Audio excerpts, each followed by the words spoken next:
icon. Boom. Oh, I should have made a funny graphic with us in it. Damn it. Oh, So bad at social media-ing. yeah, me Um, too. okay.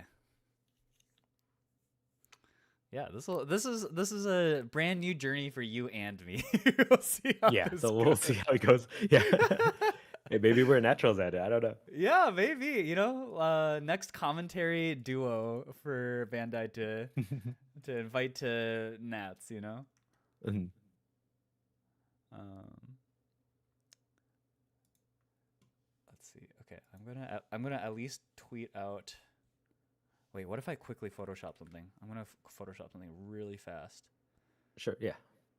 Um, I'm gonna just Google something from you.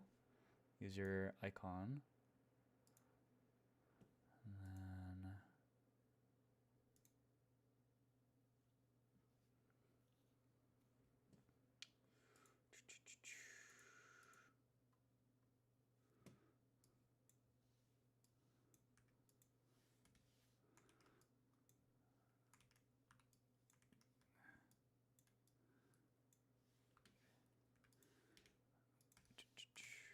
I'm just gonna quickly Photoshop something.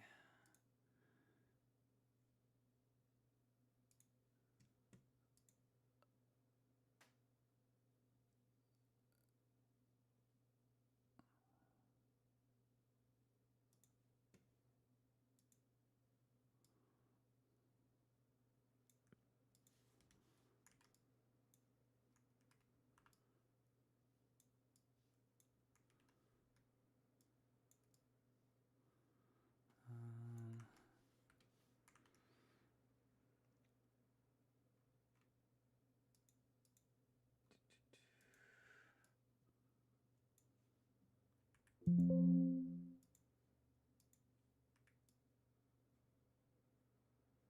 I need to do.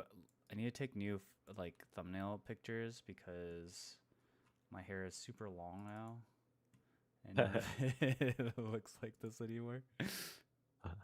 You just have like a data bank of like kind of reaction faces that slap Yeah, onto yeah, thumbnails. exactly. Okay. Um,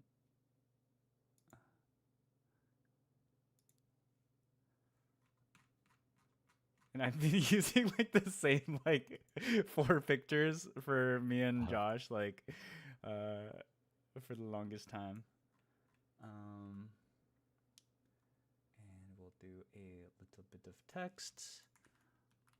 VOD review with Karti Kaizoku Legoat.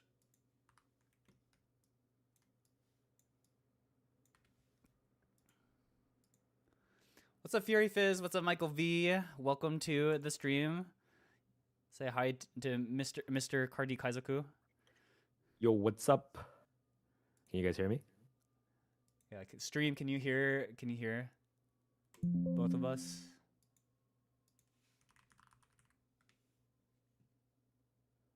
Hello, Apophis. Um,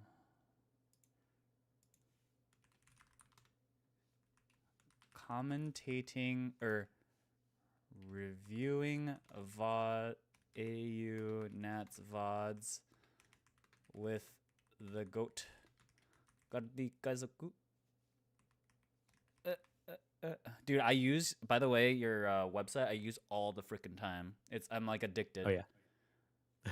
The stats dashboard is so freaking sweet. Yeah, I figure it helps people get a lot of the initial testing out of the way for them to like concentrate on what they need to concentrate on. So yeah, I'm glad it helped. Stream says they can hear us both. Yeah, no, it's actually god tier. Perfect. Let me make sure this is all linked because last time I did a I'm live tweet, I forgot the links, so that's important. .com/u/ or at ZelTCG, I believe. Dang, you made this in like 5 minutes? That's crazy. I just like have a template that I just continue to use over and over. Oh, I gotta learn how to do that. All right, Beast. Okay, so I did that. Let me also do the same thing for Instagram, because I never use my Instagram, but I really should use it a little more. Yeah, I have it just so that no one took my name, but there's people following me even though I don't post anything. Yeah. I like don't do anything on Instagram.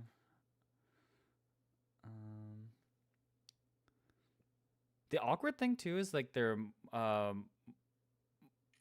mobile app is, or their web client is not very good. Like I can't do a lot of things I can do on mobile, so then it just frustrates me, and then I stop using it.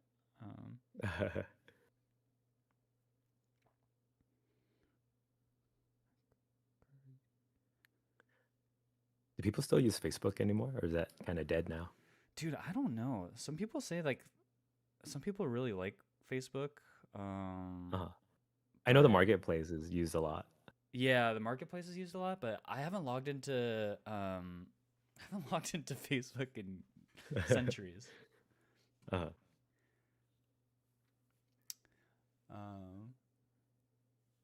Chat is asking, has anyone recognized your voice at locals? Oddly enough, no. Oh yeah. Do you go to locals a lot? I'm starting to try to go more now that I moved to my new place, but Yeah. no one's recognized me at locals. That's so funny. I've had some online tournaments where people kind of thought it might have been me, but I just kind of gaslit them saying like, oh yeah, people tell me that all the time. People tell me that. That's so funny. Okay. I guess we can get started. So yeah, today we are going over the Oceania Nationals Top Cut games. So Australia Nats just happened, and it's like 1,000 people who competed in the tournament, and day 2 was just top 32. Top 32 was a ton of Emu, ton of Ace, ton of Mihawk, but the stream games are basically all just Mihawk. So we'll just like selectively choose some of these VODs, go through them, and we're completely winging this. So feedback appreciated. If there's something that you guys want from us, let us know in chat.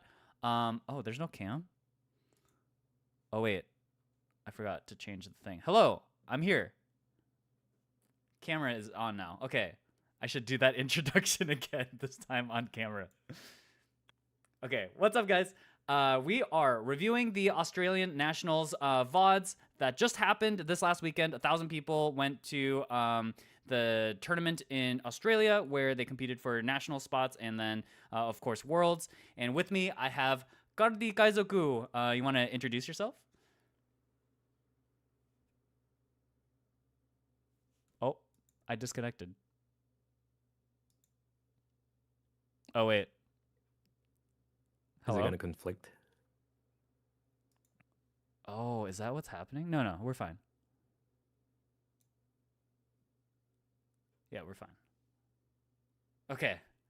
I just did the whole thing that I said, and then introducing Kardi Kaizoku. And I threw to silence. Okay, third time's a charm. Okay, here we go. What's up, guys? Zell here, and today we are going to go over the top cut VODs of the Australian Nats, which just happened this last weekend, and 1,000 people competed for world spots, which is super hype. And, you know, I think people all over the world went to this tournament, so the play level was extremely high. We had some of the best players across the country, across the world competing in it, and with me, we have Kardi Kaizoku, if you want to introduce yourself. Hey, I'm Kardi Kaizoku. I'm another YouTuber. I'm excited to see what is going to be up at Nats here in Australia.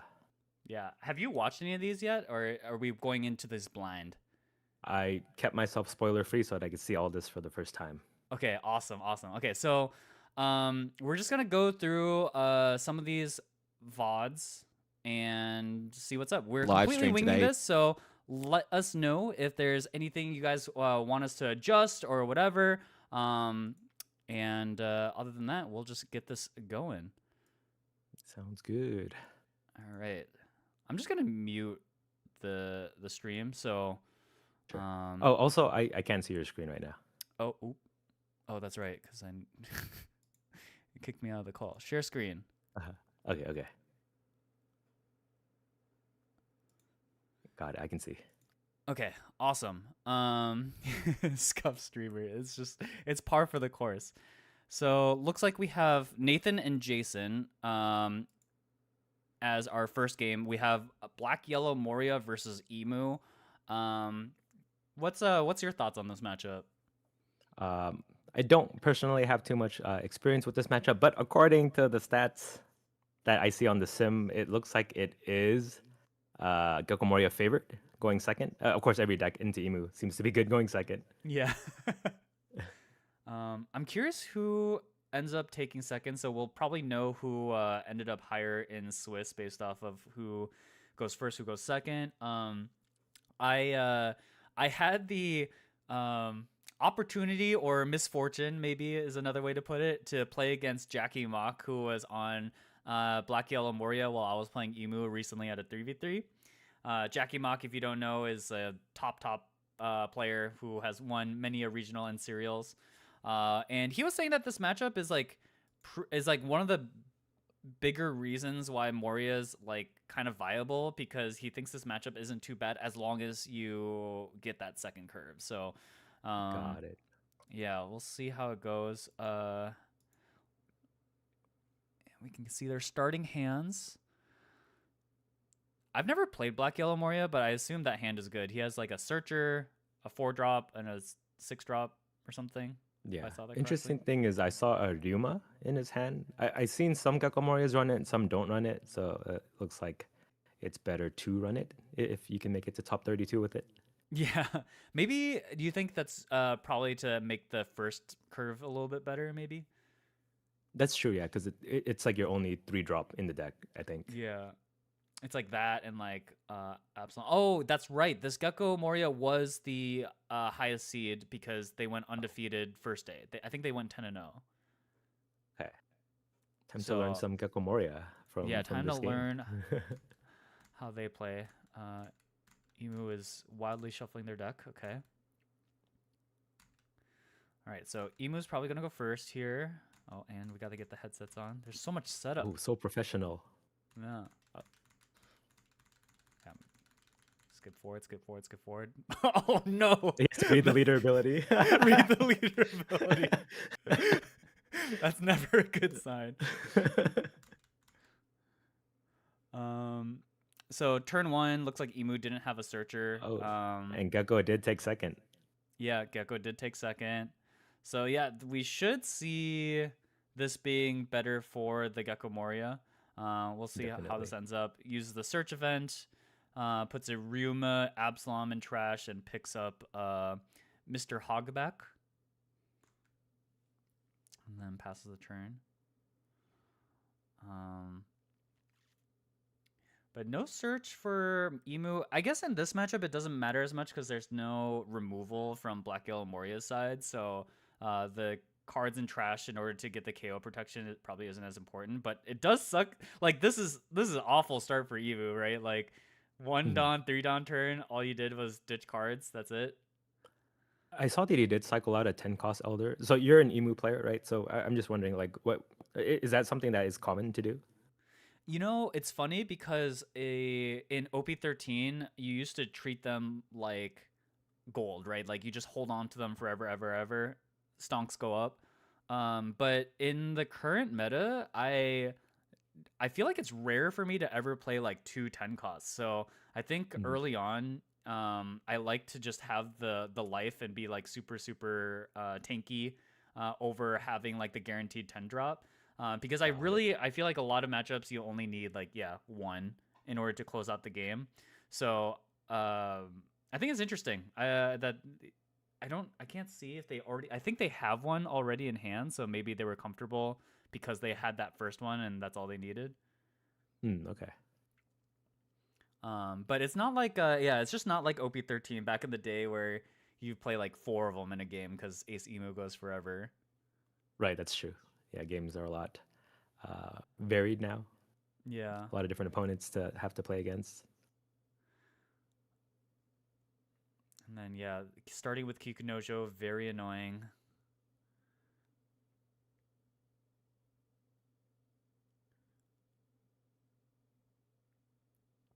So Emu still is at 4 life, I think.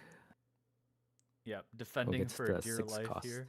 Oh, 6 cost. Oh, they kind of got the god curve going. I guess a Riki Kunojo too. Oh my god. This guy doesn't know what the entire deck does.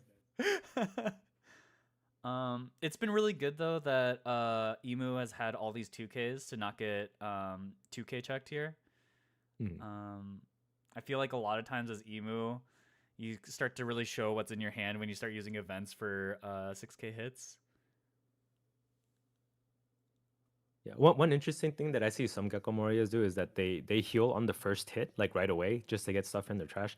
I just never knew if that ever was like a good thing to do or not, but it looks like Nathan here hasn't had to do that early on. He's still at 4 life. Oh, true. Yeah. I guess it was a good thing then that they had that search event and just made sure. Mm. Oh, Ooh, what popping just the happened Kikunojo there? at 4 life is pretty huge, right? No heal. Oh, that's right. Yeah. So Kikunojo only heals when you're at 3 life. When your opponent is 3 life. So Hmm. So that could be why he chucked the 10 cost too, just to have more counter. yeah, yeah. Okay, this is good stuff. And then Emu's board is looking kind of nasty here because the setup is of course if you have the 2K guy that makes all your guys 7K, Jupiter. Mm. Jupiter, yeah. Yeah, it just puts so much pressure on your opponent. You have to read what Hogback did too.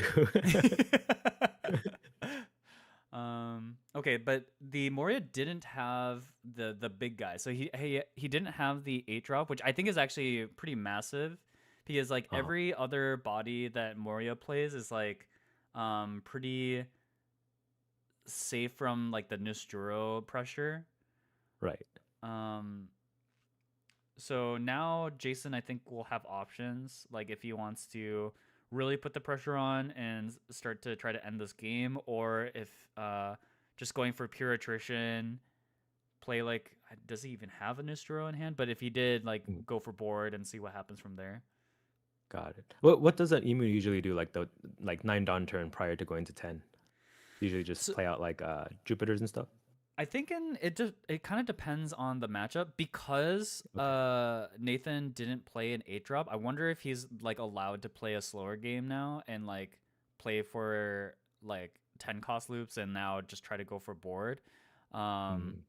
I think it's good because he's essentially starved the Moria. Moria has not had any more cards in hand, and that's very annoying for the Moria. And so, like, yeah, this is omega annoying. So yeah, he's just gotta let Mhm. go of a 7K body. But yeah, this is the big thing is like, is he gonna start applying pressure? Yeah, looks like he is. Oh, okay. So triggers are fine at this point since you're going to 10 next turn. Okay, there's a Perona trigger. Hogback back out.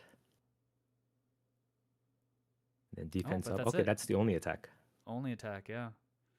Interesting. If you've got 4 elders on board, do you think next turn is not a 10 cost play then? I think he has to just play it, but it Okay. feels a little awkward because he has all these bodies, so you kind of want to play like Jupiter to like have the maximum effect there, but Hmm. yeah, maybe just scared of the trigger bodies at this point. That's a really interesting decision, honestly. We could see him just block, chump block, just to not take any damage. Yeah. But the thing is, like, I feel like if you swung out at Nathan, like, he has to respect your board anyways. So Hmm. I would think that he would have to swing back into the bodies regardless. Right. Okay, so he countered the hogback hit. Yeah, okay. Interesting. So now uses the on KO effect of Dr. Hogback, bring out Perona using leader ability. And then now he says, "Okay, you got him." So he still has the Mars. He pops the Mars. Wait, what happened? I think he just blocked everything. All the Oh, he 6K blocked. hits, he Got just it. Got it. yeah, he just blocked everything. And then yeah, 9 boa. I don't love this spot for Emu.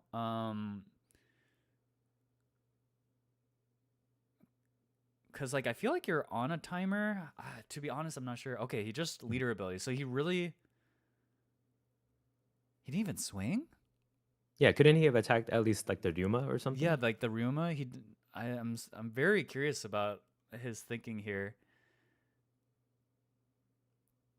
Like not even swinging with it. Huh. So if it And is I a feel 10 cost play, do you still want to swing with the Nostro into anything? Or like he would have swung with the other character too if he was gonna swing at all. yeah, I would that's what have I to would assume. think. Oh, he is gonna swing. Hmm.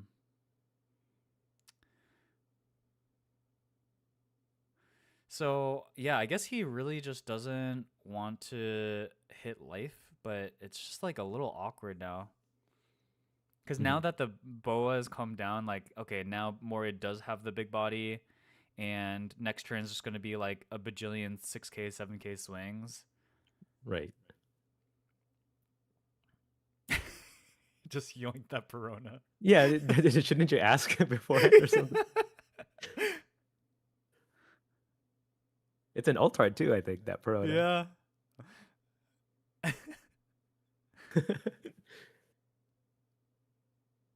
9 Okay, at so the he is yeah, going he for attacked the more. Ryuma anyway. Yeah, you gotta attack. Hmm.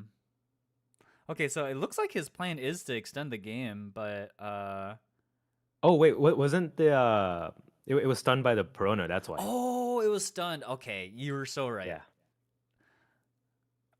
You're so right. Okay, so Yeah. Yeah. now the lads are back. The recruitment home or the retirement home.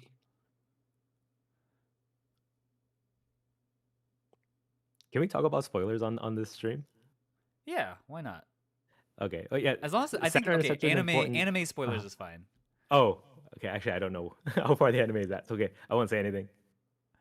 Anime just isn't at Elbaf yet, so we Okay. know we know about the five elders. Do we know about the fate of Saturn? Oh yeah, that was the end of the season. He gets Okay. Okay. yeah, he actually goes into retirement. I wonder if they'll print his replacement in Oh, some the future set. sixth elder. They print a new 10 elders card too. Uh, That'd be funny. that'd be pretty sick. But that would also Um, spoil something else. Okay, I'm not gonna talk about it anymore. they did show the replacement, but we don't know who Oh, like okay. he is really. Okay, they don't know his relation to another really popular character. Yeah. Okay. Got it. I know what you're alluding at here. I see it. I see it. Um, so this part of the game is pretty interesting because I think now Moria is just like really trying to find the big bodies and like I Mhm. think unlike some of the other yellow decks like Yellow Luffy and Boa, Moria has a much harder time punching through these blockers. So I think this is the part where things are getting quite annoying for Moria and like anything that he swings at will probably die. So, Hmm. um, yeah, we've got the classic emu defenses going here. Yeah. Interestingly, he Perona the Nostro.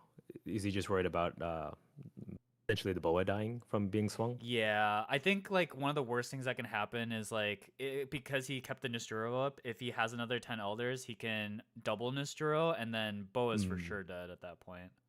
Mm. But yeah, Moria has not that many cards in hand, but probably enough to defend this Boa. Yeah, I would say this Emu has been doing a good job of like starving the Gecko Moria. No life taken at all. Oh, he took one Yeah. life, right? And he healed He it took back. one life and then healed one, but Yeah, after that he was like, nope, not doing that again. yeah. Okay, so he has another 10 elders, so that's definitely gonna happen. Mhm.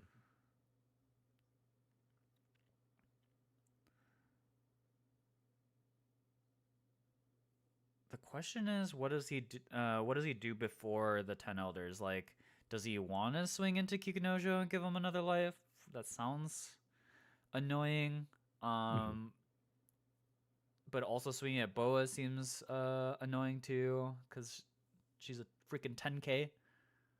Okay, so Nostro would only bring. Oh, Nostro can't attack, but yeah, that would be hard to kill. If he does 10 elders, bring out that new Nostro, he'd still be swinging at like an 8k body. Yeah.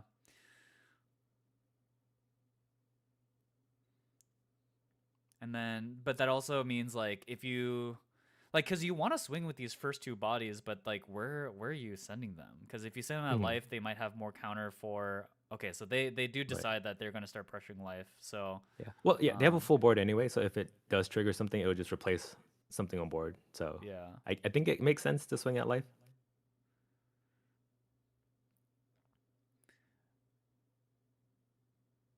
Actually, what's that card next to Perona? Is that a hogback? The black one? The top card. Yeah. Yeah, that's the Okay. old hogback. Got it. So luckily no trigger from that hit.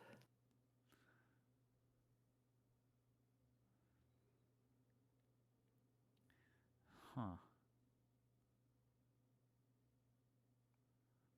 Hit just Okay, the 7 7th. again.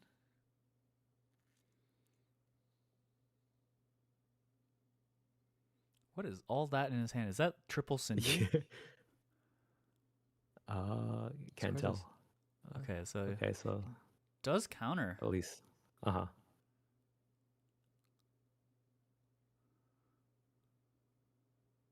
Oh, no triggers at all. Oh, wait, no, Oh, it is a trigger, but it's better as a 2K, it looks like. The Kumasi. yeah.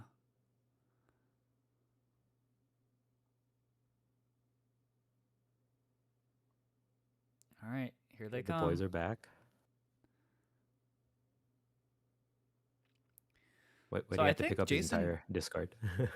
I'm curious if Jason would have pivoted, like had the Moria countered more aggressively, because like I guess the trap is like if Moria is too protective of their life there, then the jam into to the big boa gets way scarier. So That's true. um,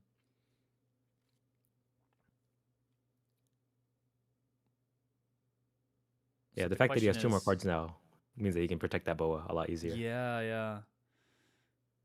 Hmm.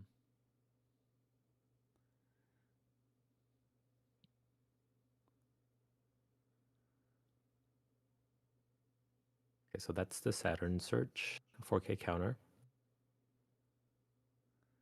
Oh, he is going to use the Mars to pop. Yeah, Hogback makes sense. He has nothing that'll happen when he dies. Oh, max aggression, 10K. 9 lead. uh It gets a replacement for the Hogback. Perfect. That's so annoying. Um, the question though is, can he? I feel like at this point, Moria's got to feel a lot of pressure with the board that Emu has here. Mhm. So he can he probably has to kill the Nusturo, use leader ability, kill the Perona Mhm. to make it so it can't swing. Okay. Yeah, so Nostro's a non-factor now. Yeah. Do we think Now, he's just going to heal twice this turn? Like it costs Kakomoria, then leader ability or something like yeah, that? something like that, just to try to stay alive here.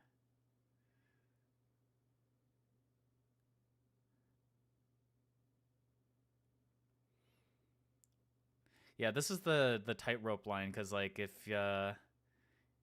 Emu wants to have a better chance of killing the Moria next turn, needs to not block with any of the bodies. Right. I believe he still has a ground death, so at least he has one more 4K counter event in hand.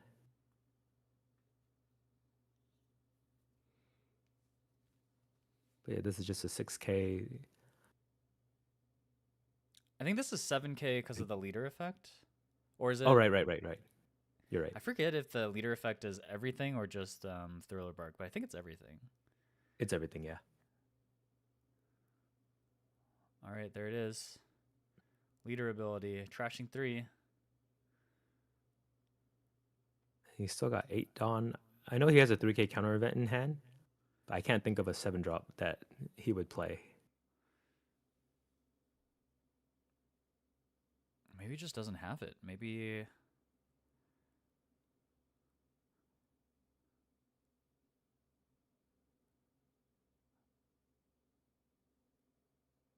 Hmm.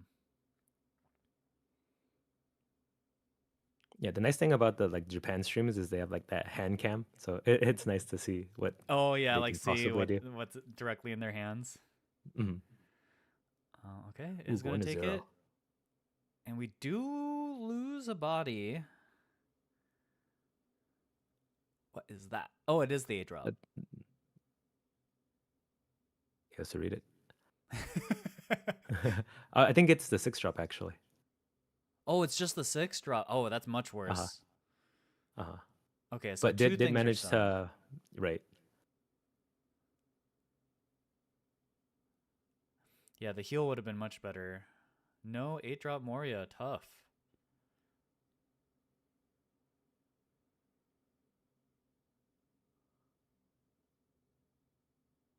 So he left 2 Dawn up. I know he at least has one 3K counter.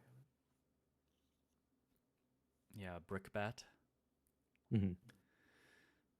Okay, well, let's see what the numbers are. Right.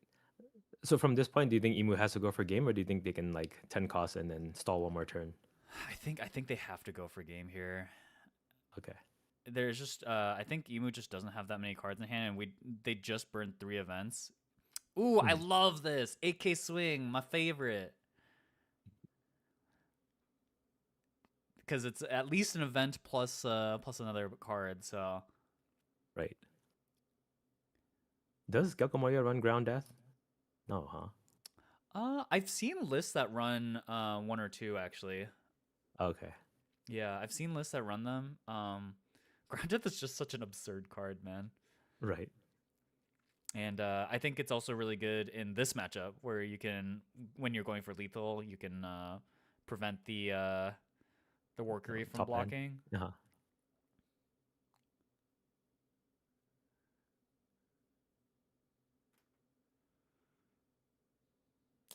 Oh, and he takes what we got. Okay.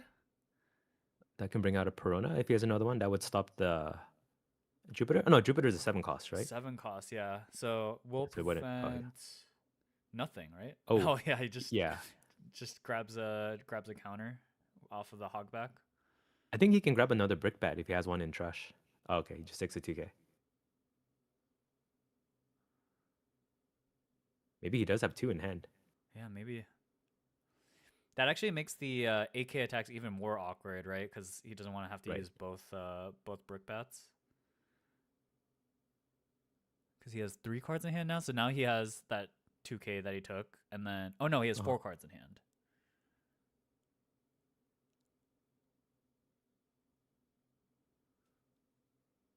Two Dawn for 9.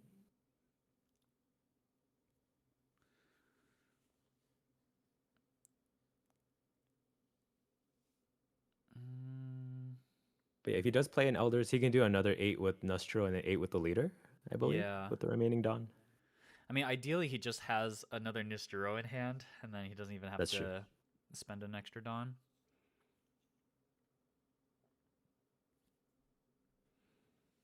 Let's see what he decides here. I'm going to skip ahead a little bit while he's thinking.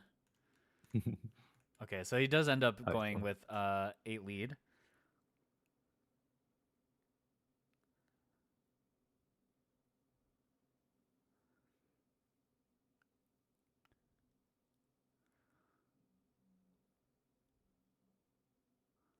No, I only see one event in his hand. Yeah. Triple Sindri and Brickbat. That's what he has.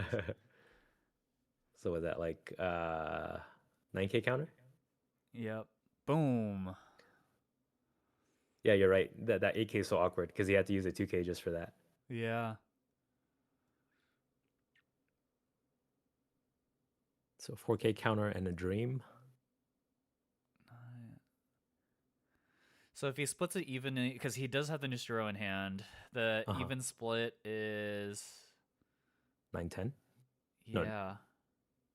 Wait, no, Emu's a 6K right now, right? Yeah. Actually, I'm not sure if he is. Probably right. He didn't use that many early searches. Okay, he's counting right now. 10, 15. Oh yeah. Okay. Okay, yeah. So 6.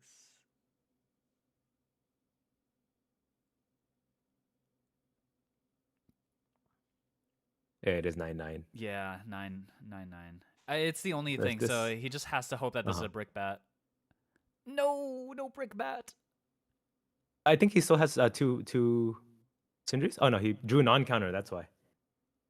Yeah, he needed a 2K or okay, so he needed either just a 1K, last right? 2K. Oh no, yeah, just a 1K. Dang, that's unfortunate. Or even just a trigger, right? Because if he triggered something, he could grab Hogback to bring back another 2K. Right, yeah. Wait, actually, Black Yellow Moria had so many outs there. Just really unlucky. It looks just like. really unlucky, yeah. Just needed the last life to be like literally anything, to be honest. Anything but the card that he got. Yeah. Wow. Really, really unfortunate. Okay. Oh dang! If the rest of the video is only this long, isn't it kind of spoiling what the result is gonna be? Well. Okay, so just skipping forward here, they used the event. 3 Dawn turn, looks like they just passed. After using leader ability. So yeah, chucks that 10 cost early again. As you mentioned, it's common to do nowadays. Gecko Moria does manage to go second again. All right. Is it whoever loses gets to pick? Yeah, whoever loses gets to pick. Okay, got it. That first game was so narrow. It didn't really feel like Moria even like it felt like Moria didn't even see what they needed to see, and it ended up being that close. Like, I'm curious how this game ends up being so short, because you'd imagine like he has a better draw this time around, but maybe not. Yeah, because we expect like a bunch of 8-cost Gecko Morias and Boa Hancocks, but we saw like one Boa and that was it. Yeah. And he doesn't even need to technically draw them. He can just see them in trash, and then Hogback picks him up. So yeah, I guess pretty unlucky.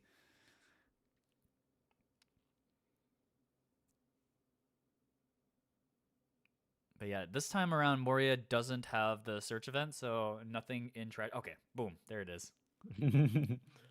He fixed it. Yeah. And then picked up a Sindri. Could just play Sindri in a 4-drop, I guess, and then try to set things up for future turns. Nope, JK. Oh, he's swinging. 7 lead.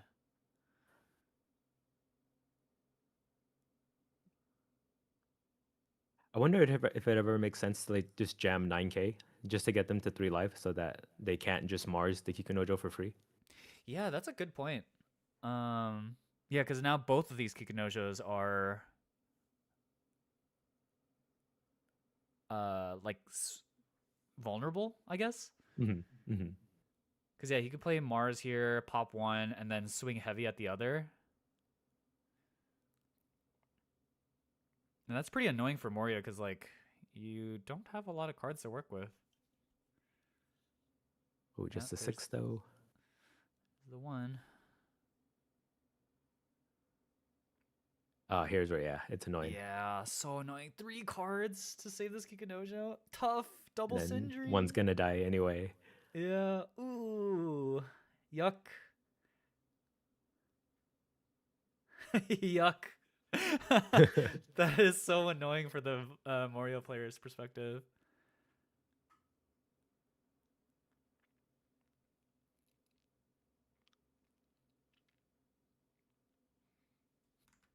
Okay, so they do end up just playing the 8 cost Moria, and then they're going to bring out the Hog back, use leader ability, bring back the other Kikunojo. 6 and 7, the two Yeah. attacks that you can throw.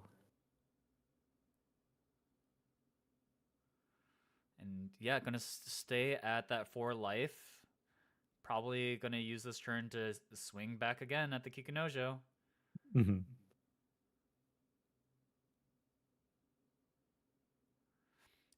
This is 9 Dawn, so yeah, next turn is when the loop starts happening.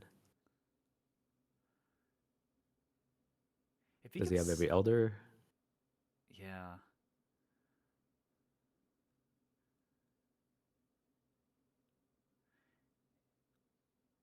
If Emu can stay healthy for one more turn, they are in such a great spot because now they just kill all these Kikunojos for free, and then um Moria has no cards in hand because they're busy trying to protect this. Okay, so they they gave up on that one.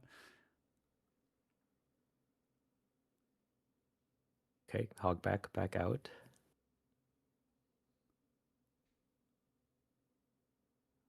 We have Warcury, but nothing else. Okay. Yeah, I think this is a really pivotal turn for this game. He only has 2 cards in hand, so this can be a lot of pressure put onto Emu. Like, he might actually end up taking quite a bit of life here. Okay, we take 1. Leader effect. Hogback goes to the yard. Kikunojo just coming back again.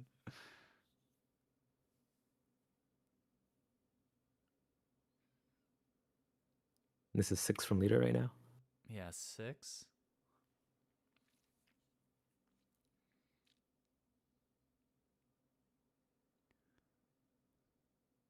We kind of have a hand cam. Oh yeah.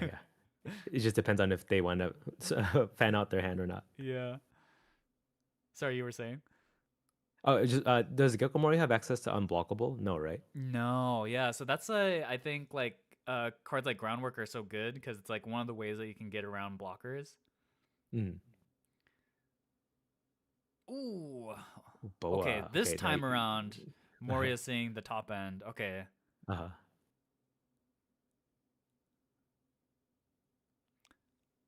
You're telling me Moria loses from this spot? This looks so bad for Emu. How? How does this happen? Okay. Is Emu at 1 or 2 life? I think he's down to 1 life now. Interesting.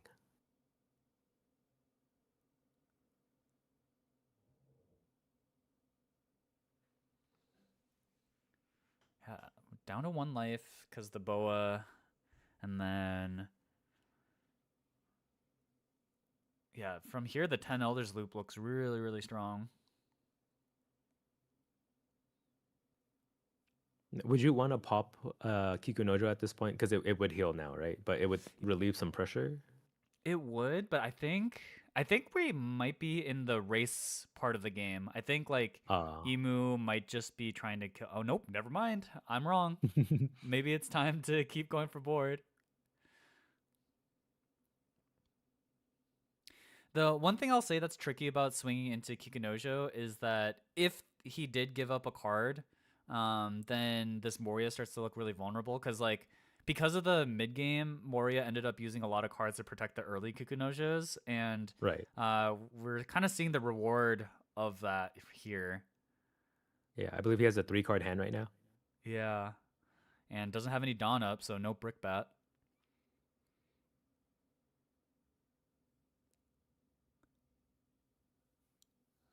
Does Ducky still have to eat that hot dog because Gecko's decent? I guess it's time for another Glizzy challenge from Ducky.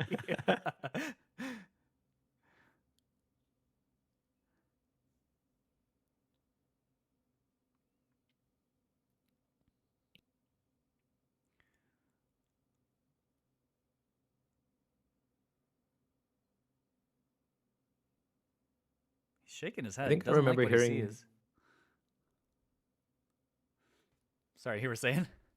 Oh no, I was gonna say I think I remember hearing you say that you or was it Ducky who hadn't had like a Costco hot dog in their life? Yeah, yeah. I think that's what he said. I don't know if I believe him. I feel like it's just like a rite of passage. He has a Costco Uh, card too. It's not like he's oh. not going to Costco. There's just no way. I don't believe it. So in the end, he did take up that never existed 4K counter. Yeah. So that leads me to think like Emu's trying to stretch out this game. Maybe Jason is shaking his head because he didn't see another 10 elders. So now it looks a little Mm, sketchy if he doesn't have one. Like, yeah, he's just gonna jam into the Moria, which I think is correct here. okay. And then no Dawn up. And then yeah, no Dawn up. But I honestly, this is kind of the he does end up swinging though. Search trigger. Okay, not the worst Yes, thing. not the worst.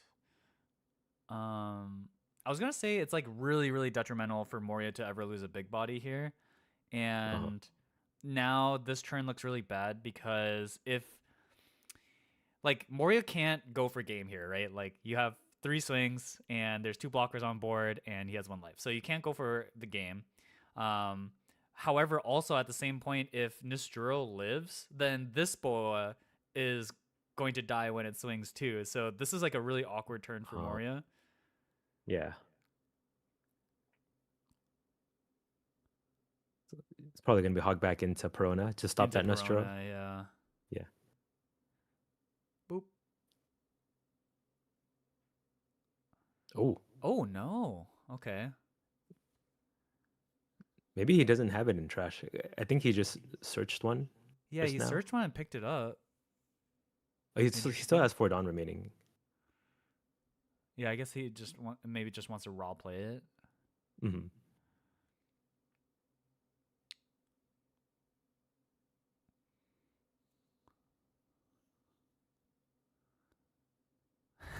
Reshuffling all his elders. Um,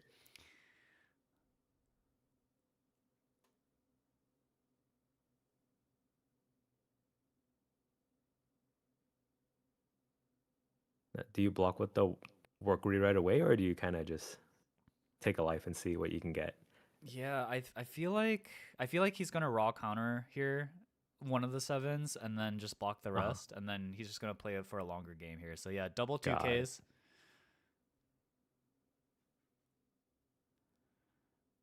And then these heals just start blocking.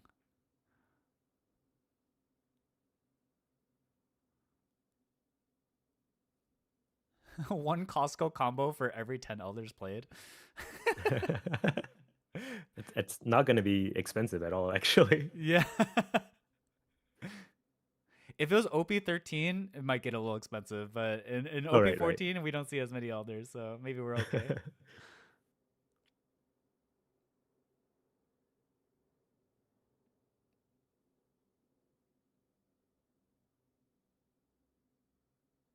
Yeah, we're just Oh, gonna he's block. attacking the Nostro. And yeah, we do see the Piranha come down after all. Nistero. Frozen in time. And you mentioned he didn't have another Elders in hand, so he'd have to like top deck it here. Yeah. Ooh.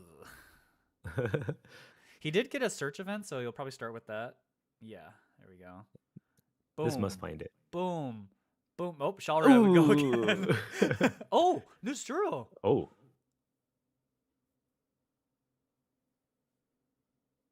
Huh.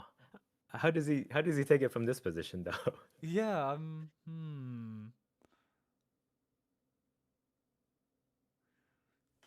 I mean, he can't not play a 10 elders here, I feel like. 7 at face? 7 at face.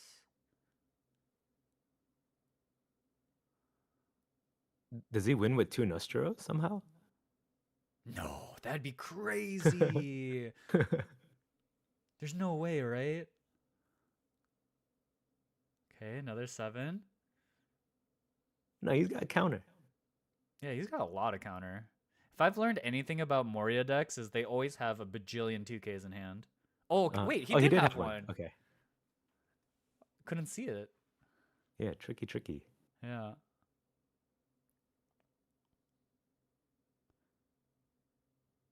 Oh, he's Bing chilling then. Okay.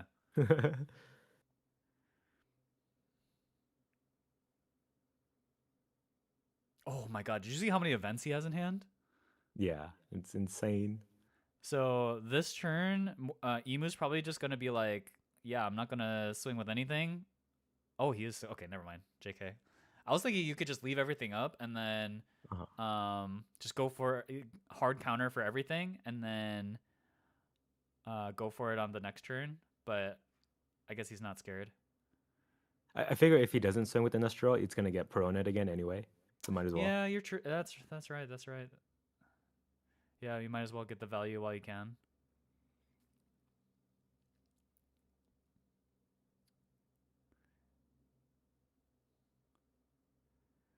This board state's So insane. the thing that I'm noticing in this matchup is like Emu just stays really, really healthy, and then it looks like the trigger for like going for like starting to peck it down at the Moria's life is after their board is like full. It looks like no matter what you do as Emu, like Moria is just going to flood the board eventually anyways, but once Mhm. he's at 5 characters on board, uh there's not really much point in anything being triggered anyways, so I think that's what the game flow feels like so far. Mhm. I wonder from the Gecko Moria's perspective if like not swinging as aggressively early on would have maybe saved him from having to like he had to counter like 3 cards for that Kikunojo early, right? If he just didn't swing with it, yeah, he would have lost one from the Mars anyway. But the Emu might have even attacked his life and got him some triggers at that point. Yeah.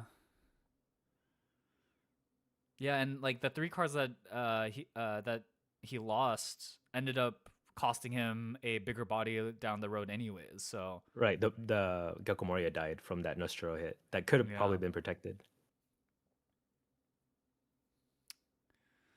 Yeah, just from what I've noticed in both of these games so far is that the Emu just kind of starved the Gecko Moria out. Yeah, so in that case if they just sit there standing at each other, maybe that would have been a better approach to the game. Potentially. But yeah, again, I don't really have too much experience with Kakamori yet. This Yeah, is what I noticed. maybe.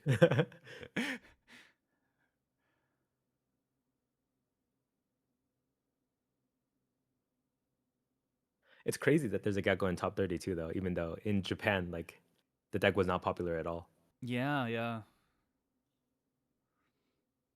I remember a lot of the EU guys were just like raving about this deck, you know? Mhm. And I was not a believer, but now I'm a little bit of a believer. Mhm. It's just unfortunate that Yellow Luffy beats this deck. Yeah. Yellow Luffy, the king of all yellow. Mhm.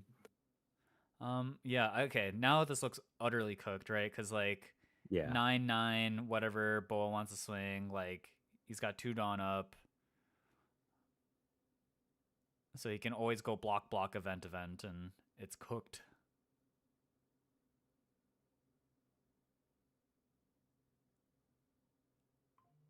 Ugh. Yeah. Yeah, they need to give Gecko Moria unblockable somehow. Yeah.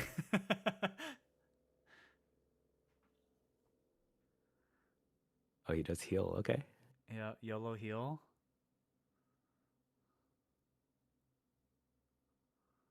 And then this one's just gonna get blocked. Oh, Oh, and a and a blocker. Sindri too. Okay.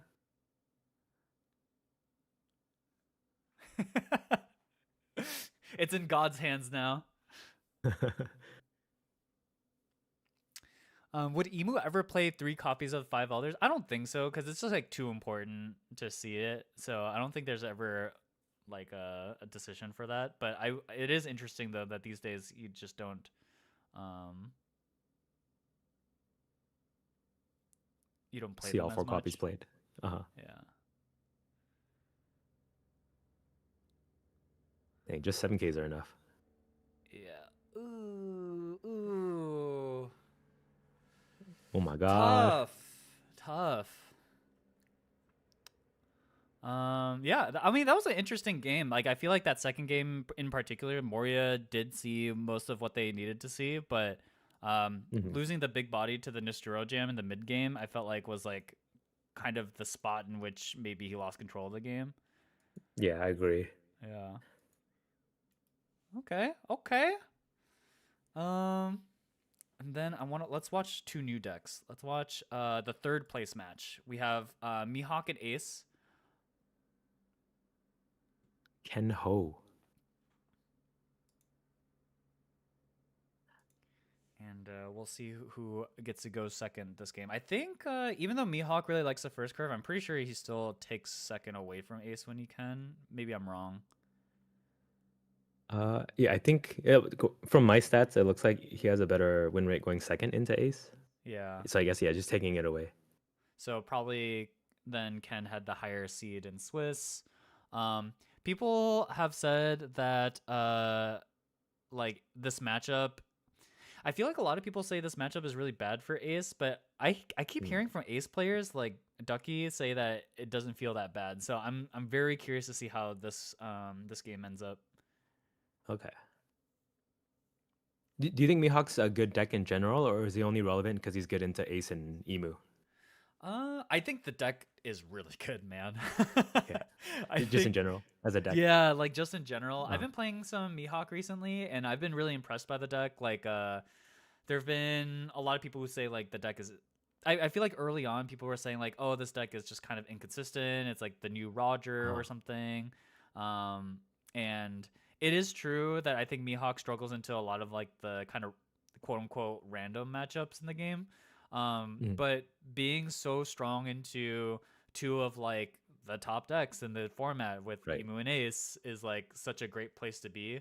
And then on top of that, I the deck just has like such a high power level anyways that like even the matchups that he's quote unquote worse in like isn't that bad. Hmm.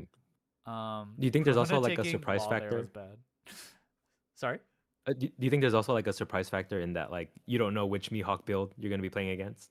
Yeah, there's a little bit of that.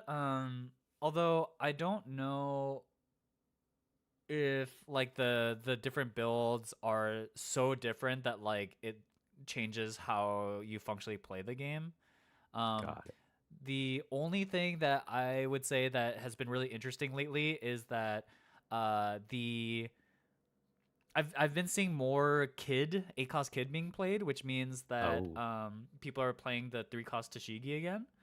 oh, Um, and if people are playing the 3 cost Tashigi again, some of the tech cards that people are bringing in for the Mihawk matchup get a lot worse, like Red Rock, for example. right. Um, the I've been seeing a lot of Red Rocks in like Boa and Ace, obviously, and if you can set up the Tashigi, it just becomes so annoying for them. Yeah, I think I've been playing a lot of Red Black Sabo lately, and Stussy is my way to deal with Mihawk. But if that 3 cost Shigi makes its way back into the deck, I could see that it's gonna get it really annoying. Yeah, yeah. Okay, Mihawk's searching a crazy. Same thing with Ace.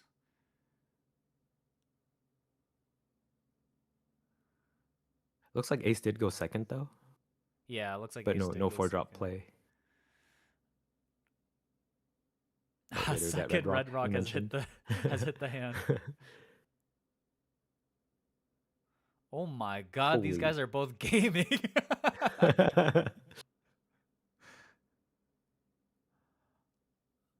Interesting that Ace chose to put the Dawn after. I maybe they were keeping their options open. Is there a 2 drop that's Otama? Yeah, like No, I'm not Otama's one.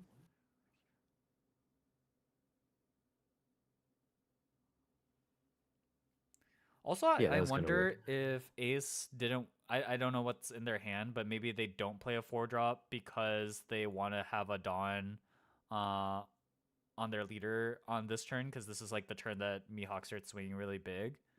That's true. Yeah, that makes sense. So maybe it's hard to tell with the way his cards look, but maybe he sandbagged a 4 cost there.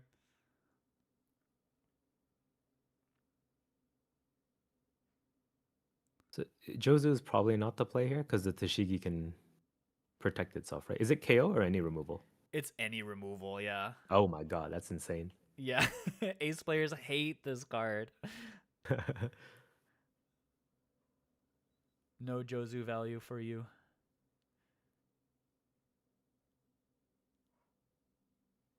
What other options are there then? The Marco? Yeah, I wonder Marco put a Dawn under leader Oh yeah, and that's then pass, exactly. yeah. Huh. Why does he do it after attacking though? I'm really curious. I wonder if he's just trying to so this was something that I learned about in when I played Dofi, the blue Dofi deck into Bonnie. In that Mhm. sometimes, like by attacking 6K over and over, you get a lot of hand information with how they take, and if they do just burn a bunch of 2Ks, like you just get a lot of information from them. But that being said, it just feels like missed opportunity, anyways, because like. Wouldn't you want to threaten like putting by swinging sevens Mhm. and forcing it anyways? I'm not sure. Oh, this 5 cost Bonnie is big. It denies the I am Whitebeard next turn. Yeah. Now Ace only has access to 7 Dawn next turn. Mhm. Question is, do you swing here?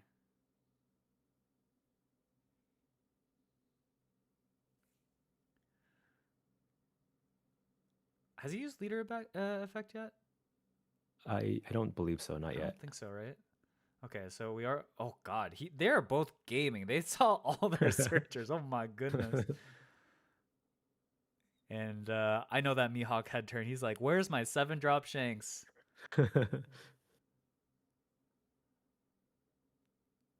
I searched how many times and I haven't found it. That's crazy. Ooh, has to take an event. Yeah. How important do you think is the stage in Mihawk? I've been so okay. The build that I've been trying with Mihawk, I've been playing it at 2. Mhm. Um, and I will say though, it can be awkward to not have stage sometimes because like sometimes I don't want to expose my bodies um, to like my opponent's searchers, for example. Mhm. That's where stage is awesome. Especially because a lot of people are running the karmic punishment card, which requires you to have 3 characters to get like the full 3K effect off of. Okay. And so when you don't have stage and you expose your searchers to your opponent's searchers, like sometimes that card just feels like a brick in hand. Uh-huh. Um, There are 2 8Ks from the Mihawk at the ace. yeah, blocked one with Marco. I assume he's gonna counter this one. Oh my god, look how many cards Ace has.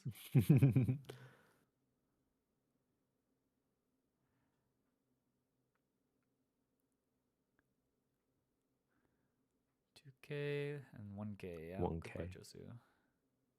Okay, so what do you do when you cannot I am Whitebeard?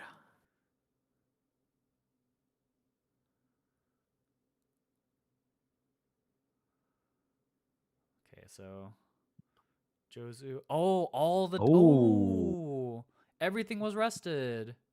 the tiny window of vulnerability. Yeah. I wonder if that was Loki, maybe even a mistake. Yeah, because he could have easily just left one Dawn up, right? He didn't I really need to go super yeah. aggro. Did he need to use everything? I don't know.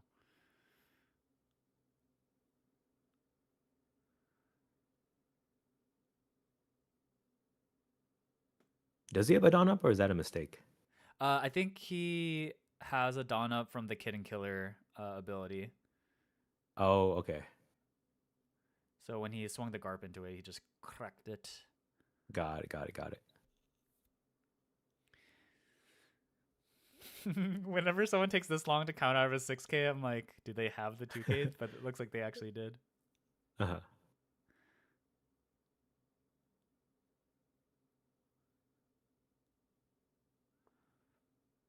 Ace gets Hmm. hit pretty hard post rotation, doesn't he? He loses Red Rock and then the Nine Beard. Oh, true. I didn't even think about that. Wait, when does rotation happen? April 1st. April? Oh God, it's coming up soon. Hmm. Are you ready? It's No, gonna. never ready. Yeah, it's gonna be a crazy time. Um, Man, that Mihawk hand looks mighty puddingable. Oh yeah, I've seen a lot of aces only run one copy of it now though. Yeah, which I think it has to be a mistake. Cause like Uh huh. I feel like so many decks right now, pudding just messes them up. You know, Hmm. Ace Mirror, Emu, Mihawk, like these are all decks that right now like they can pump up their hand size. Even Purple Dofi in certain setups can just like Hmm. have a bajillion cards in hand. And I get that pudding is like more searchable in Ace than it is for other decks, but I feel like I always want to see two. And then another thing that I think is interesting in a lot of Ace builds is they're only running one Roger as well. Mm, And I also think that's kind of interesting because like I feel like blockers are super big at the moment too. right.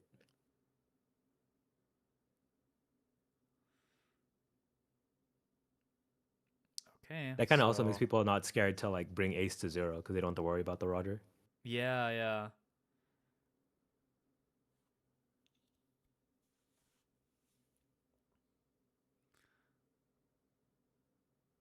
Okay, here come the six pokes. It's I okay though. do He think has a that this 10 card hand. approach from Mihawk though is pretty interesting. Like we saw Ace take two red rocks in early parts of the game, and basically with the six cost law, Mihawk's been able to play kind of like a more mid rangey, low to the ground game. Hmm. That just like go really wide. I think that's really cool. Do you think that's an adaptation because he saw him search both of those red rocks, right? Yeah, yeah. I don't know if that's just how he had to play this game because I do think that if he had an opportunity to play like a seven drop Shanks or something, maybe he would have played that. But maybe Uh-huh. if you know that they have Red Rock, you just pivot and you play other things instead. Uh-huh.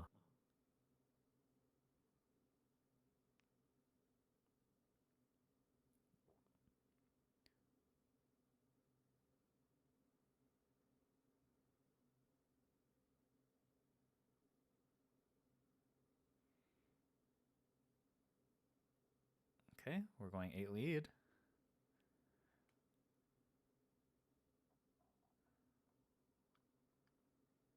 Can he afford another two cards for this?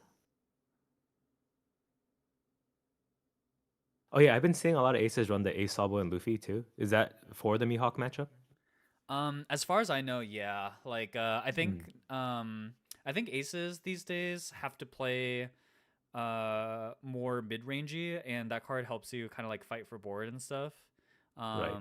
I had a friend on Ace who loved the card so much he went up to four copies. I don't know if you need to be that extreme about it, but um like I think in a lot of matchups right now, you're kind of like you have to deal with the board. Like the 10 drops aren't enough to slow them down.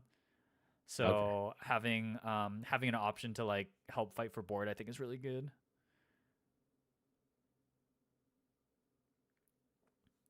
Okay. This board looks crazy from Mihawk. Yeah, for real. Like, what do you do from here? Okay, so we are just gonna slam down 10 beard, but crazy enough to say, it just doesn't even seem that good. Do you think Okay. delaying it by a turn also helped relieve a lot of the pressure here? Yeah, for sure. Absolutely. The Bonnie was huge. Okay, he's going for board. Yeah, it has to trim this down.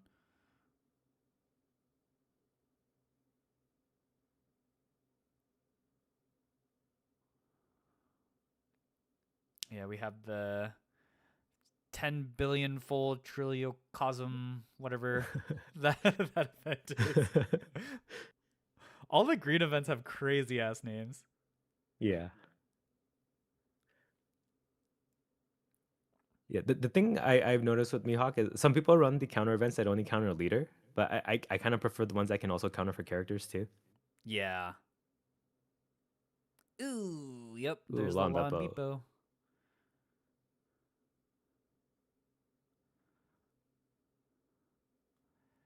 Yeah, this is the part of the game that's really annoying for Ace when Lon Beppo comes down and then says, "Nope, I don't care about your 10 beard." Mm-hmm. Then all these 6Ks. Yeah. One card, one card, one card.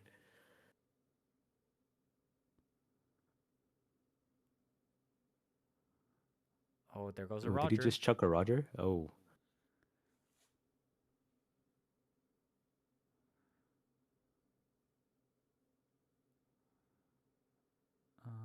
Okay, so yeah, we'll use Lon Beppo for the Tashigi effect.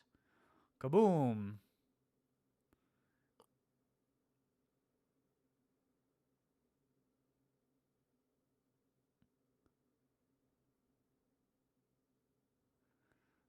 Oh, Oh my he just god, scoops down. it up. Oh, he He's like, just "Nope, I've had enough. I've had enough."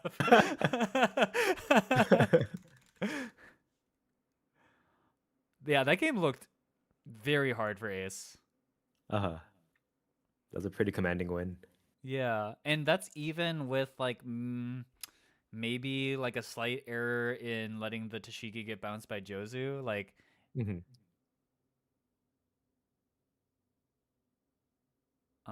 but okay, so it does look like the Ace was choosing second for the matchup. But Okay, the so the difference this time around is Mihawk doesn't have the crazy searcher start, so uh-huh. this is much worse.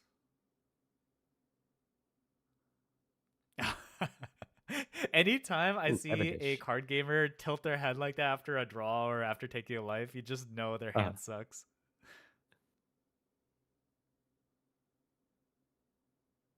Is it like a Japanese thing to do? I notice a lot of Japanese people do it. I feel like it's just like a card gamer thing. It's like a fighting game players too. Universal. Like fighting game players, Oh, they okay. like anytime their opponent like fucks them up, they do this kind of like head nod, like, yeah, you got me.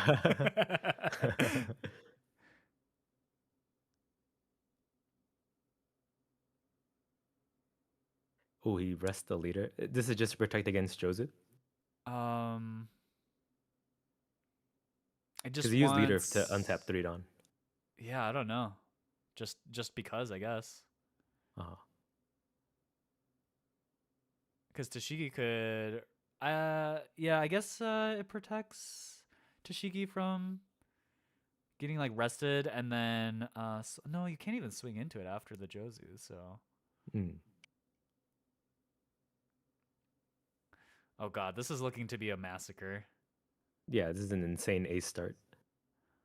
And Mihawk's start is just so bad that Uh-huh. he's already down to 2 life and he's played 1 card.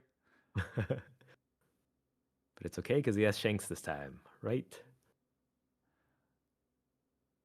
Or maybe not.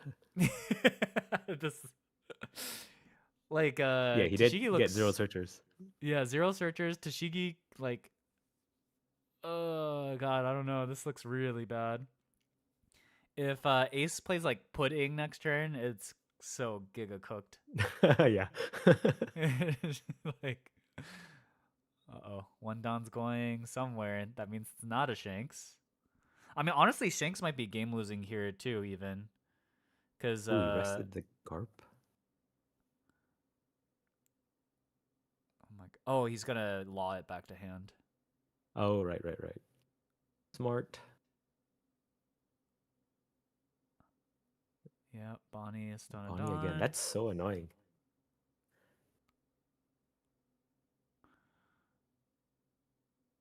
Oh, this Cavendish is starting to be an absolute headache, though. Mm-hmm.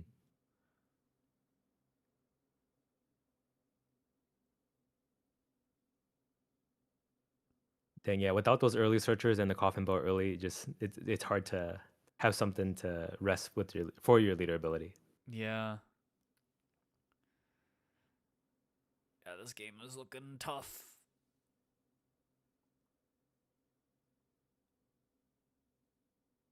And then Shigi ability, swing 8 at the Cavendish.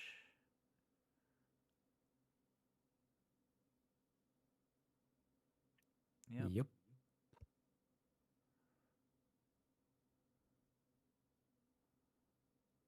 Oh, don't use that, Don. He should know Otherwise, better. the Josu is gonna happen again.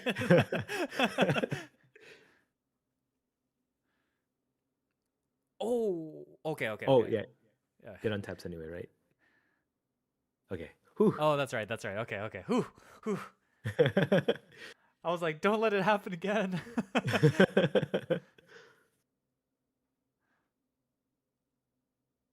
I can't really tell what's in his hand besides a bunch of 2K counters. Oh, okay. Oh, Here's there we that Ace go. Salvo and Luffy.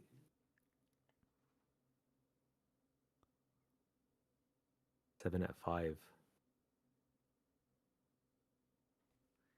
Man, Ace off of Luffy minusing something by 3K is crazy. Or Mhm. it's 3K, right? Yeah, 3K. Yeah, I believe so. And it's a 2K And counter. yeah, it's a 2K counter and you get arrested, Don. Uh-huh.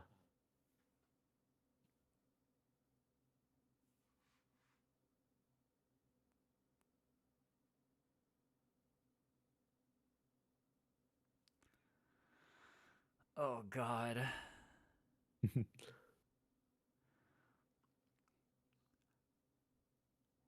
I mean, in a way, it's a little bit of a blessing that Mihawk has avoided getting puddinged, but the situation still sucks. Yeah, if he does want to protect his Tashigi, it's as if he got puddinged this turn. Yeah, he has to just Okay. give it up. Yeah. Ugh. And now he's going back to 6 life. Ugh. Oh my god. 7 lead. This is like revenge for last game where Mihawk threw a bunch of 6Ks. So Ace is like, okay, I'll do it back to you. Yeah, how do you like that?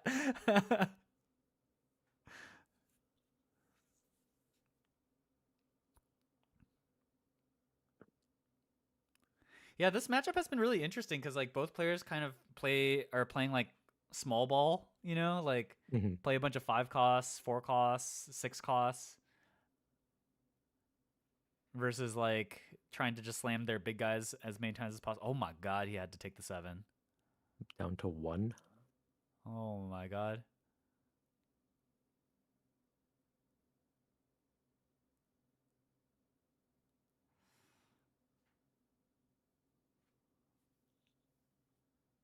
What do you do here? You don't even have. You don't have 10 Dawn. You don't have a 9 Mihawk. So we're probably playing some more like 5 cost, 6 cost type of stuff. Mhm. And this ace hand is growing bigger every turn. Oh my god. He's even counting right now. Yeah. It's like, how many cards in your hand? 1 billion. Okay. Okay, now he has 1 billion minus 1 card.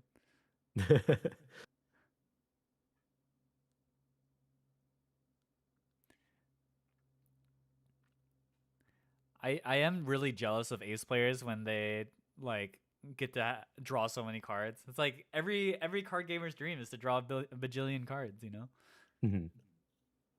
This Cavendish has drawn him 3 cards now, I believe. Yeah, something. Yeah, I think 3 cards. Filtered his hand 3 times too. Like, Uh-huh. it's done so much work.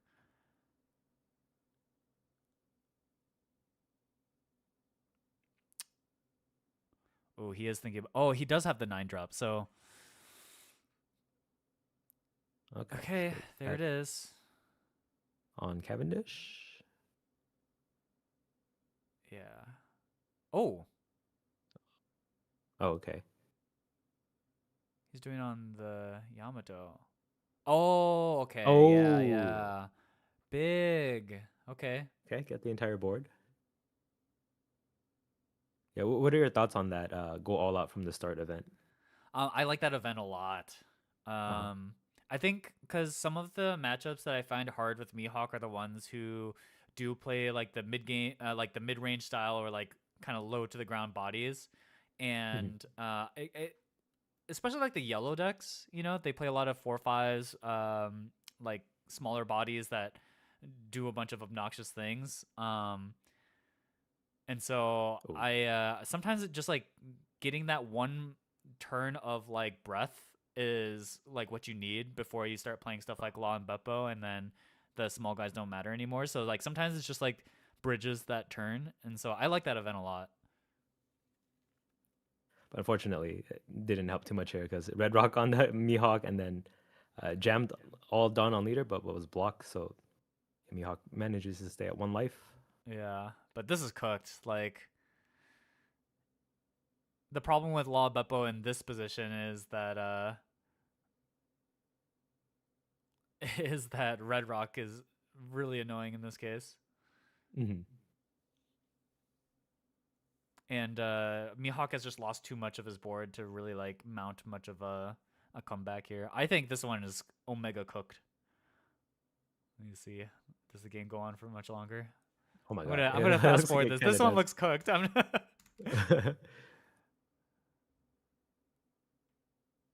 Leader ability 1K. Like Ken looks like he's chilling. He's sat back in his chair. He's like, I'm comfy. Hmm.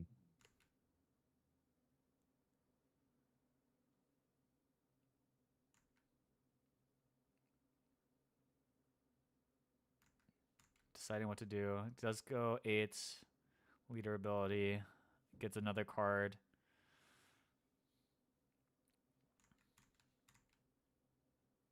Yeah, now he can just chase the Bonnie, and now he has to make more tough decisions. Like, you want to save the Bonnie, but if you save the Bonnie, the future turns get worse. Like, this is Hmm. all bad for the Mihawk player. So it looks like he does end up giving the 1K, and then are you gonna protect eights into Whitebeard. it? No.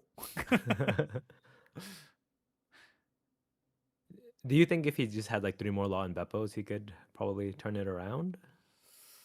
uh, I think it's still hard, man. Uh-huh. Um, Yeah, maybe like Law and Beppo chain, and then if Ace's hand is a little bricky, and he doesn't have more 10 drops. So it's a lot of ifs, but if all Right. those things happen, then maybe he's able to punch through. Or like, um, if he's able to play another Law Beppo, survive one more turn, and then DMGs. Yeah, that's also a way to go go about it. Yeah. Oh my god. 11 cards in hand.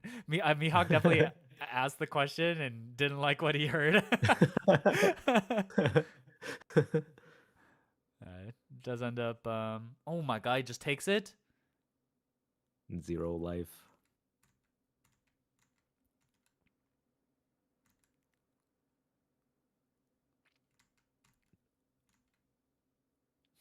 Swings 11, gets immediately blocked by a Whitebeard.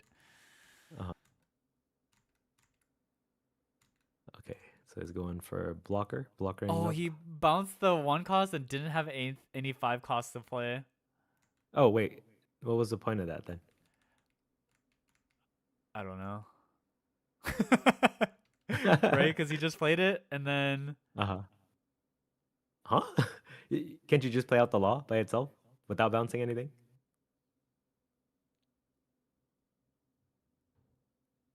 Wait, Yeah, no what? plays. Yeah.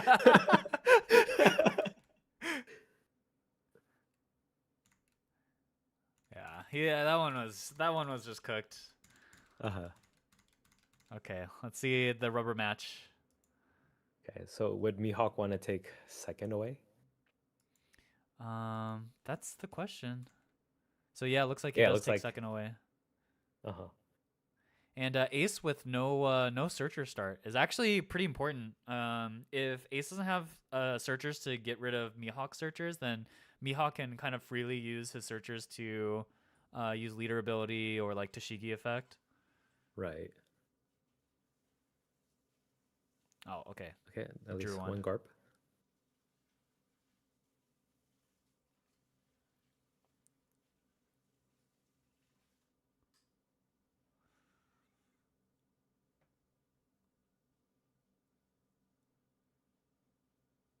Okay, this time around Mihawk has searchers. That's good. Hmm.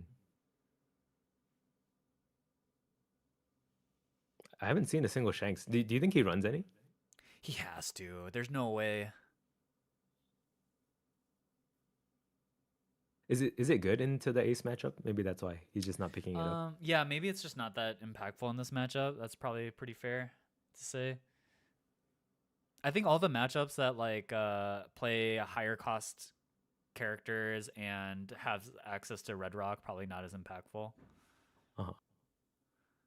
Um,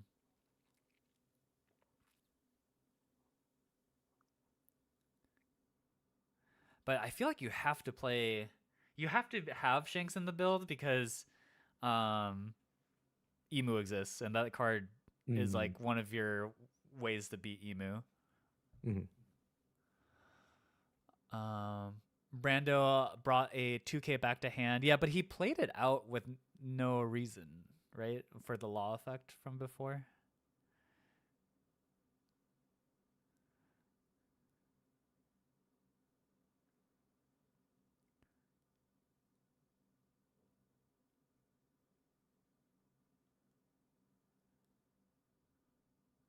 Okay, here's Tashigi. Okay, this start looks much better for a Mihawk.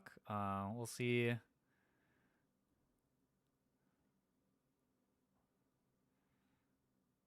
That Cavendish though is pretty crazy. Mihawk doesn't really have an answer to it. Yeah, not a clean one, right? Like he Uh-huh. just has to swing into it. Uh-huh. Which makes this swing awkward too, because now you've fed Ace more cards, and you're Right. eventually gonna have to go after this Cavendish. So you just kind of gave him 2 cards. I wonder if it's better to just like poke 6 Uh-huh. and see if they'll give you a counter instead, like bait them into countering, and then next turn you can go for Cavendish. I guess it just feels bad because you're not really pressuring the Ace, but this Right. Cavendish has to die. Uh-huh. And then with that Yamato you just drew even more cards just now. Yeah. Oh, I guess he does have the stun event again, so maybe that's his Oh, plan that's true. here.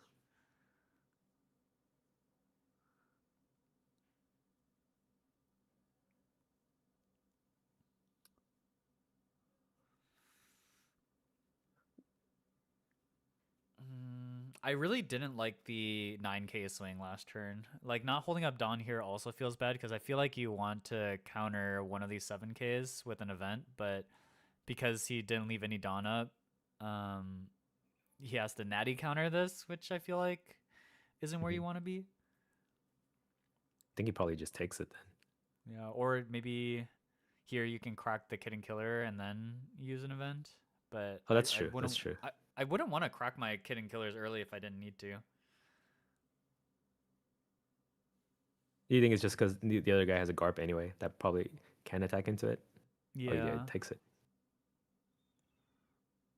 Yeah, and like the difference between swinging 8K and 9K last turn, I feel like is pretty negligible. I'm pretty sure the ace was committed to taking either hit anyways. Oh Uh-huh. god, there's the Ooh, pudding. pudding. He's counting. He's counting his hand. Yeah. How many cards do I have in hand? I just took 2 life. Yeah, Yeah, how much can he dump? I'm terrified of that pudding at the moment. Mhm. Ooh, that's so many cards in hand. That's like 10 cards.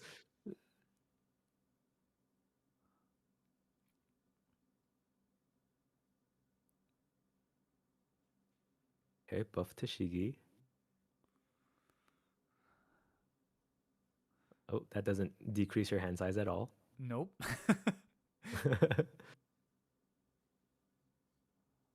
It doesn't matter what It's you almost take like here. He's you're, shuffling it back. yeah, it's almost like you're searching what you want to lose. Yeah.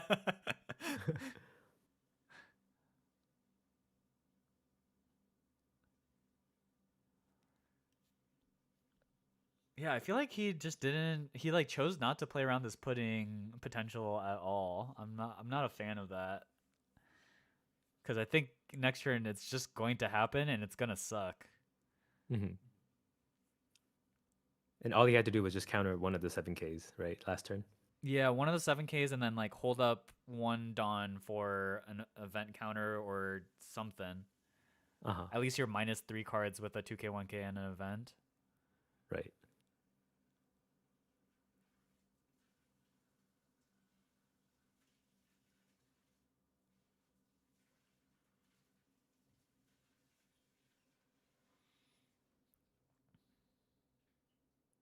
Okay. Okay, that stops the Cavendish at least.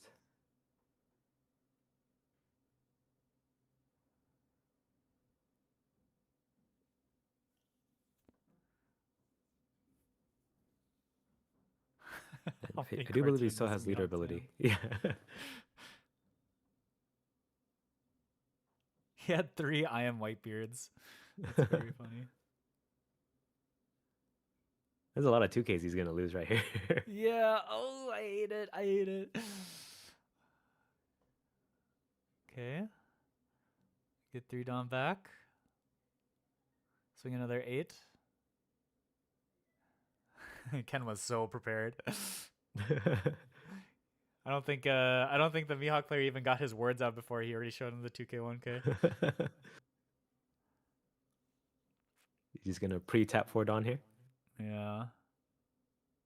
Pudding. The only thing I will say is that the Mihawk, kind of like the first game, was able to now play a bunch of 6K bodies, which is annoying for Ace, but I just think the loss of so many cards with the pudding is also going to be just so detrimental. Yeah. Boom. Okay, let's see what he gets. And then, yeah, he just debuffed that Tashigi. Now he has a random new hand of 5, which potentially may not protect this Tashigi anymore. Yeah. Could be anything.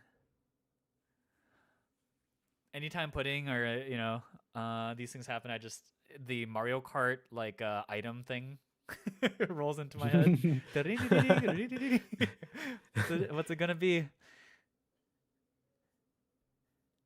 Could be a blue shell, or it could be a banana peel.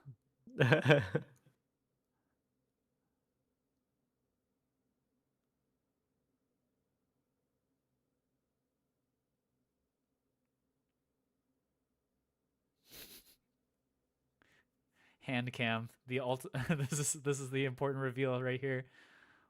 What are And these it's 5 1, 2, 3, cards? 4, 5. One counter event at least. Oh, okay. And a 2K. Oh, but not for board. It's a lot worse than his previous hand.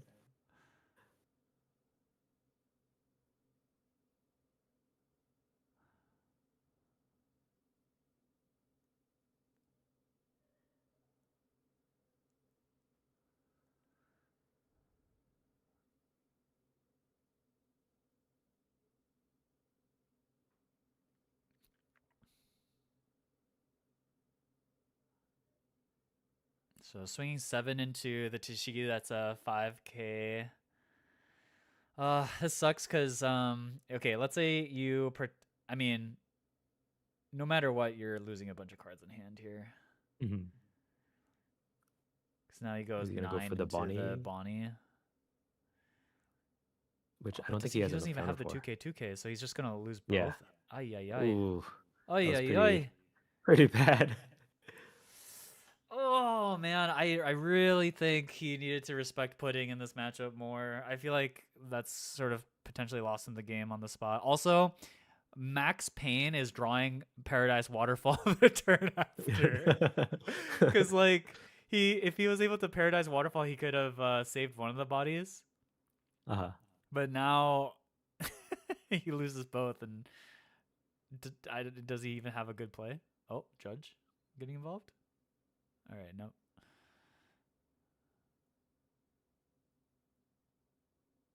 Okay, late game stage. Drew into a Bonnie, but yeah, no late game play, so I'm gonna play out Law, bounce the Prona, play Bonnie, stun the Cavendish, be unhappy about it.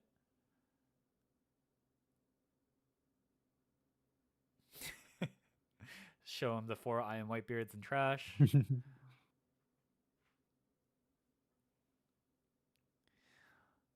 What do I think about your opponent shuffling your deck instead of cutting it? In other card games, it's required, so I don't think twice about it. But I know that One Piece players really dislike it. Oh, really? Yeah, I've been seeing a lot of people be like, "Oh, I really dislike it when my opponent touches my cards." Oh, Which I can understand if they're like really mashing the heck out of your deck, but I feel like most people are pretty respectful and like your opponent shuffling your deck is, in my opinion, completely harmless. right. Yeah, I agree. But I've seen some people like post about like how they don't like it, and I'm like, huh, that's interesting, because like I come from Magic and it's like very normalized in there. Uh-huh.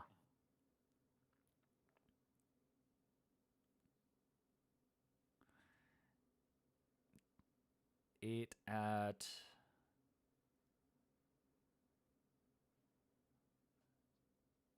oh, he went life. Okay. Another 8. Yeah, he's just trying to end the game here. There's the fourth I Am Whitebeard, actually. I was He just is kidding not about the four Whitebeard. I Am Whitebeards, so he actually had all four.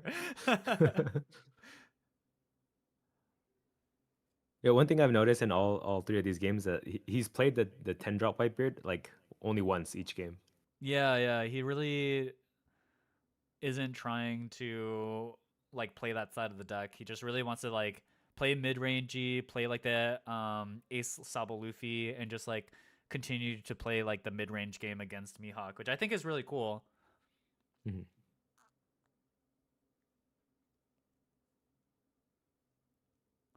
Yeah, and he's just Ken just feels like super masterful in terms of the way he's just like poking down this Mihawk, like throwing a 7 into the Bonnie's 6. Super annoying. Ooh, Okay. there's a waterfall. Yeah, here's another 7. Take that.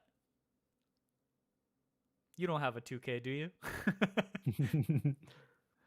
Oh, he's got a red rock in hand. Two of them? Yeah, 2 of them.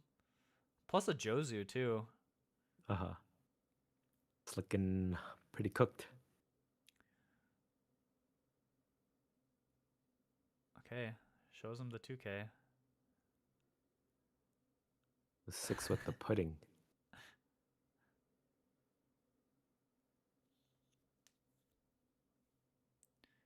Just being maximum annoying. Mm-hmm.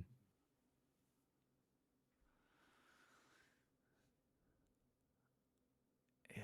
And I think that's all the counter he has in hand. Yeah, I think that's it. And then here, Jozu. Oh, Wait, what just happened? oh, he's just saying you got it. Wait, what? Oh, would he die on the clapback? Oh, is he just dead? What? There's no way. Is there? Well, he's at 0 life. Oh, no, he's at 1 life. He's at 1 life. What? And it's a 2K. What? Really? Wait, it's a third place match. You don't want to play it out just in case? Was he actually just straight up dead? I thought he was in like a fine spot. Yeah, me too. Cause if he was that worried about him surviving the Bonnie, then wouldn't he swing 8 into it rather than the 7s? I thought the 7s was because Yeah. he was feeling safe. So Yeah. That's something a confident person would do. But yeah, I was like, huh. oh, he's just trying to extend the game. I was like, okay, that seems good. And then Jozu picks up a Gart back to hand. That's another. It just kind of replaces the counter in his hand, and then it gets rid of a law. I am a little confused. Yeah, I'm a little confused. Really? Huh. Okay, that was Okay. a really awkward ending. Yeah. Man, I felt like so many things went correctly for the ace there, and then at the end he was just like, "Nope, you got it." Huh. I guess he must have done the math, but Yeah, but I would at least force my opponent to make the decision. right, do it to kill me correctly. Yeah. Well, okay, maybe how are we doing on time? Do you have Yeah, I'm free the whole day, so free? whatever Okay. whatever you want to watch. Let me see. How long have we We've gone for an hour and a half. Okay, we're making good time, I think.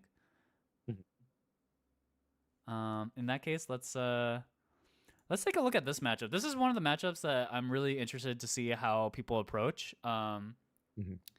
Oh, we get to see This the bracket is bracket too. crazy.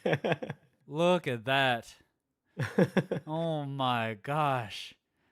They filtered each other out. Yeah. So many emus in Top Cut, and then we have. Oh, this is just one side of the bracket, right? Okay, yeah. So, Okay. but yeah, a I lot think of the aces, other a side lot of was emu. all Mihawk. Yeah. All right, we see Mihawk versus emu. I don't know who. I mean, emu will always take second if they get the chance, and then so the reason why I'm really interested in this matchup is because I think the way players play around the shanks is really interesting. Where like if Mihawk over counters and then they drop their Mihawk or they drop their shanks and then let it get Nusturo jam swing on, I feel like it's game losing for Mihawk. But then if the Mihawk plays around that part of the game well, then I'm very curious to see how the Emu tries to take back the game from that point and like how they take the pace of the game because when they play the shanks and then they drop a law beppo, it's just so hard to get hits in. So yeah, I'm very curious to see Right. how they approach this game. But it looks like Mihawk does have second, so that's bad for Emu, right? Yeah, bad for emu.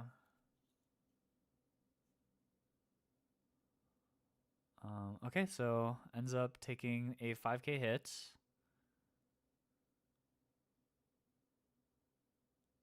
I hate that. As an emu player, it just hurts like the 3 dawn pass.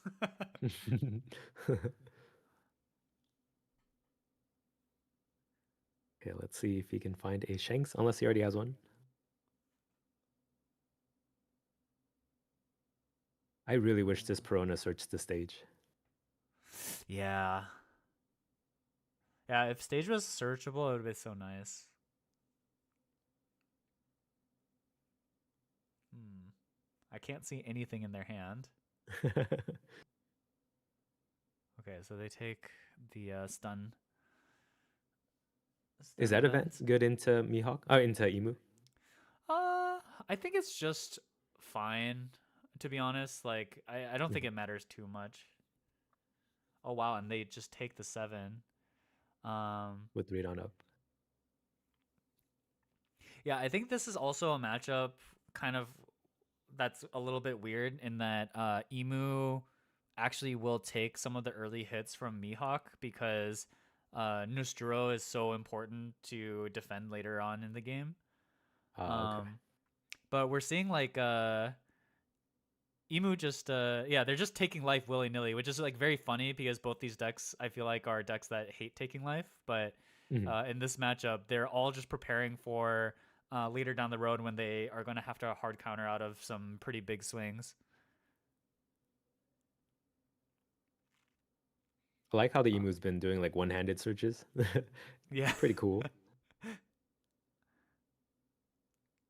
You know, when my opponent is a little too dexterous with their cards, it makes me nervous. Like, oh damn, I'm playing against Shin Lim. He's gonna do some crazy things with his cards. He's gonna find a card under his down pile. Yeah. Oh my god, that guy.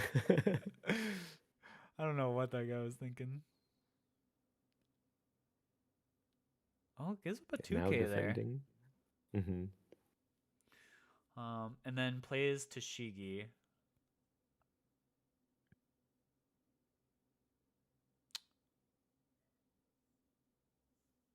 Wait, can't the Emu now Mars the Tashigi because he's nothing to rest? No, so Tashigi can rest herself. It's actually messed up. Oh, okay.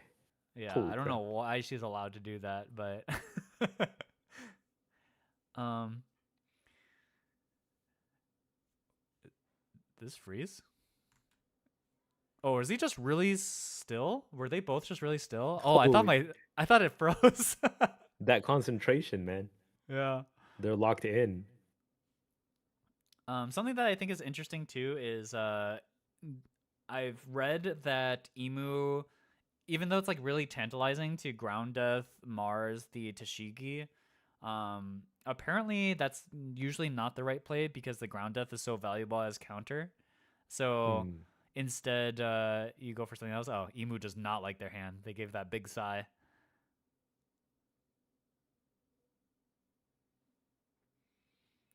The other thing, I guess, in this specific case, is if they did have the Mars, they could force the Tashigi to rest, and then the Swing into it. Tashigi didn't use the abilities, so they could then just jam into Tashigi, Right.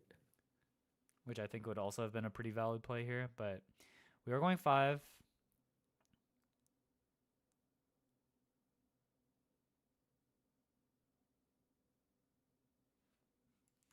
Thinking. Ends up giving the He does 1K. counter. 5 into Perona.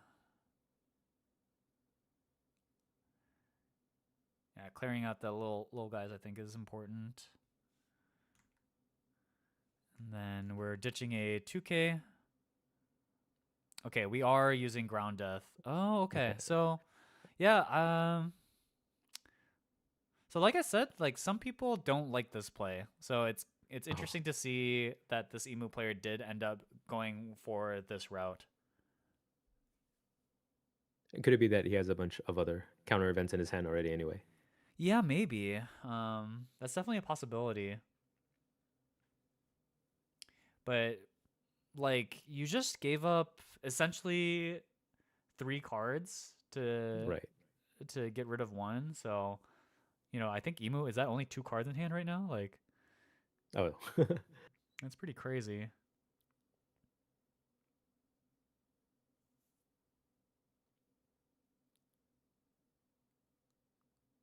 And just ask how many Donnie's at.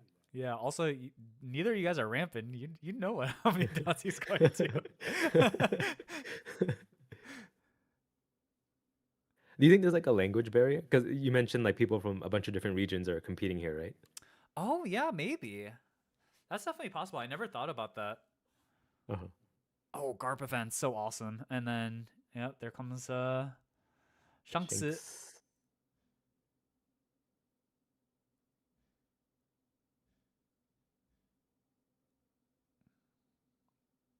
And gets to I love search, that finds a for long Beppo. Mihawk's even curve, like being able to play out Bonnie, use leader ability, and then use the Bonnie effect after is so sick. Uh-huh. Oh, you never go for like 2 Shanks? Is that too much? Bonnie can't search Shanks, unfortunately. Oh my god, if Oh, right, if right, right. if Bonnie could search Shanks, Mihawk would actually just be a broken deck.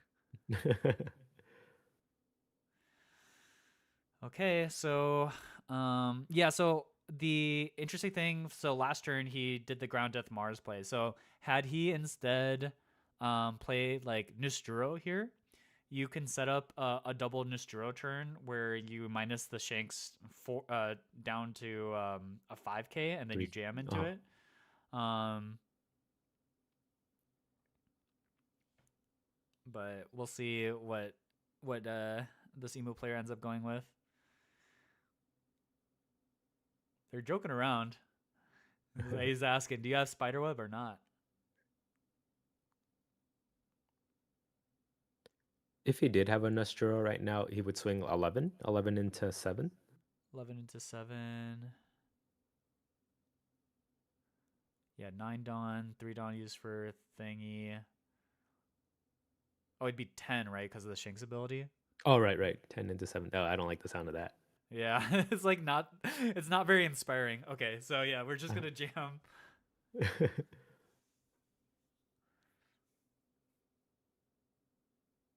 He's He's shaking his shaking head. his head. Can he defend it? Yeah, so he had the billion-fold Triliocosm plus a 2K. Dang.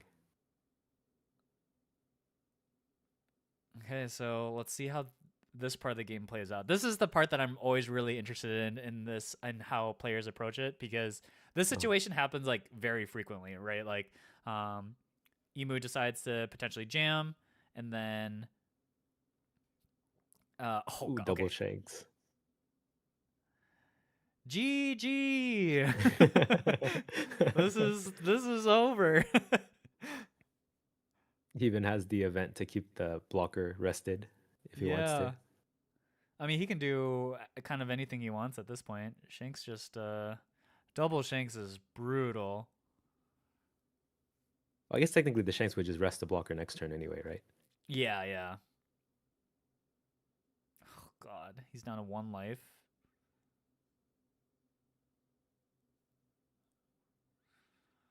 Yeah, and with double Shanks, the 10 elders, you still get to punch through both elders. Gross.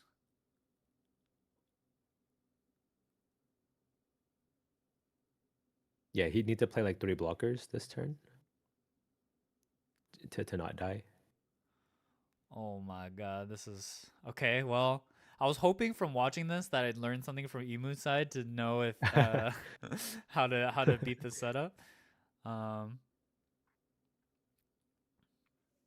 so the other route that some players can take as Emu is like, let's say the jam doesn't work against Shanks, you instead of trying to jam the Shanks, because like the Mihawk did end up taking quite a few hits in the early game, and they held 2 Dawn up, so the potential of them having like a lot of counter for that turn is pretty high.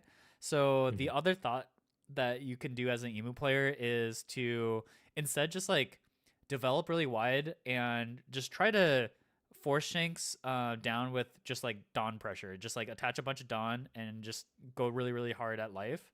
Mhm. And um, I guess the idea is that like if they're really low on life, it gets very scary for them to just like play big like another Shanks and try to like race you back just because the number of Mhm. swings you get after the 10 Elders turn gets to be pretty obnoxious. Um, but that being said, 2 Shanks might just be lights out. It's just so hard. Mhm. Now, I remember way back in the early stages of OP13, Emu used to run Stussy. Do you think it's like more relevant to maybe put it back now more than ever? Oh, Or is I it still didn't kind of a think bait card? about that. Wait, that Uh-huh. you're cooking. You're cooking, maybe. Right, because Oh it my handles god. Ace and it handles Mihawk. I should think about that. What the hell? Someone in Twitch chat said, "Fun fact: these guys stayed in the same Airbnb and had to play a BO3 to get first pick on the rooms." Oh, so they're friends. That's so funny. Okay.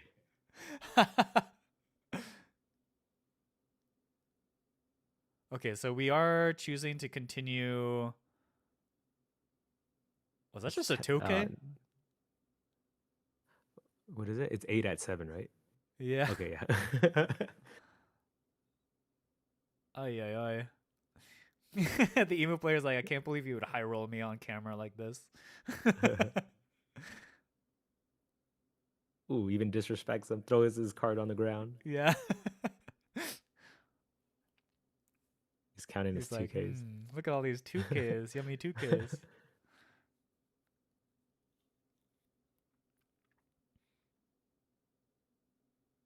Ooh, we get the dynamic angle on the Shanks. Oh, nope. Nope. Oh, yep.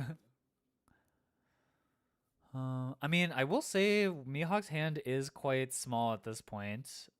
So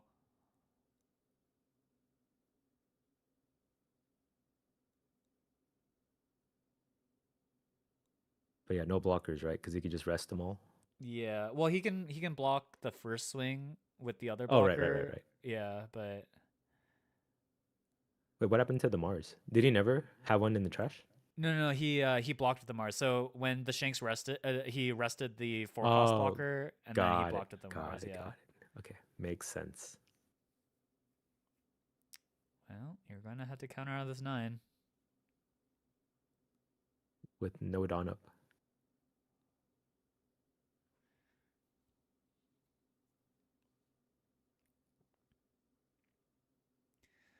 More fun facts from Fujitora HS in chat. Left player was TFT Global Rank 1 last week. Also beat me in top 16 in this tournament. Wow. Damn, Jimmy. Kind of the GOAT, no? Wait, he took.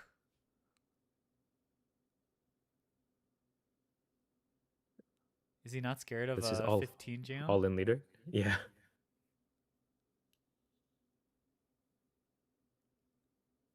He's doing the math. 10 plus 5, 15.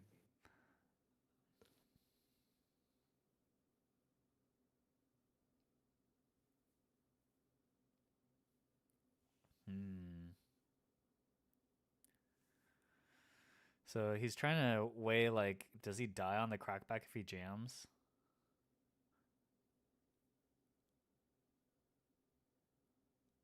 Like, probably not.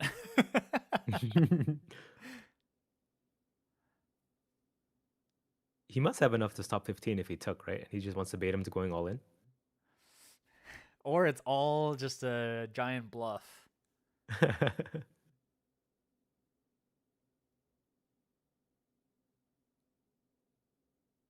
yeah, he's not falling for it. Who goes for Bonnie to draw? 7, 8. 8 cards are rested. Draw 2. Yeah, 9 Shanks does not do anything. Also, do you think Bandai realized that they made a 9/11 Shanks, or I didn't even think about that. you when Bonnie was super popular and like they played multiple of that card, like oh my god, we had a lot of 9/11 jokes going around. Oh my god, he hit the tower. Yeah, not the second one. Hmm. I mean, Mihawk looks like they're in such a dominant position. Okay, yeah, they end up being really safe. Stun the Nisjuro.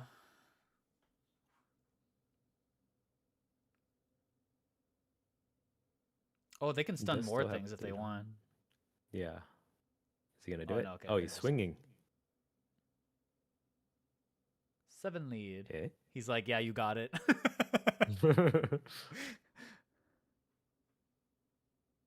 Okay, so he did have 2K, 1K at least.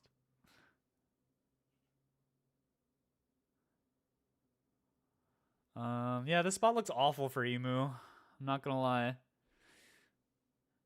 I'm still just not sure if I would have done the same play as him as the Ground Death Mars route. I'm still curious if like just doing the blank Mars and then jamming into the Tashigi would have been better, and then would have set you up for potentially fighting the Shanks down the road if they did save the Tashigi. And if they let the Tashigi die, at least you have another Ground Death in hand, and then I don't know. I could be wrong. Like maybe that's the route that he chose is better, but I think it would have been worth investigating. You mentioned also setting up an Astro the turn prior also. Yeah, great yeah. into Just that. set that up to maybe fight the Shanks after. Um, I would. I mean, I don't know if this tournament was open deck lists for Top Cut, but if it was, then you would know. You would know if they were running like Spiderweb or Paradise Waterfall to like gauge if like double Nisturo is possible. Oh, okay. Fujitora, you're my goat. He's got all the info. So he said Jimmy would play Nisturo normally and go face, but it means his hand did not have setup. War Create Jupiter for turn after. And this was open deck list. Okay, okay. So interesting information here for this game. Oh, Mihawk's down to 0. I think Mihawk here just feels super safe. He's like, I don't care what you got.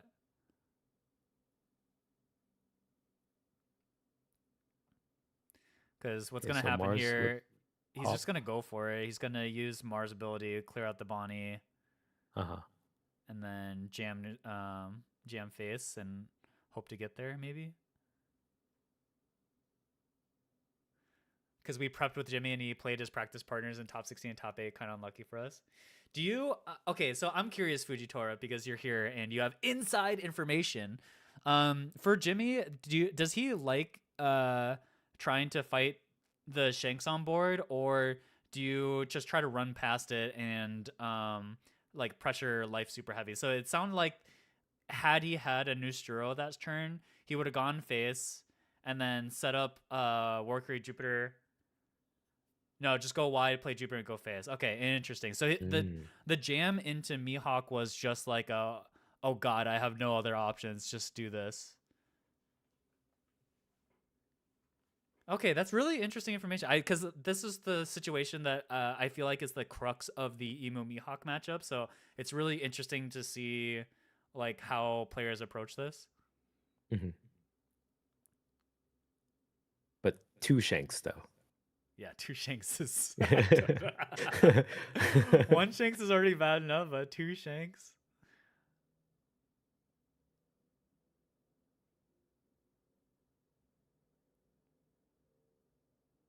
5 lead. Okay, 6 lead. Okay.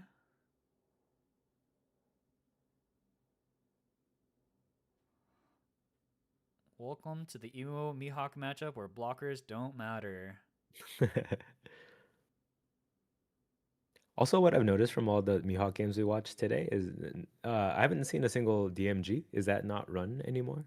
I'm pretty sure DMG is still very important. I Okay. do know some people have cut it down to like maybe 1 or 2, but um, yeah, that is interesting. We haven't seen a DMG played yet today. I feel like DMG is still the GOAT. Yeah, I really like DMG. So I just Yeah. hope it's not a bad card now.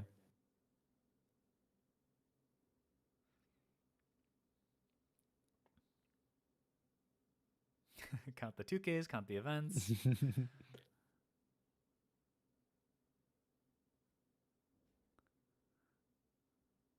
He's like, yeah, you can just keep it there.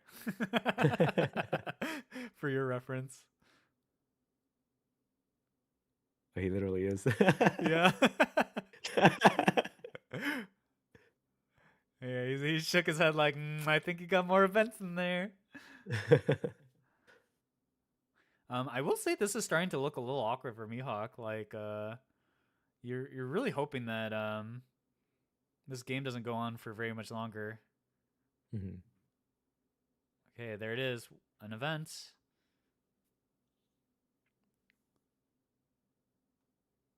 Oh,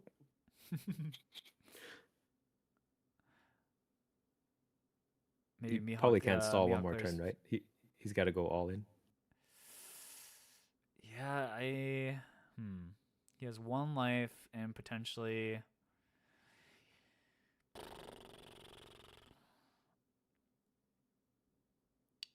How would Yeah, you it's just. attack into this? You want him to burn an event counter on like a 7K and then Yeah, and then jam jam the the rest? rest.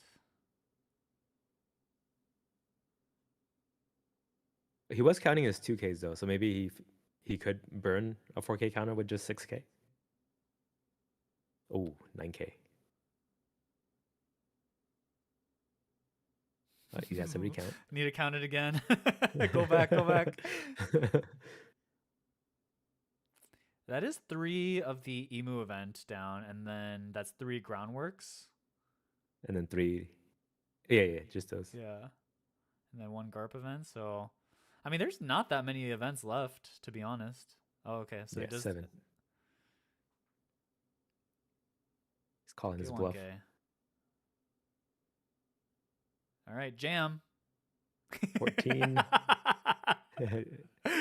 Does he? Oh, he doesn't. Yeah, he got it. If he had it though. He was sweating. He was sweating.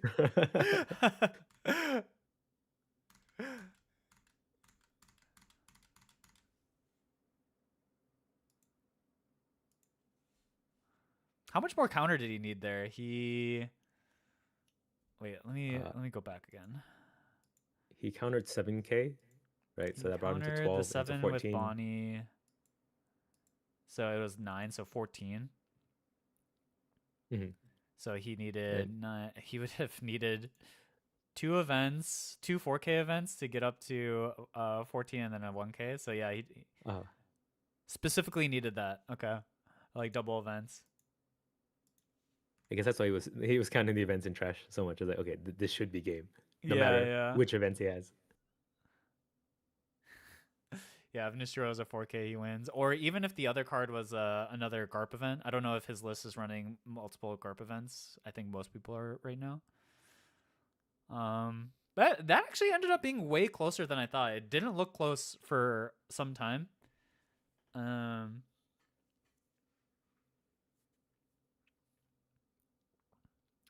And I'm still curious if the ground death into Mars was potentially actually game losing, because like he would have had another ground death there. That's true. And but it's also possible that if the Tashigi lived, like he just takes too much pressure too. So Also but true. I'm also curious if like the Mihawk player would have countered, let's see, on that turn it would have been 7 Dawn turn, Mm. um 3 for Mars and then and then 4 jam left 9 over. into 6. I guess it's only two Uh-huh. 2Ks. Hmm. So maybe it's, but then it's harder to protect the Mihawk. I don't know. I'm curious what he would have done there. And yeah, leaving a Shalria up is always really good into decks that like to abuse searchers. Purple Dofi is like the prime example to do that Uh-huh. with, just because the god setup with Purple Dofi is when you have these sugar searcher, and it's searching every turn when you don't have a board, and you can't swing into it because he keeps redirecting it into the like the on KO guys, Yeah. and they it inevitably draws like a bajillion cards. Uh-huh. If you leave the Tashigi, doesn't eat. So the idea that I had, Cold Pants, was that if you attempt to pop the Tashigi, it has to rest itself to save itself. But the Tashigi wasn't at 8K; it's only at 6K, and then you jam with the rest of the Dawn. Um, and it's possible. Again, I'm totally open to the idea that it's wrong. But I just think it's interesting to just like force more cards out of Mihawk's hands, and then makes the jam into the 7 Shanks on the following turn like a little more tenable. But it's possible. Look at that. It's just incorrect. I don't know. Just seems like an interesting idea.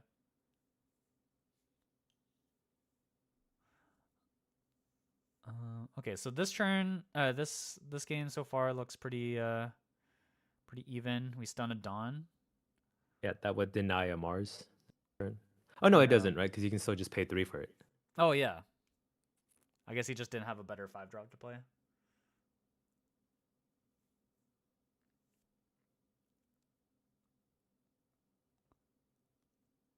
Okay, so he's countering with the Nostros.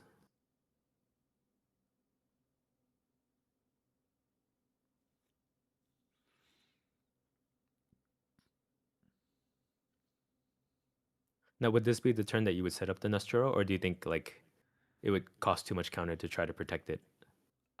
I think this is the turn you would. So we were saying that this is the turn that you are trying to set up a big aggressive turn to swing Mhm. into the Mihawk's life The here. Shanks. Uh-huh. And it's particularly good that they didn't play a Tashigi here, because 6K is a lot easier to deal with than 8K. Right.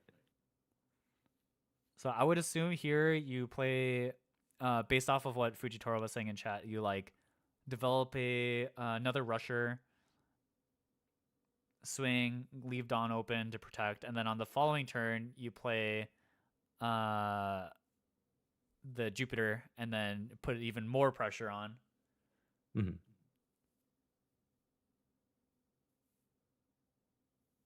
Marsing Bonnie is too convenient. Yeah, I mean, I assume Mars is the best option here, just to get rid of the body entirely. Oh, and then you play. Oh, I love this. You Shirahoshi, and then you Mars, and then the setup looks very good for Emu. Mm-hmm. I like this. All right, what we bringing out? Yeah, he knew. He knew. He knows.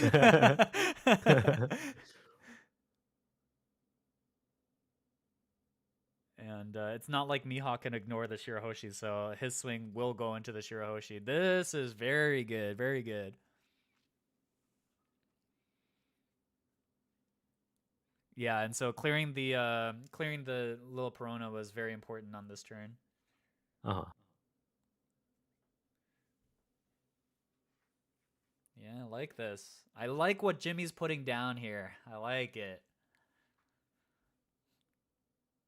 These are both decks that I'm considering for Nats, so seeing these guys play this matchup is super helpful. And then boom, we're just passing. Are you giving up on Roger? Sorry? Are you giving up on Roger for Yeah. Nats? I was playing more games and I had one too many games where I opened like 4 10 drops and I was like, you know what? Maybe this is a Oh. sign. I do think that deck is gas. I would not be surprised if someone did well with it. Uh-huh.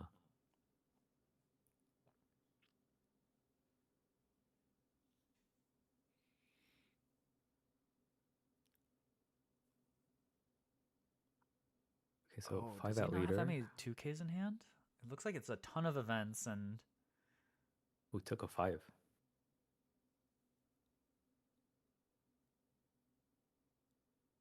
boom, Jupiter. So this is all just going at face then? Yeah. Probably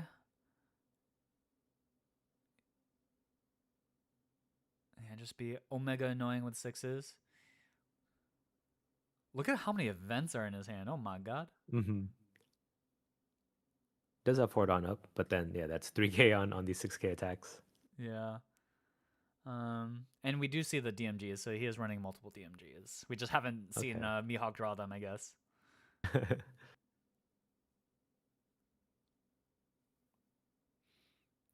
So yeah, we're just gonna ignore Shanks. Just keep swinging 6K. All right. It's pretty Tells us a telling if he lot has of to 3k information this. there. Yeah. Oh, the head nod. Yeah, he's like, I hated that. Oh my god, Oh, he he took. takes again.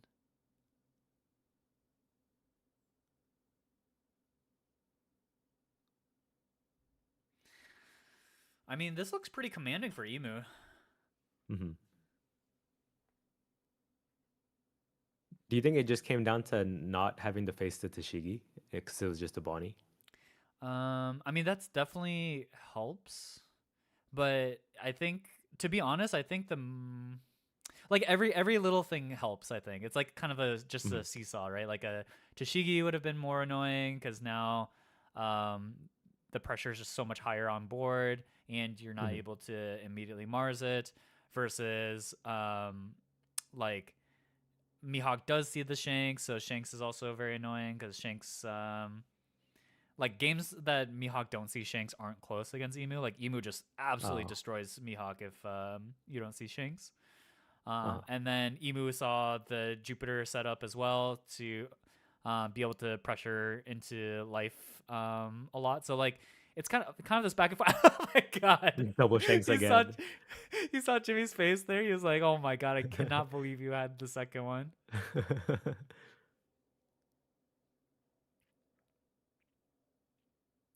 I cannot believe it. Oh, can he really let this go though? Is the question. I guess he has to, because are you gonna really protect it from another 8 here potentially? Yeah. Okay. Yeah, let's We're just go. letting it go. 7 lead.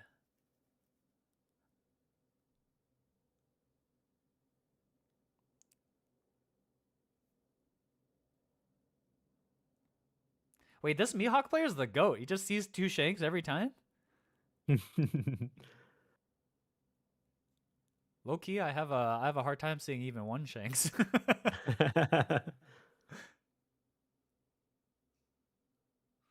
But Mihawk is low in life, so yeah. Now we're in the rat race. I mean, for sure, into Bonnie, use leader ability. Mm-hmm.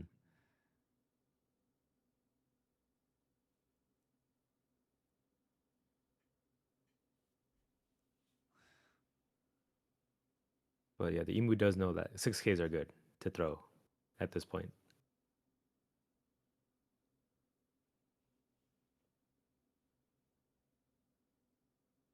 Oh, Fujitoro was also a top 16er. I see. I see.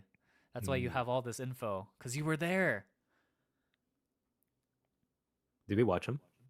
I'm not sure. Fujitoro, what deck were you playing? And if you don't mind, what was your first name that would have been on stream? I don't want to dox you, but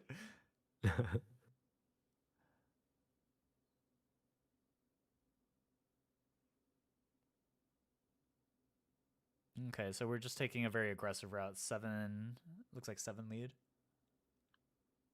Played It would be same 6 list though, with right? Flesh. Okay, okay.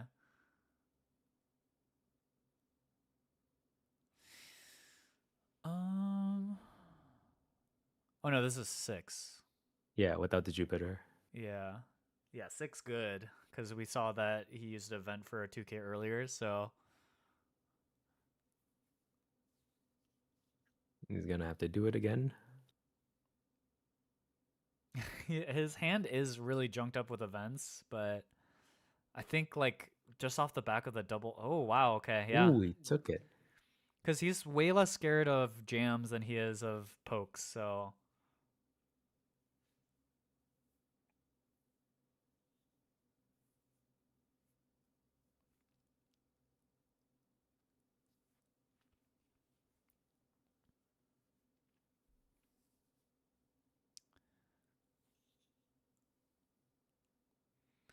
I think the top cut rules in One Piece need help in terms of. I mean, I generally hate time rules in One Piece in general. I'm not a fan. But top cut in particular is even more egregious because I feel like, some of these, especially in the modern era of One Piece, like some games just take long, not because like the decks are, I don't know, like it's just like the decks are very defensively oriented and they just Mhm. take a long time to play out. So I feel like the time rules are a little bit overly punishing. Yeah, if BO1 is But 30 minutes, BO3 being 60 minutes makes no sense for sure. I don't understand. you think it's too short? Yeah, for sure it's too short. Oh, Yeah.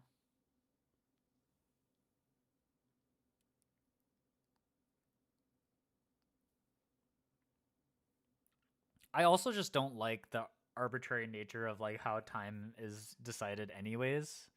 uh-huh. Um I don't know. It's something that I'm not sure what can be done with, but I yeah, just not a fan. Mm.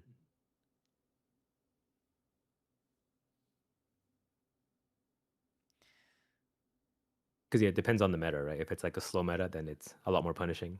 Yeah, yeah, cuz I think like in the meta with AC move for OP13, like I heard at Mexico Nats, like tons of players just decided to scoop game 2 in order to get to their game 3 with more time.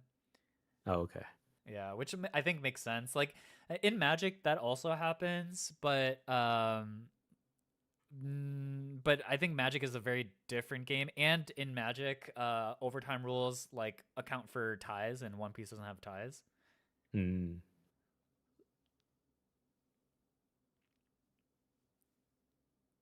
So yeah, I just generally don't love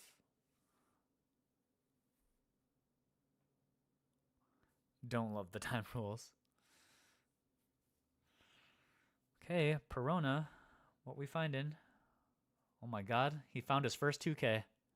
I don't actually He's know if no that was his longer first afraid of 2K, 6Ks. I think you're right actually. but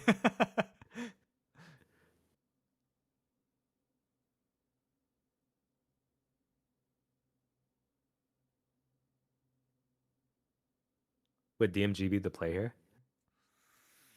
mm, Right, because he you has could quite rest a a few blocker in the cards in Dawn, and then hand. Shanks attacks and rest the other blocker. I don't think he can go for a game this turn. I think Emu's at too Oh, high of life. I okay. think what he really needs is like another. He needs another body to pressure with.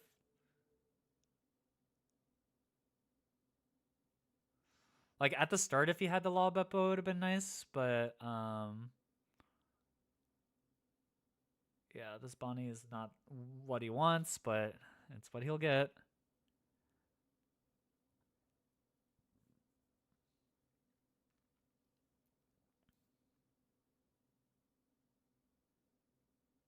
so blocked. Another 9.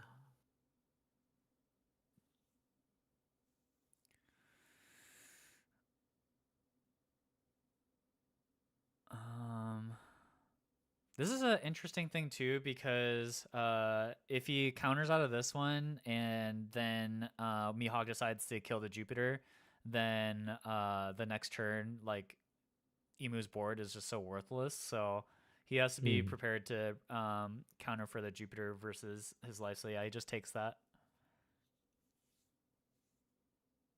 Would it have made sense to try to go for board instead of life? I think he still needs to progress the game is the problem. Oh, got it. Yeah, that's right. Yeah.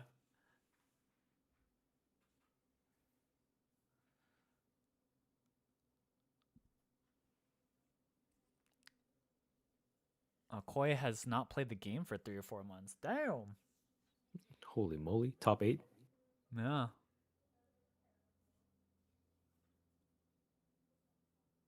I play every day and I suck. I feel you there. I put a lot of time in this game. I'm trying to put more time into this game, to be honest.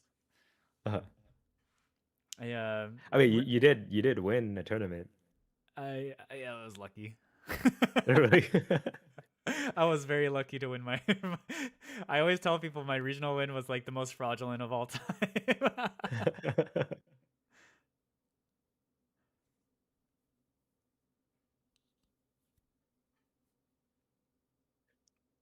Yeah, Mihawk's position is really awkward because I think he really wants to get rid of this Jupiter, but he can't use too much Dawn, otherwise he dies. So okay, yeah, we're just gonna go. Oh, we're going 9 lead.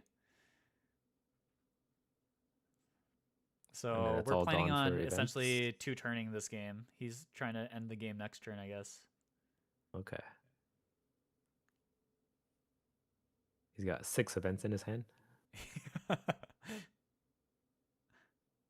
Oh no, one of them's a spider web I saw.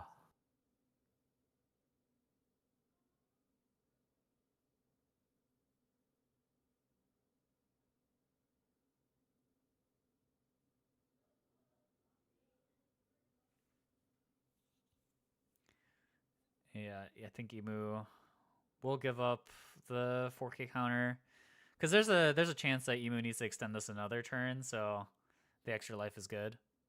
Mm-hmm.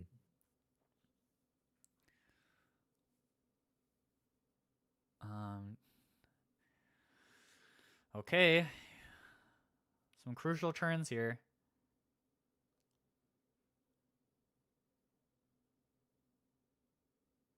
But yeah, I think the onus right now is on Mihawk to end the game before all the pokes eventually take him down here. So, here's a bunch of 6Ks. Yeah, and these 6Ks are max pain for like, to be honest, like think about this game if he didn't have the double shanks. Like, this looks awful. Yeah, it would have been over. Yeah. Yeah, it looks really, really bad. So yeah, I don't know. Maybe once the matchup is learned, it's not that bad for Mihawk. And like it's much more unlikely for Mihawk to see like double shanks and stuff. But I won't say exactly that Mihawk saw the best cards in this case either, but double shanks is pretty good. But double shanks is pretty dang good. Yeah.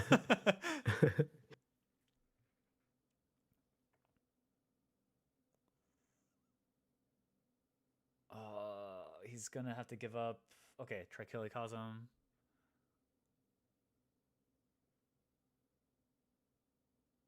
As a 2K rather than a 4K.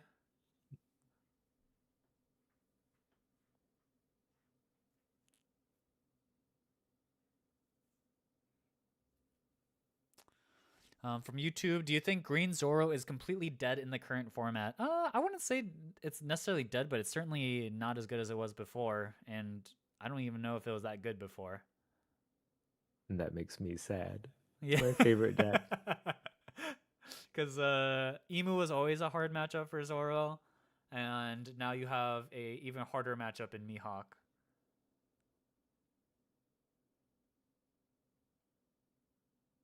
Oh my god, this is just so painful.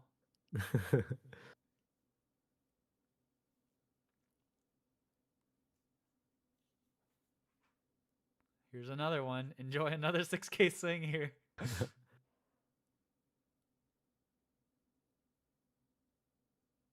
I think he doesn't have enough events for the number of attacks. Yeah, so now Oh if no he no jams with a he Nisturo, is he dead here? uh-huh. 2 cards. He could have a Trichiliocosm and like another DMG. So he could Uh-huh. counter for up to 7K, so 12K. So he is safe from a jam from another Nisturo. But the question is, if he plays I another think 10 he has a elders spider web. here. Oh, it's a spider web. I Uh-oh. think so. If my eyes aren't deceiving me. Oh, but he has the Kitten Killer for the final swing anyways. Oh, that's true. That's true. That's true. Yeah. So he can crack that spider web DMG.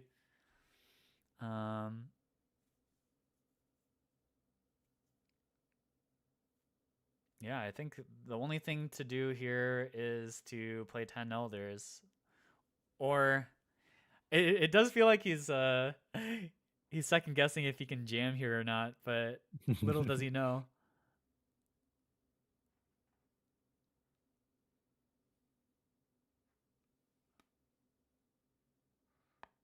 Yeah, if he wins off of playing like 5 events in a row, that's gonna be crazy. Yeah.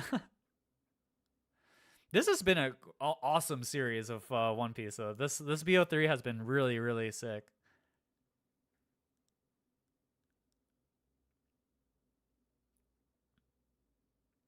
Damn, this is starting to convince me to play Emu.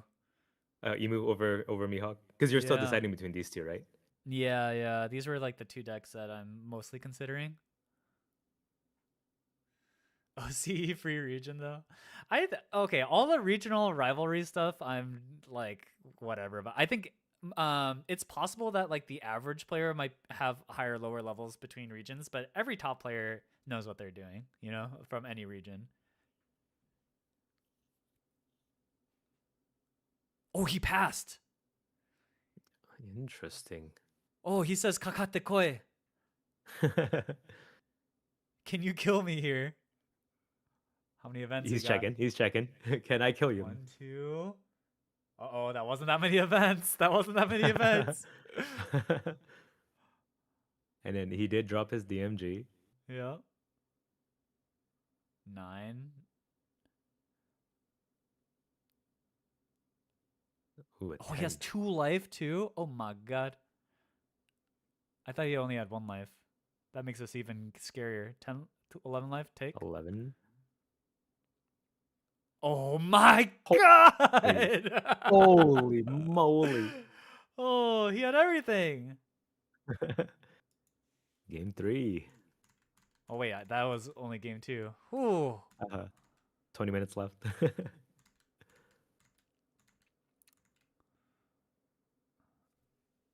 Okay. Well, 19 minutes is not a lot of time here. Does this game go to time? Oh, God, I hate these time rules so much.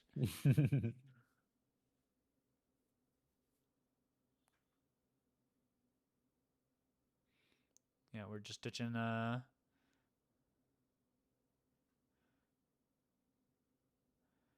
He can't possibly get double shanks 3 games in a row, can he? Okay, well, this is the game, by the way, that like this is where really, really practiced players make their money, because you have to play under time pressure, so you have to go real fast. So players who have more experience in these spots will do better overall. Less likelihood of just like bad mistakes and such. So,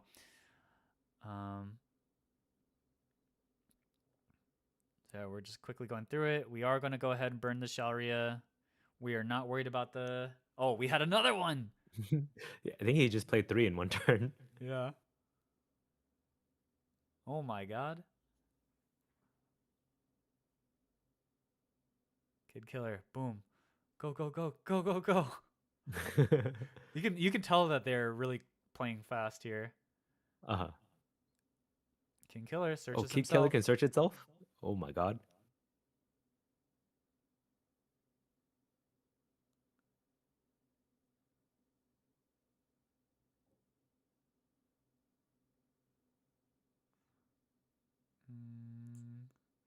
thinking about it. Okay. Takes the blocker SEC Bonnie. 5 lead. Takes. Boom. These guys are playing at an electric pace at the moment. Now they don't want to go to time. Yeah, I don't think they want this game to be decided by time. So Oh, okay. Just for like integrity, or is it like an advantage for one deck or the other to go to time? That's a good question. I don't know. I would assume that it's more advantaged for Mihawk. Mihawk, right?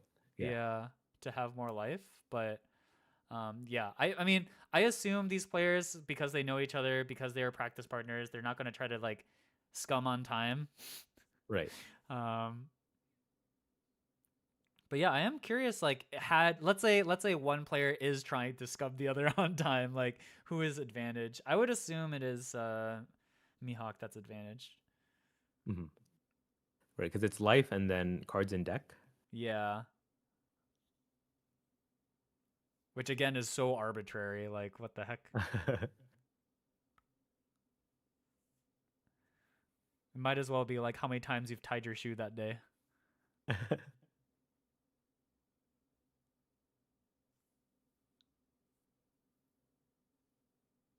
What are the overtime rules in Magic? You get five turns of overtime that are untimed, and then at the end of the turns, if no player has won, then it's a tie. Oh, okay.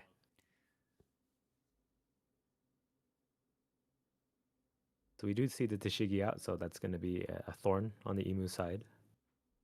Yeah, so this is a better start for Mihawk. We'll see if he has the double shanks though.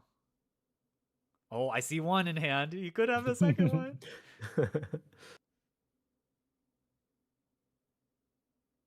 Ooh, Nostro Jam. Yeah, we're just seeing the ignore Tashigi plan now.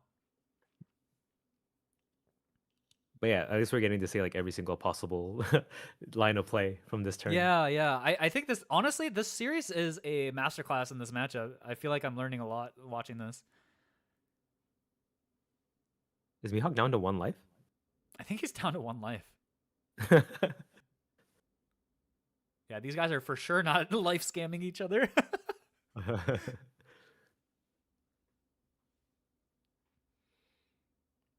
And then we are just going to go ahead and play Saturn, build up more cards in hand.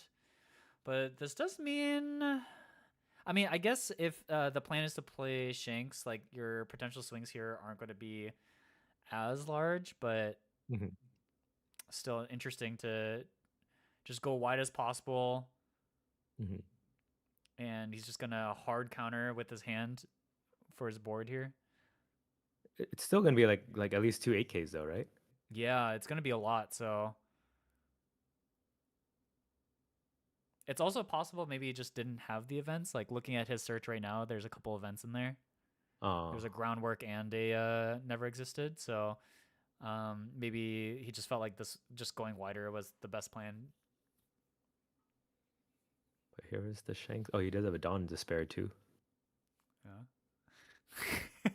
Jimmy's face is like, brother, 3 games in a row? You never miss this guy?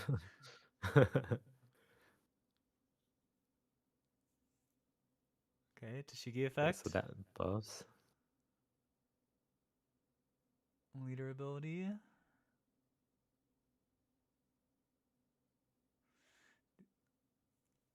It's 8 and a 9. I mean, I don't think... Okay, so he does have events in hand. He's just choosing not to. So maybe he's just deciding one of the attacks will will counter out the AK, and then... He does have the stun event too, so that could save him some damage. Oh, that's true. Yeah, he could... And he has the coffin boat, and so he can still hold up 1 Dawn. So if he goes like 9 into the Nisturo here, he probably will let it die. And then now he uses the 3 for the what I like to call mini Luna. Yeah, that would save you from Jupiter angle, right? Yeah, there it is. Yeah, huge. Very, very big turn from Mihawk there. He saved himself so much time there.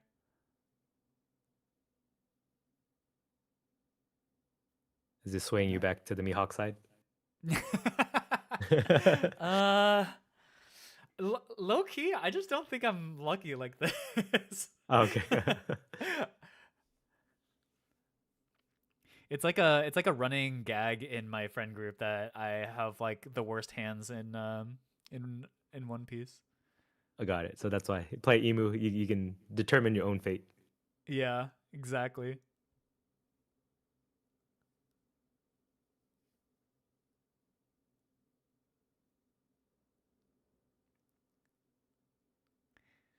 And yep, my co-caster here is Kardi Kaizoku, Yo, what's up?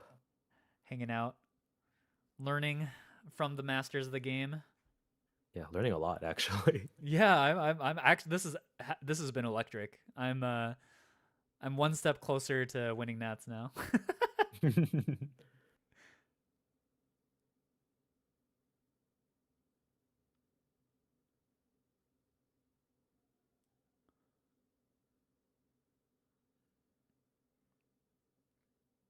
So what can Emu do from here? Does he have to get rid of the Shanks in that case since he doesn't have a whiteboard? Oh, it looks like he's That's a good question. attacking. I think he's gonna try to pressure the Dawn out, I think.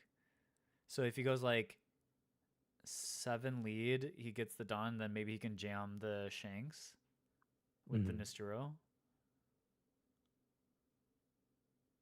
Okay, no, he just takes. Okay, so he's just like, yeah, screw it. All right, Nisturo. How much Dawn is he gonna attach here, though? Oh yeah, are you going to Nats, by the way? So not to compete, but I'm waitlisted for the general admission ticket. Oh, So okay, it depends. awesome. Yeah, I might just go to go to Vegas if I can't get into the event, Okay, awesome. just to see people. Yeah, yeah, yeah.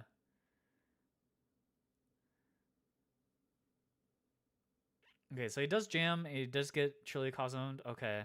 So Ooh, now this is the first Law and Beppo we've seen. Yeah, this is the first Law Beppo.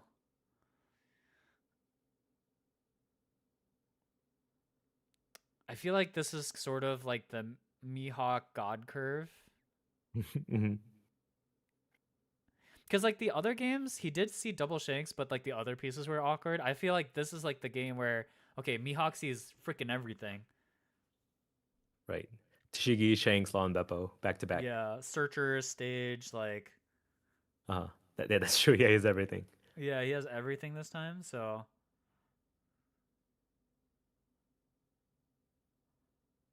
Okay, 9s, he's gonna have to take these, I assume.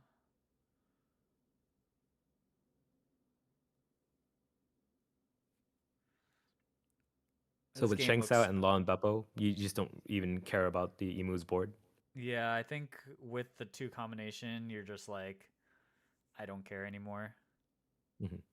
Especially because he stunned the Nisturo, so. And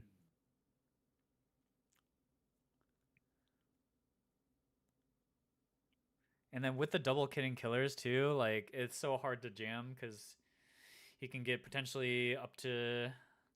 I mean, he's not going to attach any more Dawn, so he can have like 5 Dawn available for events potentially. That's insane. Yeah, it makes it very scary to try to like just be like, yeah, I'm gonna go 16 lead. Okay, so we do see the 9K counter out, but yeah, now so Emu is in trouble. Mihawk's at 0 right now. 0 life. Mihawk's at 0 life. Yeah. Okay.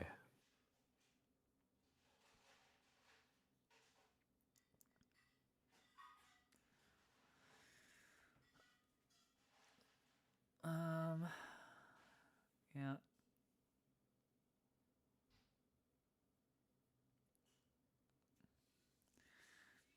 Yeah, I think he's very comfortable in this spot. The Mihawk player. Yeah, I can't think of any way to get out of this. Yeah, like this setup of like Shanks into Law and Beppo is just so disgusting to begin with. It's just like against Mihawk, you're like, oh, I want to go wide against them. Well, Shanks exists for that. Law and Beppo can't do that. Okay, well, maybe I go tall then. And then it's like, oh, I have all these events. What now?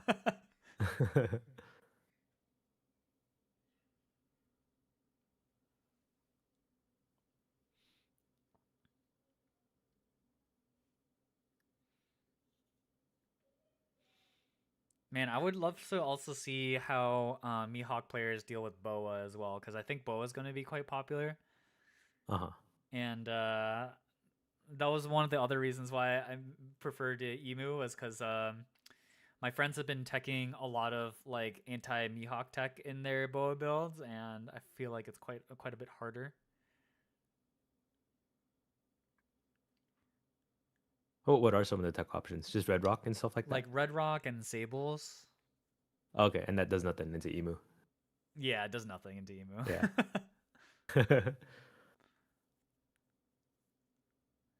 So it's possible that like a lot of decks are going to be teching hard for Mihawk specifically. So, Mhm. and I think the harder, okay, yeah, he just says, you know what? If you got it, you got it.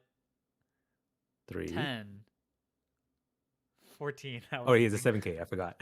Yeah. Damn. Okay, okay. That's that was a crazy match. Uh-huh. Good That was really series. good. Okay. Now we get to see grand finals. Mihawk Wait, Mirror. they got 2 hours?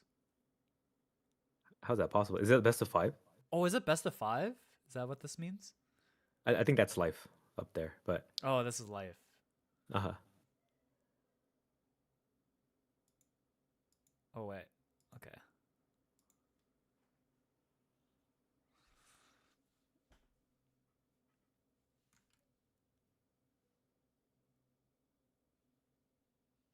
Okay. What are these You know, Dawn? Is this New Jeans I've Dawn? seen people. Oh, Or is it? sleeves? I was gonna say I've seen people like put their SOs on their sleeves. Is that something you would ever do? If my girlfriend wanted me to do that, Uh, but she actively does not want me to do that. So okay.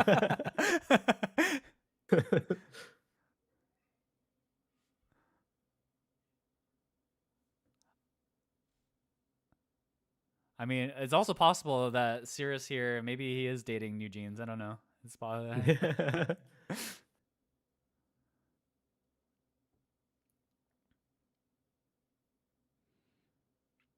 All right, so interesting to see what maybe like anti-mirror tech that these guys will be playing, because like I know one of the cards that people like in this matchup is the 911 Shanks.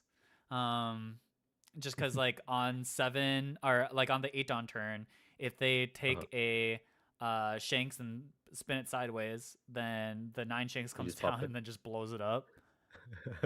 And pretty much there is like game losing. So Uh-huh.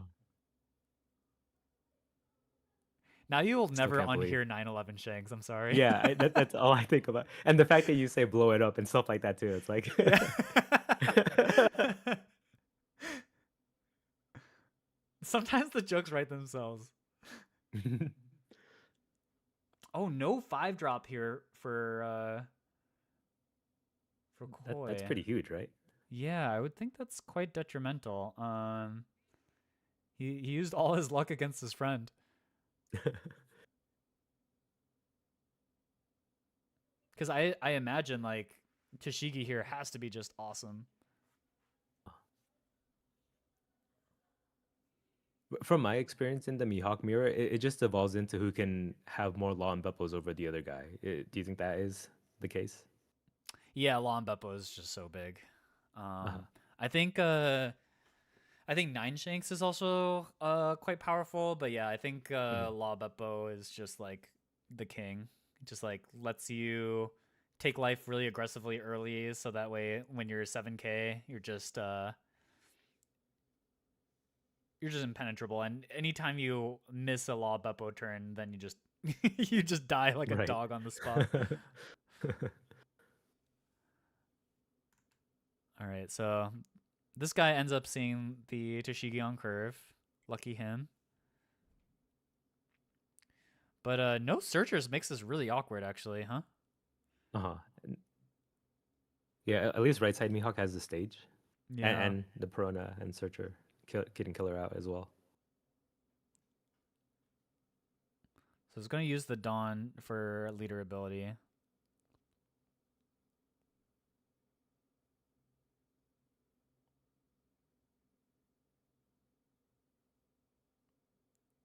Six lead, just take. In Law and Beppo we trust. Do they buff to Tashigi because there's a way to rest it this turn? With what would rest it? Yeah, I Shanks? think there's the possibility of like Shanks into an AK swing into it. Okay.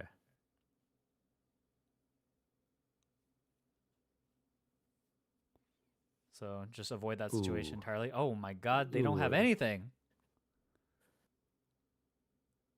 He used up literally all of his luck. Yeah, like missed 5 and 7 in the 5-7-9 curve. That's not good. Like now do you even want to take Shanks at this point? Uh-huh. Or do you cut your losses and just take it anyways? Yeah, I guess you take it anyways. Oh, okay.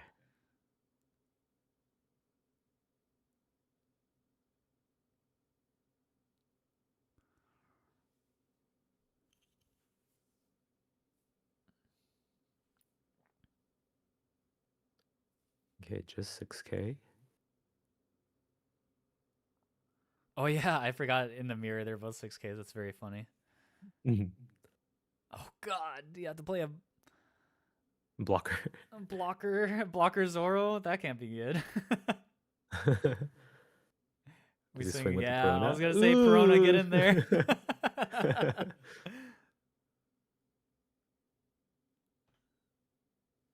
7 lead.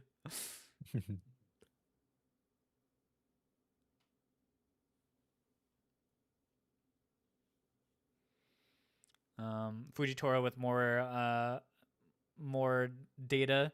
Cirrus apparently has been on an absolute tear. 6 tournaments in a row, topped them, and 5 of them were top 4 with Mihawk. Ooh, dang.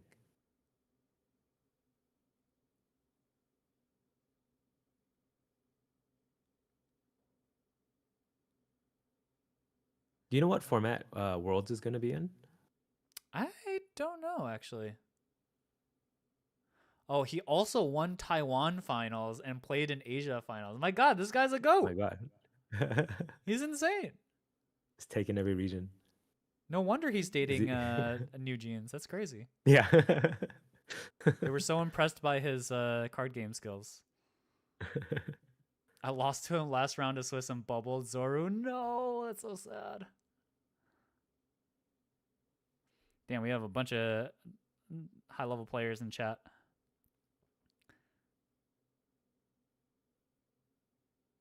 Oh my god, what is he doing? He's doing jutsu. Yeah.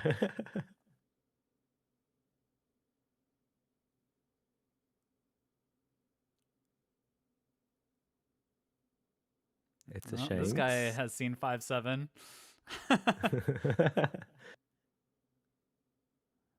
Oh, but he does end up respecting 9/11 Shanks. So he's not going to rest the Sorry. It's just what I know him as. It is a good nickname.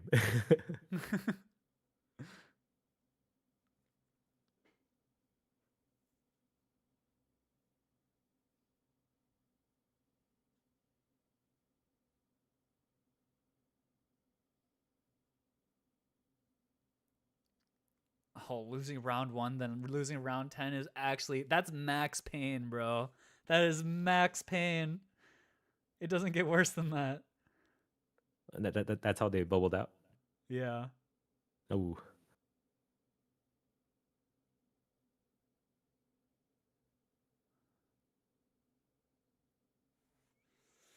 I mean, this looks pretty freaking bad for Koi here. Like, he just missed all of his curve. Meanwhile, your opponent has curved everything. But he would get the first law in Beppo. I'm pretty sure he has one, right? Yeah. Also, we did see the 9/11 Shanks, but obviously not exactly good because Cirrus is playing around it very well.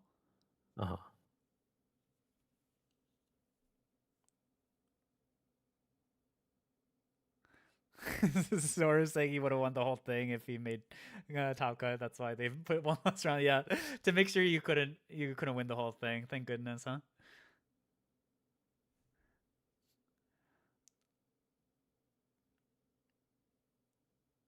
Was not going for a 10 drop.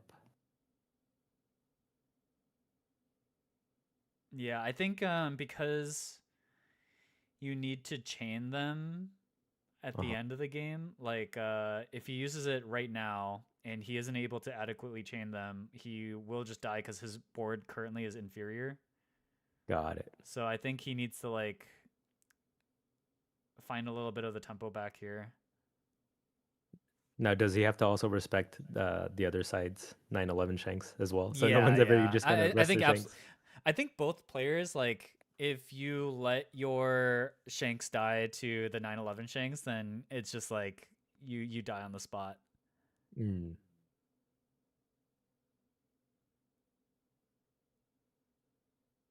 Oh, he wasn't at 10 down. Oh, okay, he accidentally. So it would have been Sirius first to 10 drop. Okay. So it wasn't even an option. Yeah.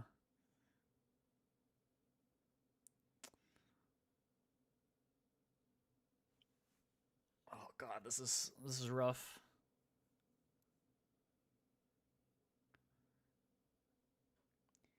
There's 6 lead. 6 lead, 6 lead. Yeah, get in there, Perona. This Perona's been putting in a lot of work, actually. Yeah.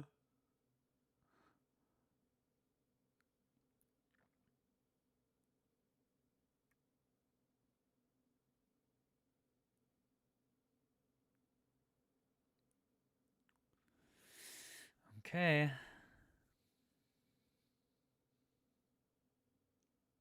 Right. Now we'll see Law and Beppo, the first one. Yeah, are we ready to go for that part of the game?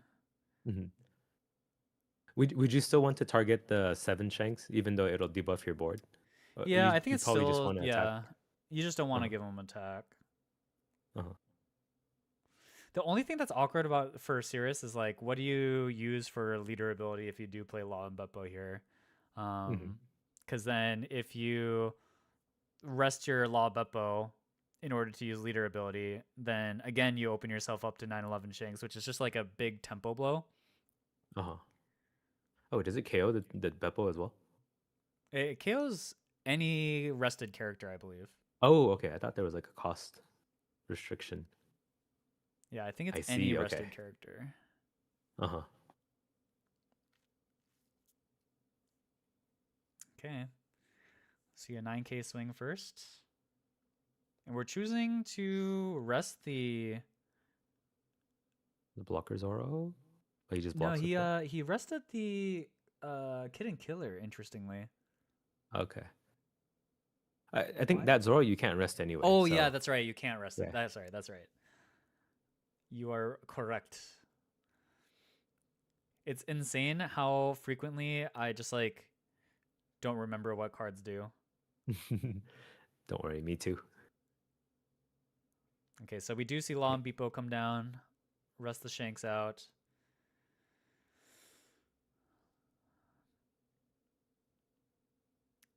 And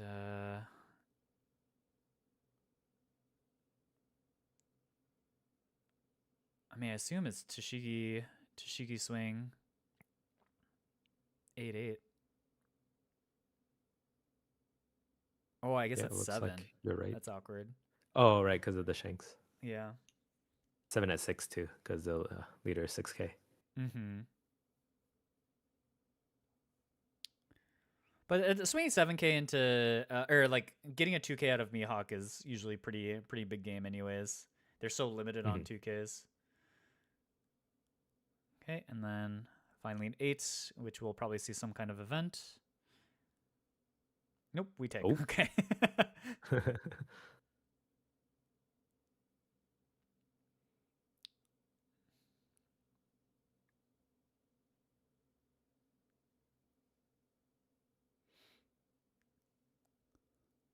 So is this the 911 turn or I think it should be. The question is he scared of? Yeah, look, he pulled it up. 9/11, kaboom! he should have a Yeah, Dawn up, right? he should have a Dawn. Yeah. Okay. Okay, there we go. Then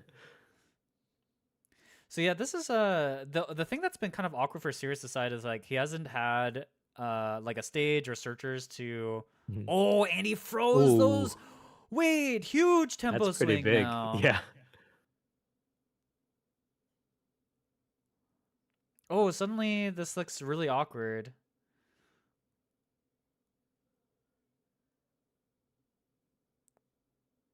Yeah, that mini Electrical Luna event is really good for the mirror for Yeah, these two it's cards in really good. particular. What the heck? Why does Electric Luna and that event rest or stun 7 cost? It's just so insane. Yeah. Like 7 is just such a high number.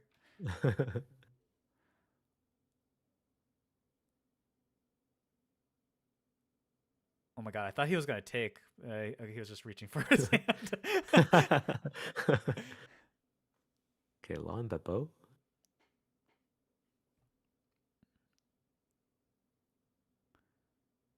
And then I assume Toshigi effect because Oh wait, why didn't he Lawn Beppo first before attacking?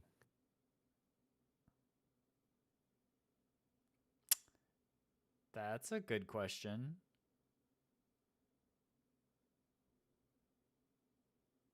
Yeah, could have Long Beppo before, right? Uh-huh. Okay.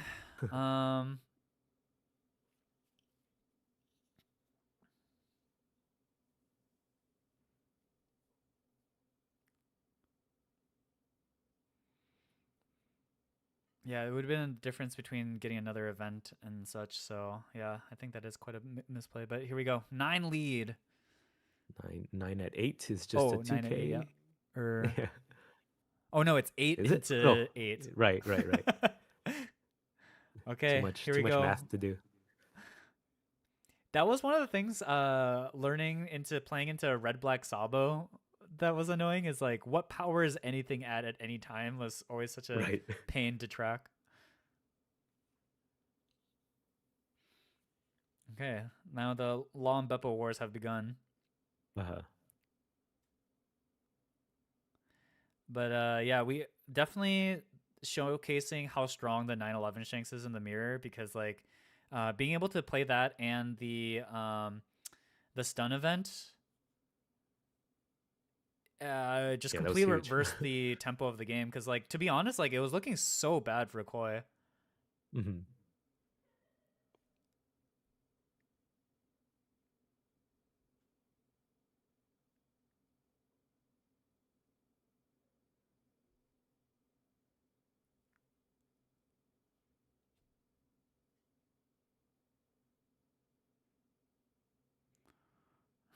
Like the fact that this is just a 1k counter needed for a 7 Shanks swing is insane.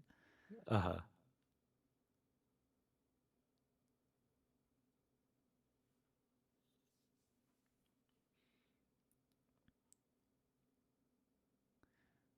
So 8 at 8.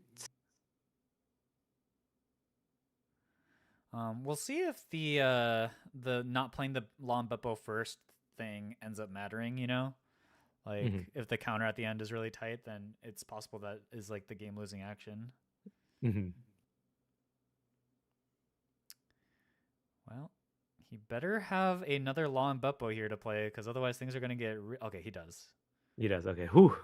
Yeah, I was going to say otherwise I think he just gets annihilated here. Which is crazy considering that Koi missed 5 and 7, right? Yeah, like 5 and 7. Uh-huh.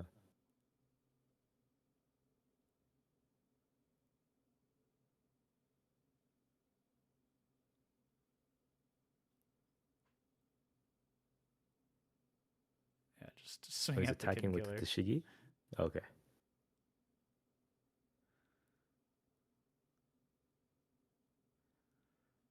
Yeah, I think deciding that there's no way Tashigi is swinging this turn anyways, so.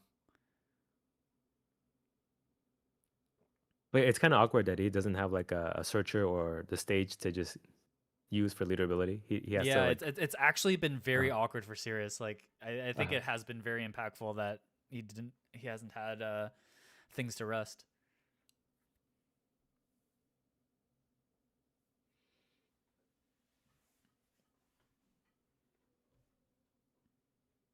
They don't swing after Law and Beppo to play around Paradise Waterfall. Oh, that's right. That is true. But they should know if these guys are playing it. Actually, Koi does play Spiderweb, so I guess he is playing around Spiderweb then. That's big brain. Yeah. Yeah. Playing around Spiderweb. That makes sense. That's funny because I literally talked about that with my friend the other day and I totally forgot about it. Yeah, because if they Paradise Waterfall after you Law and Beppo, you feel like such a chud.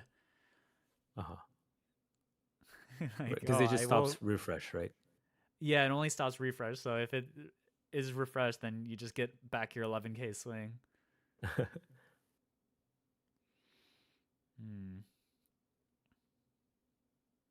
Now we just have like King Kong versus Godzilla on the board right now.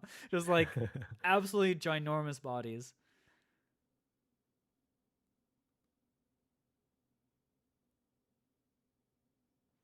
Does he have another Law of Beppo though? Is the question.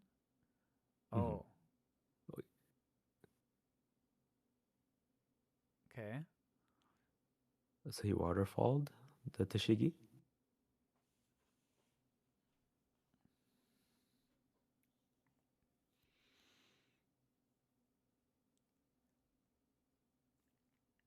We go 8 into 8. Resting the Tashiki again. Back. Oh, I he just gets up noticed it's 2K. not timed. Oh yeah, grand final. I guess not timed. Maybe that's We why can it's 2 play- hours long. Yeah, that's why it's 2 hours long. It's still just a BO3. Imagine. Honestly, it might be. Okay, I'm gonna. Okay, so. Wait, did he?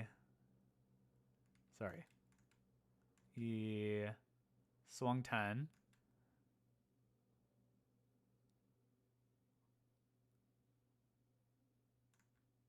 Nice Does he want to get rid swinging. of the Tashigi?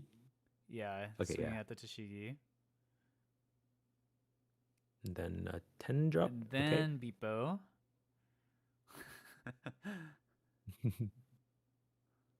And pass. And I'm guessing Koi's playing around the spiderweb too to do that at the very end. The same reasoning. You don't want to get them an 11k swing back if they have another Paradise Waterfall or Spiderweb.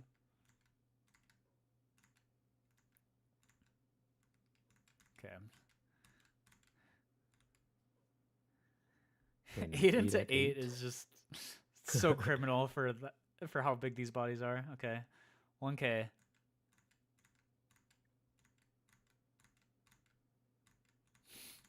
These late game turns are taking a while. Uh-oh. This probably means he doesn't have any more Law Beppos. He would only have one more in his deck anyway, I think. Oh, true.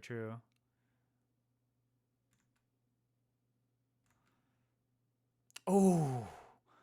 That's 8k encounter.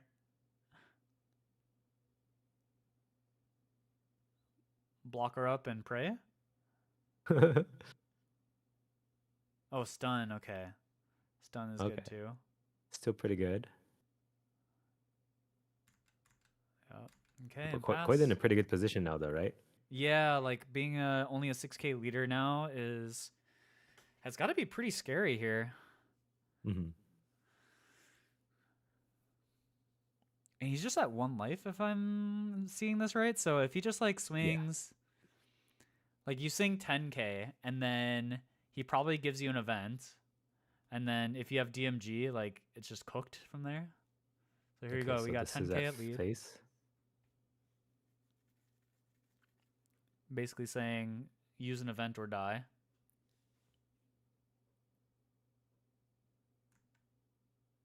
I think Cyrus is at 3 life, if the number on the top left is Oh, is he at correct. 3 life? It's so hard to see. Maybe it's like off Yeah, camera a little bit. 1. Okay, yeah. So he's at. Okay, so now he's at 2 life.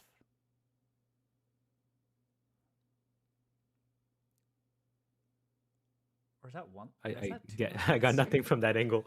Yeah, like that ankle didn't help me at all. Okay.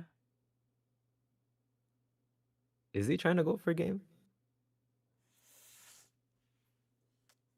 I mean, if he went for life there, it seems like he is. Uh-huh. Yeah, I figure it would have been better to go for board. Okay, now he's going. Wait, 11. Where's he sending the 11? 11's going at.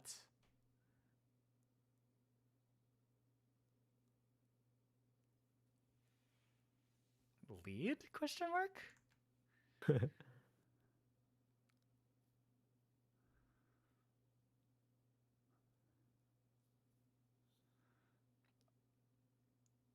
Sirius looks uncomfortable. I'll tell you that much. Uh-huh. Oh, okay. Sirius is at 1 life though. Okay, so Okay, I guess it was off the counter. This is a pretty good position for Koi then. yeah, I mean, it is very punishing if he has a DMG and counters out here. So I feel like wait, his Dun's not rested, right? He just placed it that way Mhm. for Koi side. I want to see this Perona finish the game.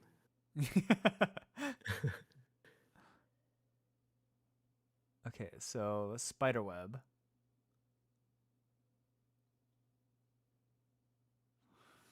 I mean, this feels pretty reasonable to end the game here. He's got a Uh-huh. AK body. I don't know how many cards are in Sirius's hand here.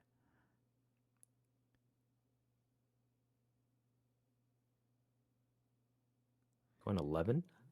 11. Yeah, trying to play around the 4K event, I guess. 11, 12 for the finish.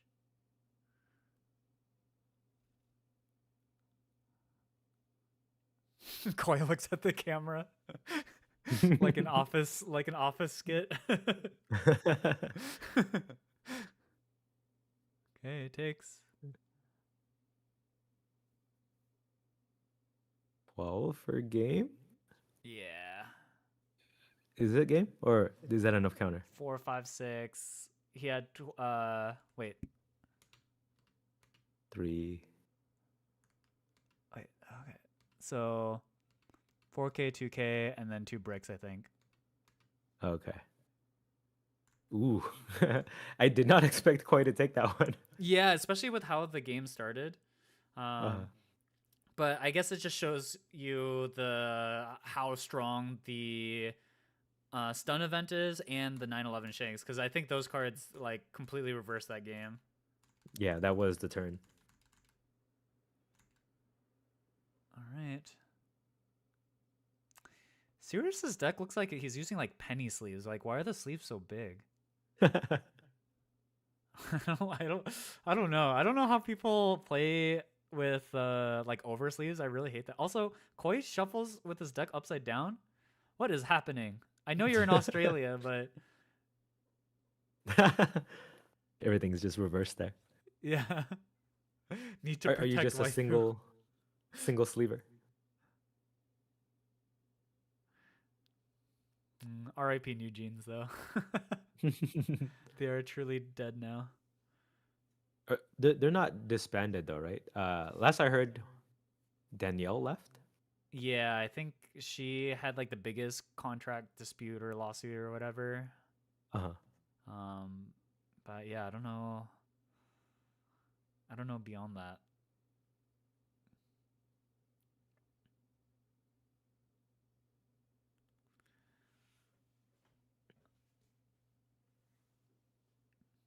In the mirror, do you want to go first or second? I think you'd still want first. Okay. I think the first curve is still quite good.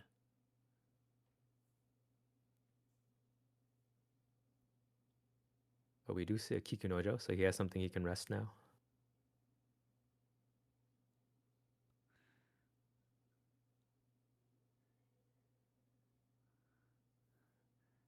The K-pop and Mihawk connection. I need clarification. What are we talking about here?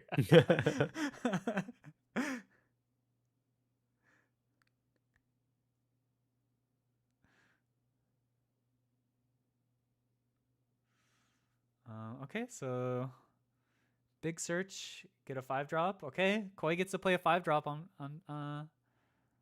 time. Oh, you can't, not yet. Next turn. Oh yeah, next turn. next turn. At least he has one though. So okay, Yeah. 6 lead.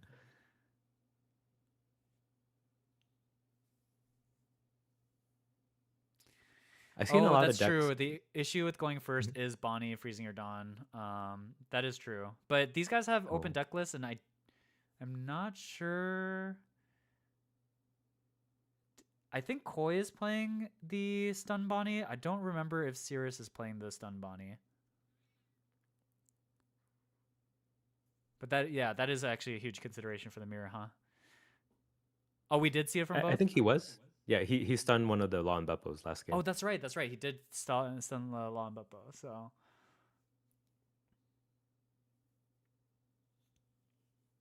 But yeah, a K-pop idol making the finals of One Piece TCG. I'm gonna scoot this along here. Does Makin Yu count? We do see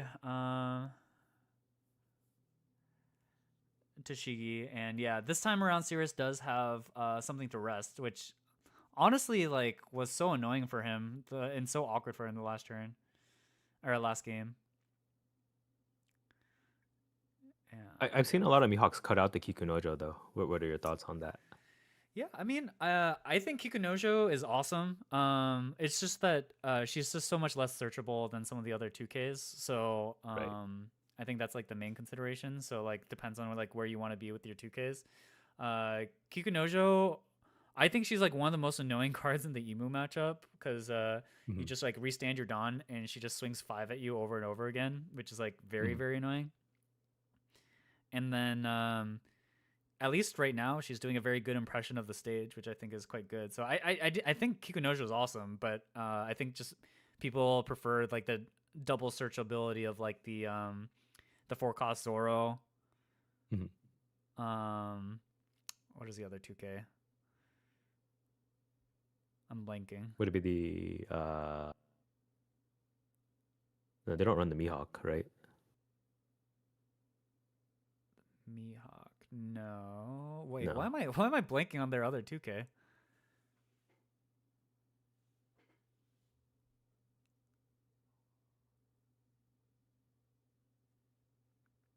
X Drake? Sometimes people play X Drake. Are they playing the X Drake? Oh my god, I'm actually blanking on what the 2Ks that they're using. It's the 4-cost Zoro and I think it's like a Poo, actually. Oh yeah, Apu was used. Yeah, but he's not Slash, so he's only searchable by only Kid and Killer searchable and by Bonnie. one. Hawkins? I don't remember what these guys were, their lists were for the 2Ks. But yeah, at least Hawkins is double searchable. Like I know people like him because he's double searchable, Slash and Supernova. But yeah, this guy's running Kikunojo, and Koi was running some amount of Apu as well.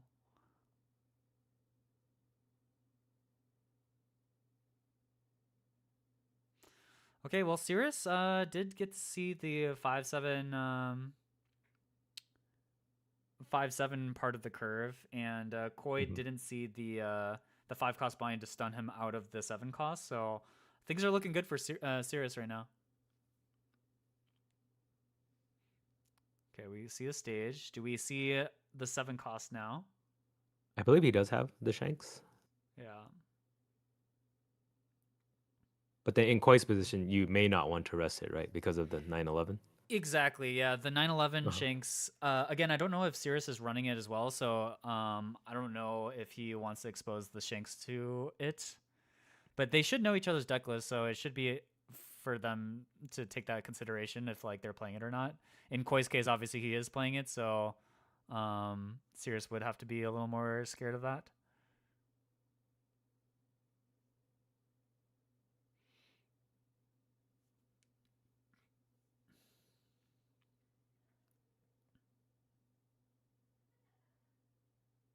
Oh, Sirius is also playing the Peronas, looks like. Okay. And then here we go. We do have the Shanks. He could kill the Kikunojo. That'd be pretty big, I think. Oh, yeah, rest it and then swing into it. Uh-huh. Okay, Okay, yeah, it he's looks like not he's resting. like, nah, I'm not getting 9/11 today. Uh-huh.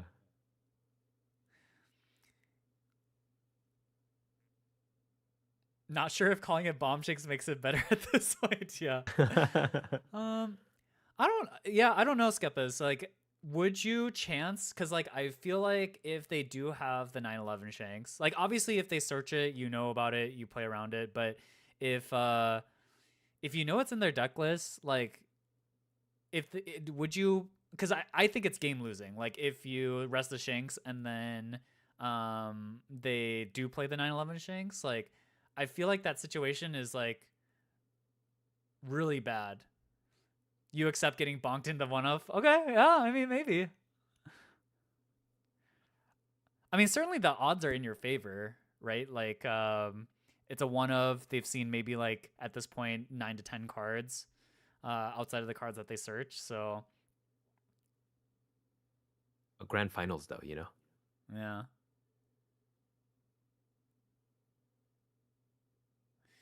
See, if you don't rest and they hawk you, it's much worse.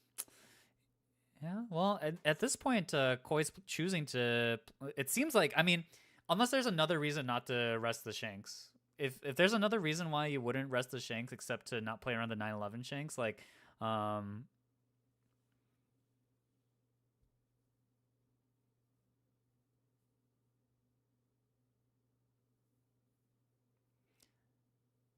but to me, the only reason why you wouldn't rest shanks there and like, yeah, potentially get rid of their Kikunojo, which honestly I think would be annoying for Sirius at this point.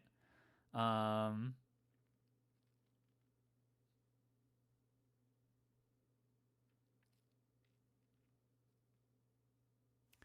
you know what? I'm gonna use this time here to look up their lists just so that I have it in front of me. He did get stunned by the 9 Mihawk. Yeah. So okay. So the exact thing that Skeppas was talking about happens where there's the 9 Mihawk comes down.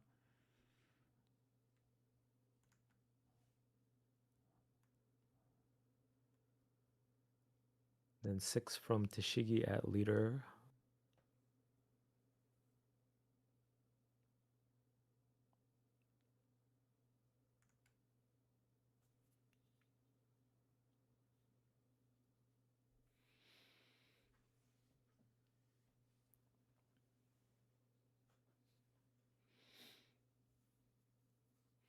Nine Shanks always gets value, so it's only good. The 9 Mihawk always gets value, so it's only good if they have one off Shanks but no 9 Mihawk. Yeah. Yeah, it's definitely the like the quote unquote safe play, right? Because it just plays around that specific situation. So, but again, I think like by playing the Mihawk and doing this, it exposes now the 9 Mihawk that you played with 9/11 shake. Like I just feel like 9/11 shakes is always just like so potent, right? So I feel like as the player who's going first, you the player going second, you have just only a limited amount of ability to play around everything, but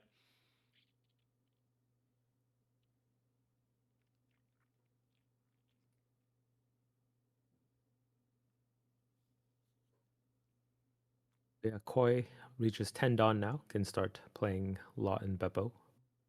Oh, if he has one. Doesn't look like he has one yet. Ooh. Okay, Perona, find us something good. 9 Mihawk. Ooh, Law and Beppo for next turn. Yeah, Law Beppo for next turn. So consideration looks like stunning to try to save yourself some time here.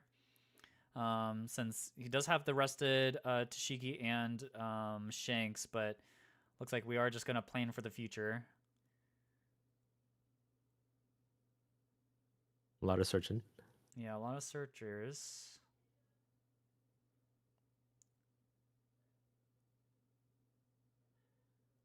Now takes the event. Interesting. Yeah. Oh man, the 9 Shanks was in the second search. That's unfortunate. Oh. If it was the reverse and he was able to take the 9 Shanks there, I think that would have been quite awesome. But this game is definitely definitely looks like it's slipping out of Koi's hands here. If he did find the 9 Shanks in the first search, do you pop the Mihawk or the Shanks? It's Mihawk, right? I think you pop the Mihawk. You just get rid of the bigger body, and then on top of that, that card just continually makes your Shanks useless. So you need that thing off the board. Yeah, you actually have to kill that 9 Mihawk. That 9 Mihawk right now is just like cooking your ass right now.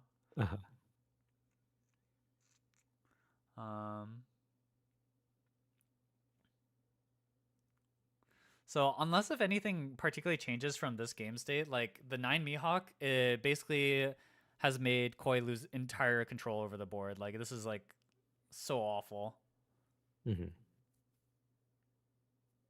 But what answer does he have? Jam into it? Which doesn't seem likely. Mihawk, I think Sirius has like 6, 7 card. Oh my god, I said the thing. Cards in hand.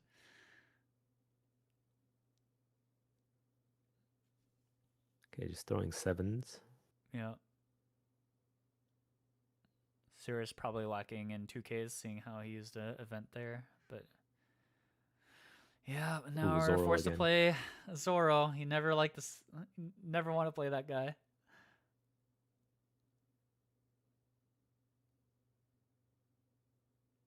Okay, stuns. Yeah. He just tosses the dice like it's trash. Yeah, like this Mihawk is just terrorizing the board. It's what so ratio of 9 cost Mihawk do you think is ideal? I've seen people run like just 2 of these days. Yeah, 2 of. I've seen people go as high as 3, but yeah, generally as a 2 of.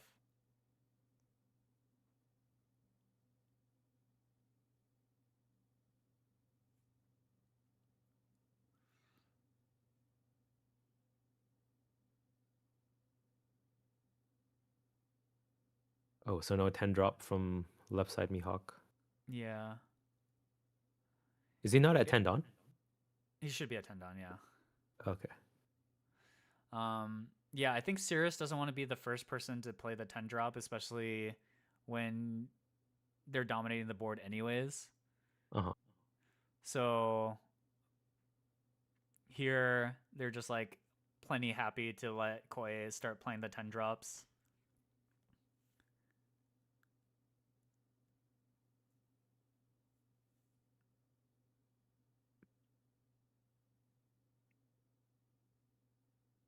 Oh my god, so much Dawn up.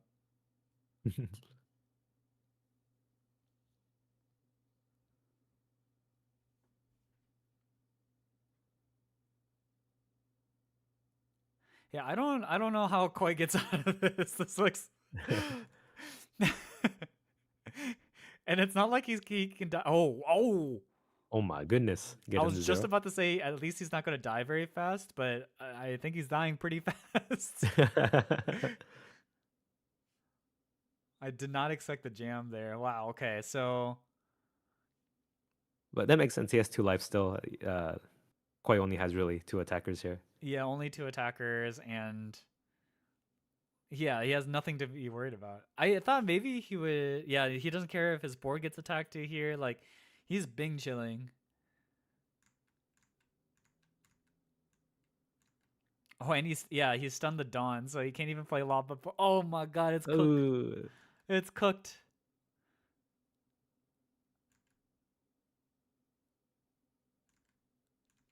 So this is an 8K. Yeah, AK swing. Corona for game. Maybe he has bricks. Oh wait, he can't have bricks in hand because of Mihawk. Oh right, yeah. At least one of them's a 2K. Yeah, at least one brick is a 2K. Okay, the lethal But no math Donna. here looks like yeah, 8. All right, Perona, strut your stuff. Just take it. Come on, serious. We want to see the Let him Perona go swing. 8K. Yeah. Nah. Okay, next game. Yeah, we're that getting stun the bunny full is series. absurdly good. I'm Yeah. definitely the original list I was testing was running 5 of the SEC bunnies. But Mhm. even though I do like the SEC bunny a lot, don't get me wrong, like filtering and all that is really good. But in my current build, because I'm playing less stages, the Bonnie is just worth a little bit less in my build. So I should just gravitate to the stun Bonnies anyways. The stun Bonnie is just Mhm. so incredible in so many matchups at the moment. It's just like a little bit not great into, I guess, like Emu. Okay. Yeah, Uh, if Koi was able to play a lot on Beppo that turn, do you think things would have been any different? No, he's just too far behind. Like Uh-huh. the 9 Mihawk there was just so clinching, I think. Right. I think if Koi had found the 911 Shanks the Uh-huh. turn after he played the 9 Mihawk, then we would have potentially still had a game. But I think at that point it was just too little too late. Got it.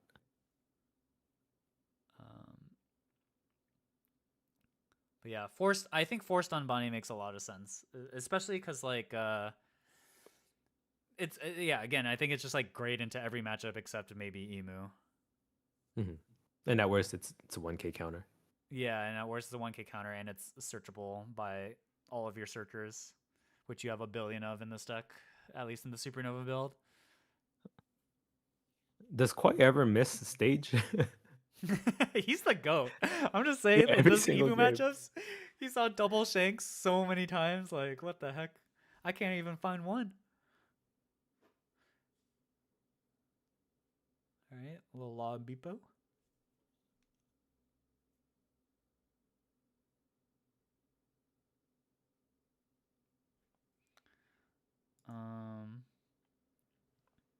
But yeah, Cirrus does play 4 stage, but has not seen it either time. Oh, and going back to the 2Ks, Cirrus is playing 2 Apu, 2 Kikunojo, 3 Zoro. So he's running 7 2Ks actually. Wow, that's really aggressive. And then yeah, that's right, Basil Hawkins. So Koi's running a more traditional 2K package of the Basil Hawkins and the Zoro.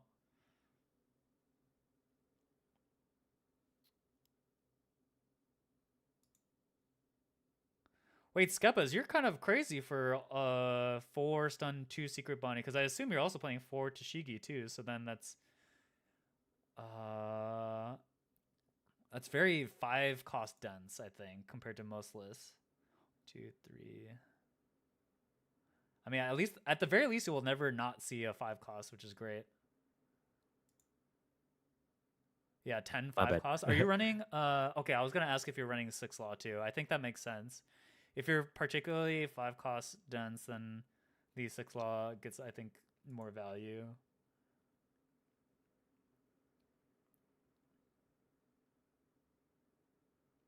But yeah, Cirrus is also Cirrus is running 10 5 costs. So again, very dense on 5 costs. But he's running the Perona, which I think is really interesting, and then he's also running 3 of the 6 cost law. But he's only running 3 7 cost shanks? That's so crazy to me. Am I just a prude?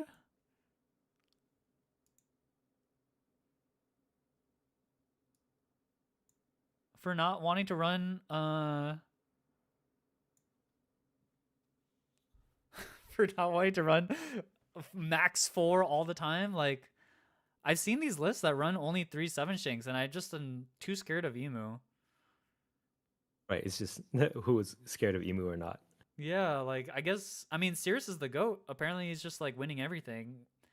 And maybe there was a ton of Emu in Top Cut, so I guess he Mhm. didn't need it.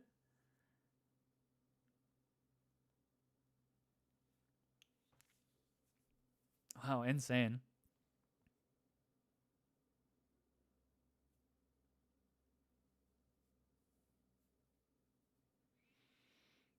I do really like these kind of less top end dependent builds, like with all the laws and the dense 5 costs, just because like I feel like there's quite a few matchups that you actually do want to play like more small ball with Mihawk, and yeah, it's very interesting. Okay. Yeah, we saw it earlier, right? Against Ace. Yeah, yeah. And I imagine it's good into like other matchups as well, just like the yellow decks, for example, Mhm. or into Boa maybe too, because like the problem with Boa matchups sometimes is like if they have Red Rock and they are probably mulling for Red Rock if they're running it, like playing like your 7 cost and above and having it Red Rocked and then they attach Dawn and just swing heavy into life is like such a pain point Right. for the matchup. Um,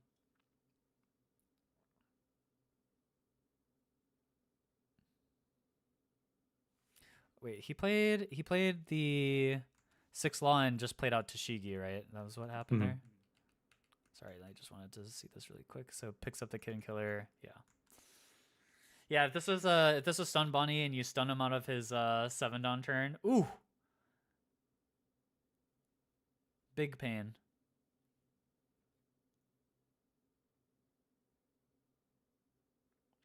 Yeah, I think the Mihawk mirror is so interesting because it's like all about these like small plays that just steal tempo. Actually, I shouldn't call them small plays. It's just like any play that just steals tempo, like 5 cost Bonnie making it so you can't play your 7 or your 9 costs guys, or 9-11 Shanks blowing up like your previous turn's big play, or Mihawk coming down and making your opponent's Shanks useless. Like all these like tempo stealing plays are just like what win the game.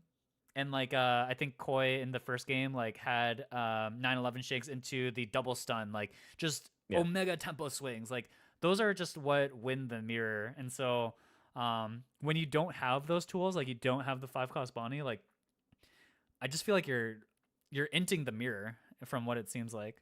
I feel like you just have to have these tools.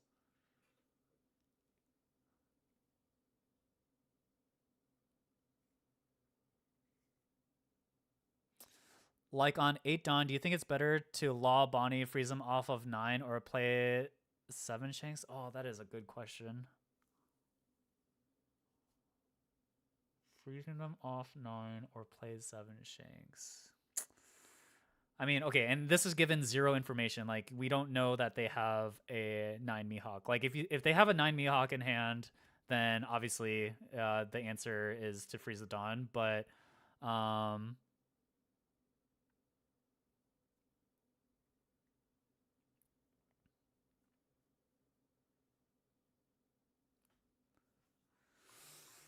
that is actually such a hard question to answer. I'm actually not sure. If the answer is Bonnie, then playing less Shanks makes sense. Yeah, but like, do you think Mihawk is going to be the most?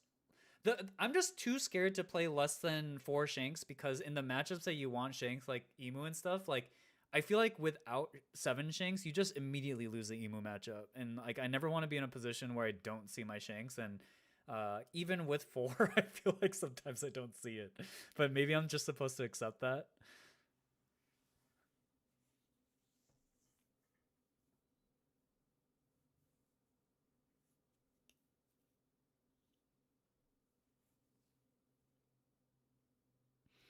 Okay, so we see Paradise Waterfall.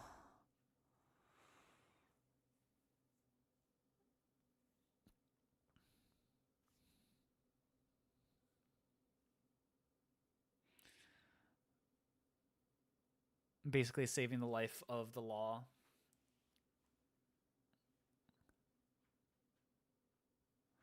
Oh, Paradise Waterfall and Spiderweb, by the way, also feels like you just have to be running some amount of these cards because one is you need to be able to catch out people playing Law and Butbo greedily in the mirror too. Like that's come up. And Those are also great purely in the mirror matchup. cards, right? Sorry? Those are purely just for the mirror, you think? I think they're good regardless because again, if you're playing kind of like it's good in the mirror to deal with the Law Beppo, but I also think it's good into certain plays that like Emu will make where they try to swing down With an Astro. double Nistro versus it just like completely messes up that game plan. So I think you need to run some amount of Spiderweb or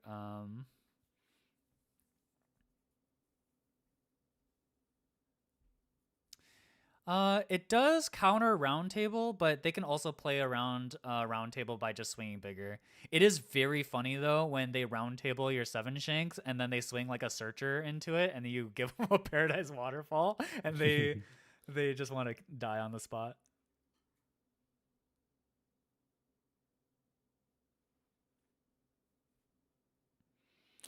Okay, so see some swings. What does he play out here? Okay, it's not a big body. So another Tashigi. Another Tashigi, yeah.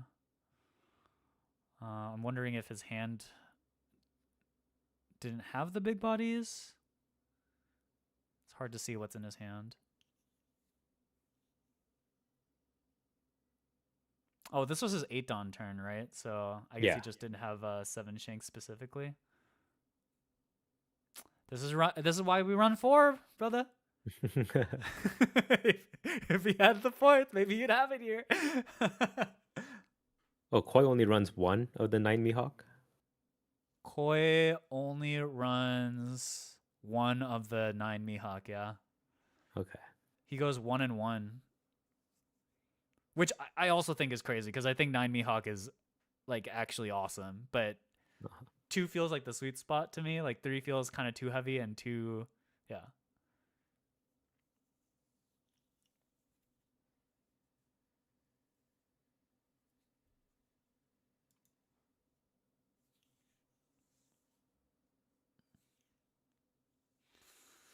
Okay, so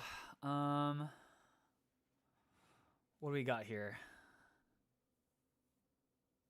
Just looking at a stun event. Yeah, stun event. Interesting that I gave the stun event here. You wouldn't want to use it. This is like the use board. it this next turn. Yeah. Yeah. I feel like, or does he have another one in hand? Because if he has it here, like, I just feel like the tempo swing looks pretty gross. Oh, okay. There it is. That stun event also looks just awesome. Like both of these lists just play all the really good mirror cards. It looks like. Do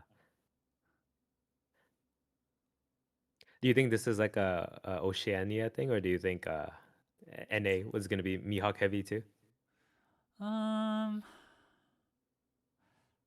Yeah, I have a feeling it'll be similar.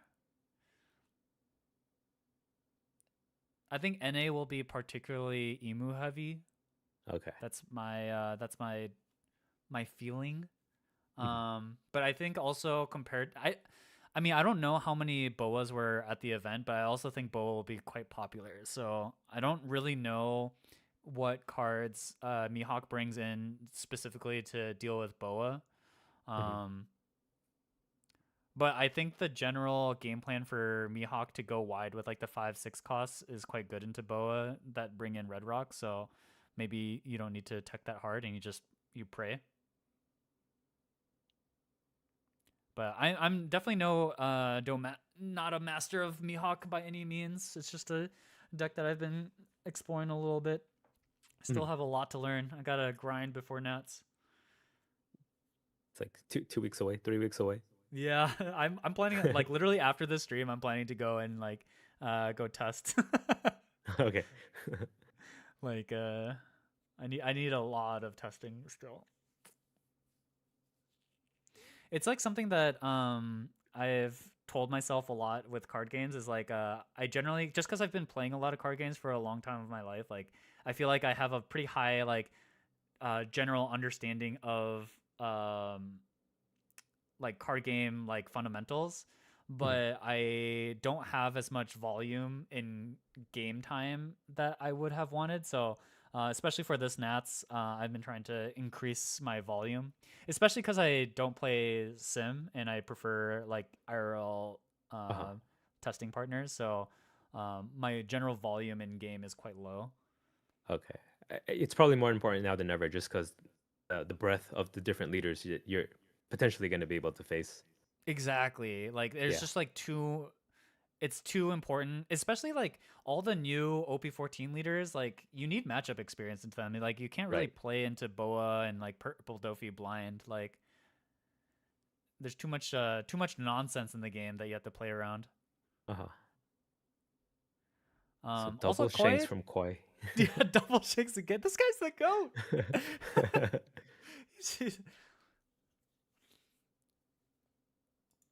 Is he running four of them? If he's running three, that's amazing. He is running Okay. 4. Yeah. I agree, Skeppas. I agree. Quality of testing is the most important. Um, and on one hand, I do know that the top of the ladder for Sim is quite good. However, because I don't play Sim at all, I'd have to like grind my way up to there, and then I'd get good testing. But I have a lot of garbage games in between, and then I'd rather just like ask my friends. Like I'm lucky that I live in SoCal, where like we have tons of top players to play into, and tons of really just tons of great talent to discuss the game, play games out with. So I'd rather use my time there.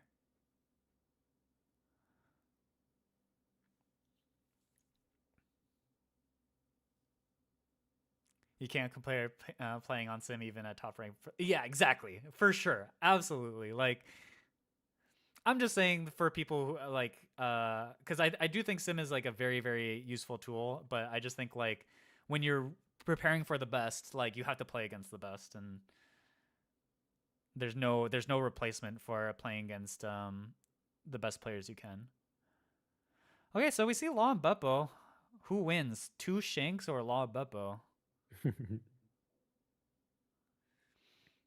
I imagine this from this point on, like the longer the game goes, the more advantage Koi gets because like this Law is not swinging, Right. and this Tashigi like can barely swing.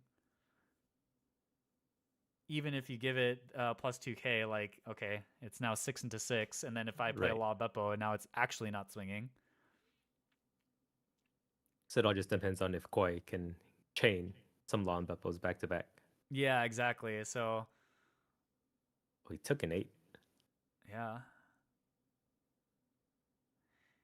he looks confident. I mean, maybe if he does have the Law Beppos here, I feel like he seals this up.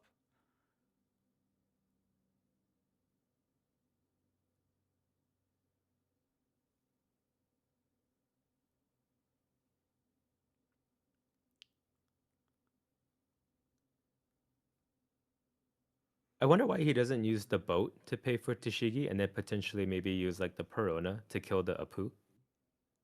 Hmm. He's thinking about that right now.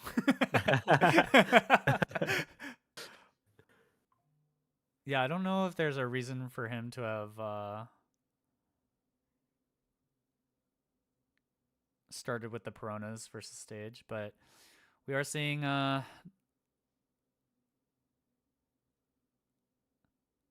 wait, he rested his leader. Why did he rest his leader here? I think he just He's forgot to untap it. Did he? okay. Well, we've got an AK at lead.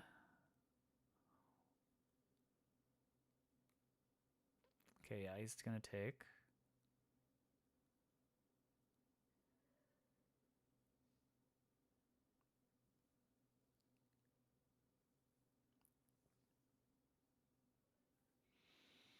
Um, on YouTube, they ask, "I hate The Sim. You think there's going to be an official game for it or something that could change?" I actually hope they don't. I think it's actually a bad business decision for um, Bandai to make an official game when I think The Sim is like already such a great like tool. Like, imagine they like do a C&D, they go after a Maebatsu or whatever, and then they make it a product that like is worse because The Sim is very good. Like, sure, it's not like the prettiest thing with the craziest UI or animations or anything like that, but like it's very functional for what it needs to be. If they ever like made their own client and it was worse, or it was like excessively greedy in terms of like, because they need to make money off of it because they're hiring developers and developing all this stuff for it, like um I think it's actually a bag of worm, book of bag of worms, a can of Can of worms. worms, can of worms, um, to deal with. Like, I just don't think like they should touch that. Like, the fact that somebody in the community was willing to put the time in, like, God bless Maebatsu on God, like that. What his the thing that he does for the community is just like kind of unparalleled, and for them to step in and try to like do that, it would just seem very excessively greedy to me and risky from a business standpoint, in my opinion. Yeah, imagine you have to buy the cards online, which would happen. Like, it would happen if they made their own client. That's what exactly what would happen. So, yeah, I one is I also just don't think Bandai has the bandwidth to like hire a development team, hire an art team to do all this stuff for the client. But I just don't see it happening. Okay, the Law and Beppo Wars begin fully. Mhm. Yeah, one thing to note is that Koi had to law in Beppo with no second rested target, so Mihawk's still actually a 6K on the right side. Oh, wait, you're right. He Sirius didn't swing at all, so the Law of Beppo doesn't give the plus 2k effect.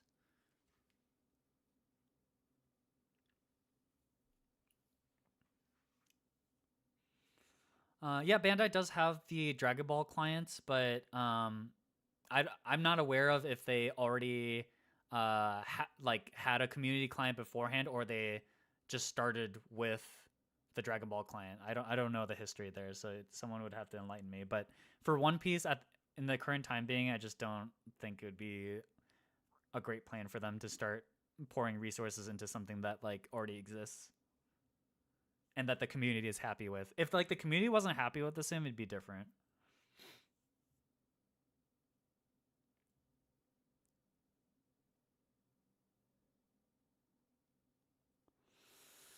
Okay, this is starting to get really hairy. So this is like the turn that like Koi is gonna have to like hold on to his butt cheeks until he's able to have the 7k available. Ooh, so Okay. 8-8.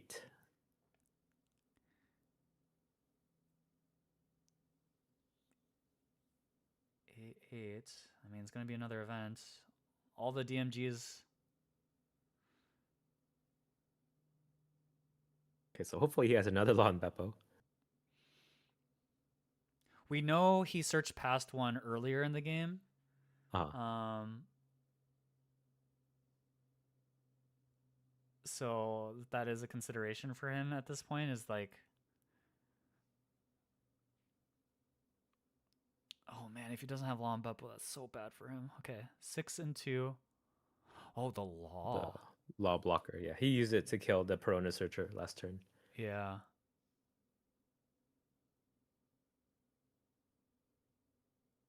Wait, Koi drew an extra card? I missed that. Wait, hold on.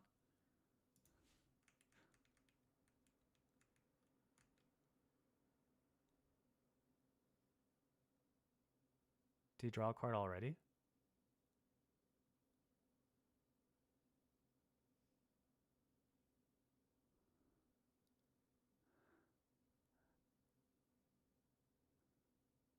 After attacking?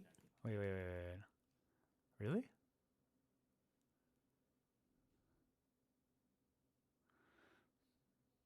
I will say that judges need to be more on top of this stuff. Okay, he drew once.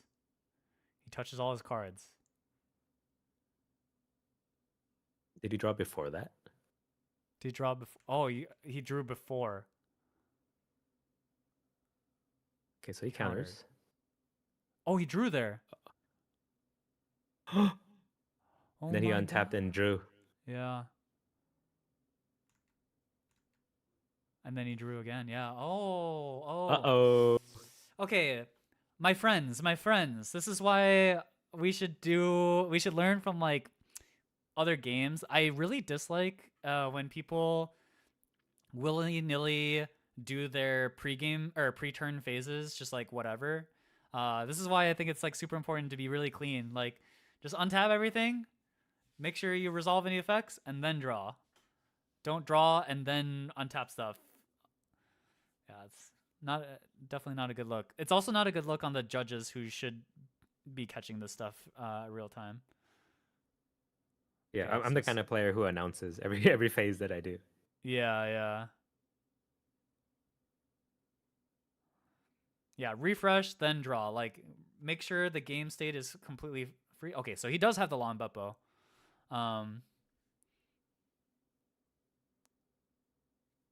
Yeah, I think it's very funny when sim players start to play on paper because they like have these like very funny habits, and you can always tell who they are because their board is just all over the place, and they just like. The other thing, okay, this is another pet peeve of mine. People who play cards before paying their costs. That also Yeah, irks me so I hate much. that too. Like, just just tap the dot.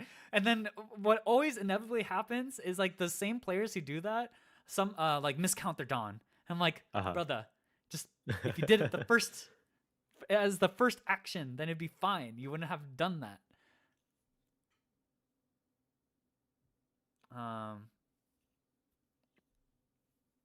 But I will admit, sometimes when I'm playing paper, I forget, like, oh, wait, how many cards am I supposed to draw to start the game?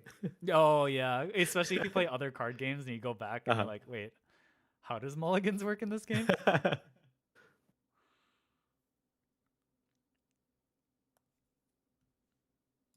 Okay, so can I reveal a fact about this game? Sure.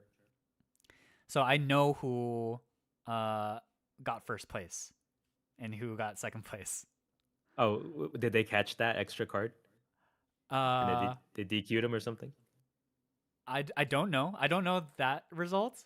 But judging from the board state, I was like, I feel like Koi is winning this game. So I'm confused at how Sirius pulls this off. So you know Sirius wins. Yeah, so I do know that Okay. Sirius wins the game or is like announced as the winner. So Okay. I don't know how the game ends, but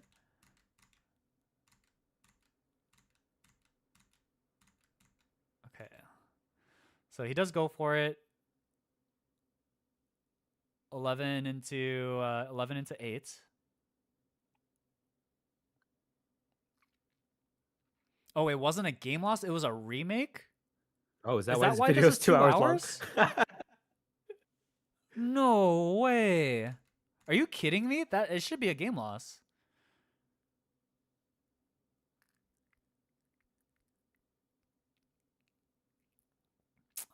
I just I really hate. I appreciate judges for what they do. They are very important for card game communities. It is very important for them to be around. But I do think at the same time, the state of judging and official like rules enforcement in One Piece is way too lax. Do you think it's inconsistent too? Sometimes it's harsh, sometimes it's like too lax. The certainly the Bandai punishments are very like random to me. Like who gets banned, who gets a slap on the wrist. Oh wow, he just jams, and of course he has the counter.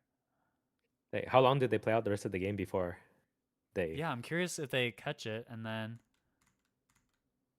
Oh, I wonder if this is where they say it. Submission. So just wait for a second. We'll be back and we'll speak. So just give us. We're gonna go on a brief intermission. So bear in mind, we are investigating this as we speak. So just give us. Oh, We're gonna yeah, go on they a did brief catch it. intermission. Oh, okay.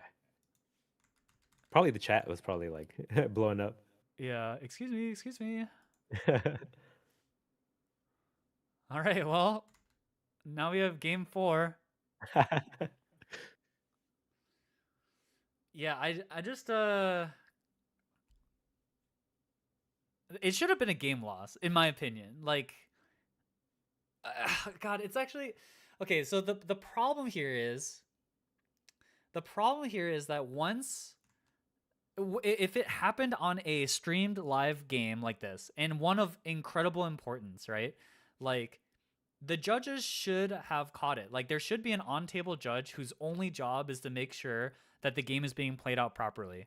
So like it's a failure on the judge's part to have caught that in the moment and corrected, because I think it could have been a situation where the judge catches it and and then when he draws the card, like it's at least in a position where it's reversible and they catch it on time and they can issue a game warning or whatever, and like it's not a problem. But the fact that they missed that is the biggest problem, and then replaying it after is also a problem, because like at the end of the day he did not play the game properly, and that in like when you catch a game mistake that changes the like potentially the outcome of the game and it wasn't reversible, like generally speaking that should be upgraded to a game loss.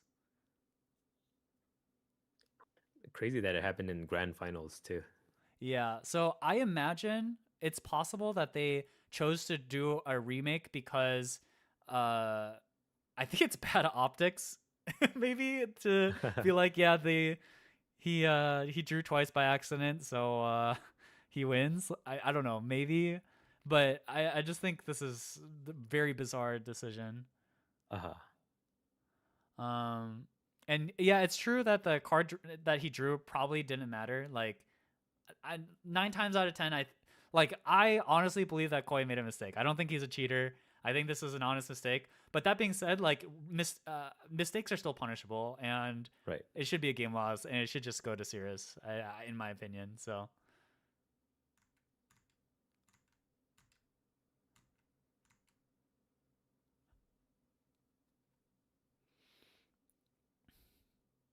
I don't think I've seen Koi miss stage.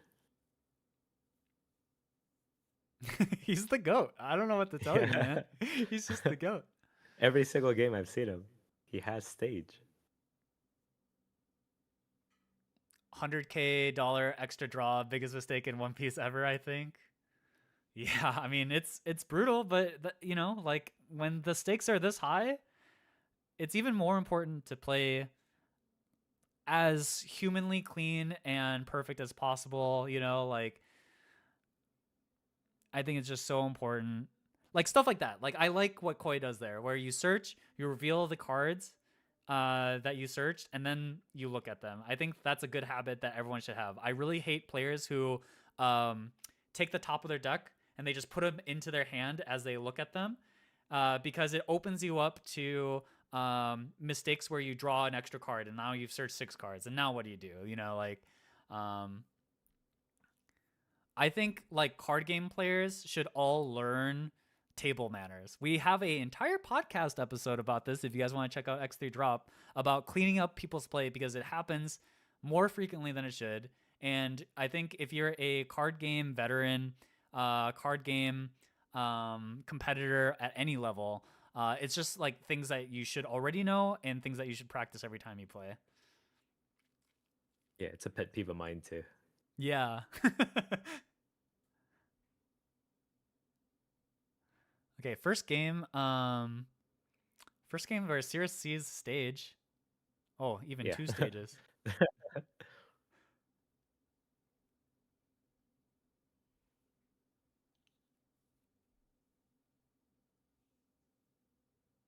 Oh, 3 stages. He's making up for all the times that he didn't see stage. Kitten Killer into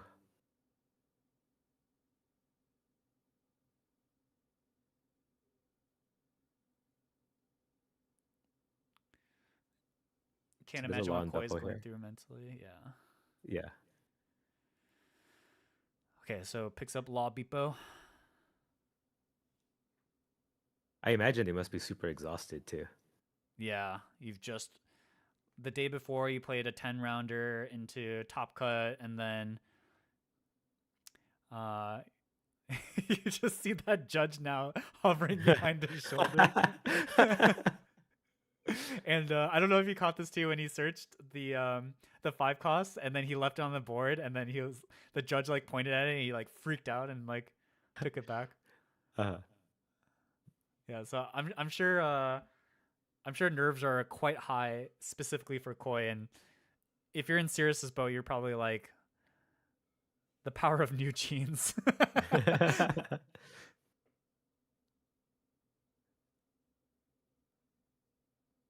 so gets the Tashigi on curve, pretty good. Yeah.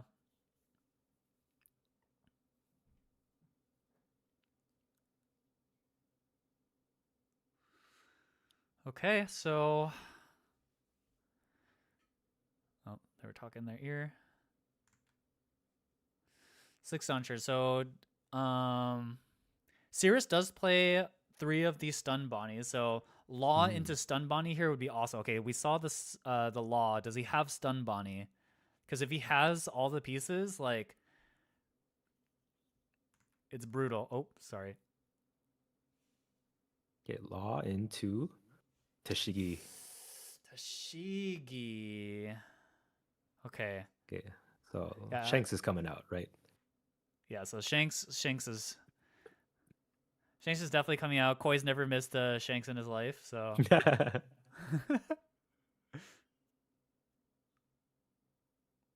did they make him re-sleeve too?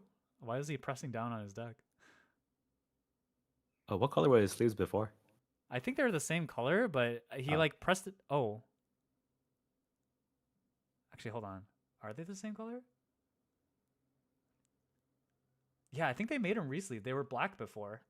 Oh, huh. Is it just because it's easier to keep track of what he's drawn? Yeah, or something. I don't know. Dude, he never misses. He never misses. Amazing. He's the GOAT.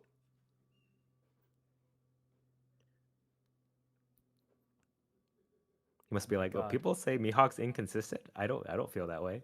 Yeah, what the heck?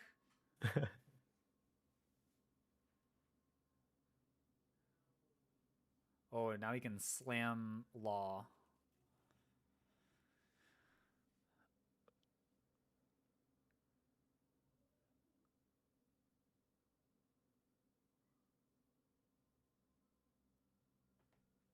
For how much? 10? 10K at Law? Could go 10. I don't think he needs to go as high as 10. He can probably just go 8 and see what he does.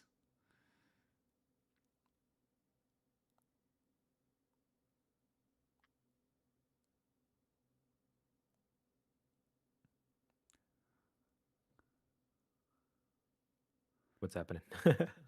They're having a discussion over the dice, I think. Oh.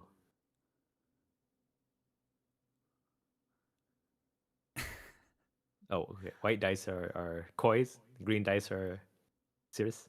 I guess so.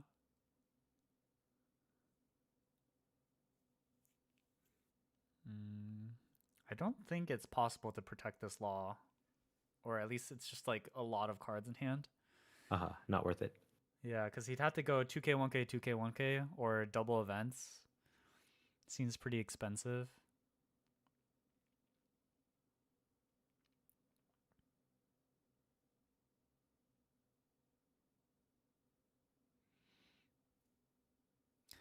Good night, Skepis. Thanks for hanging out. It was fun chatting.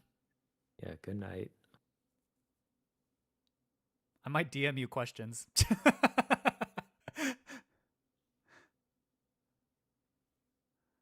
Oh, big. Wait, maybe you were right. Maybe 10K was the correct number just to play around Spiderweb. Uh-huh.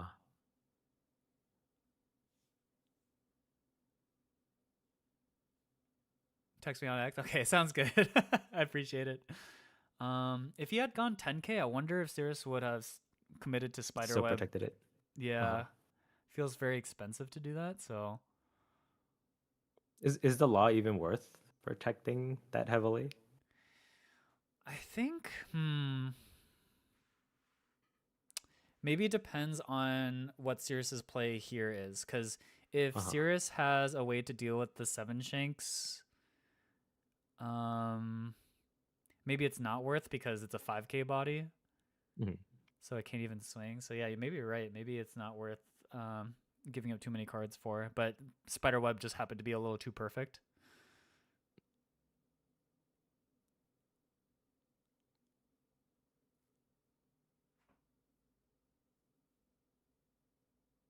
Okay. He's looking for Shanks for sure. Is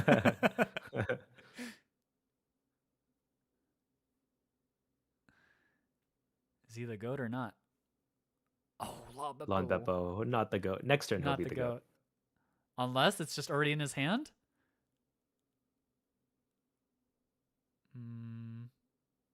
Yeah, it doesn't look like it's in his hand.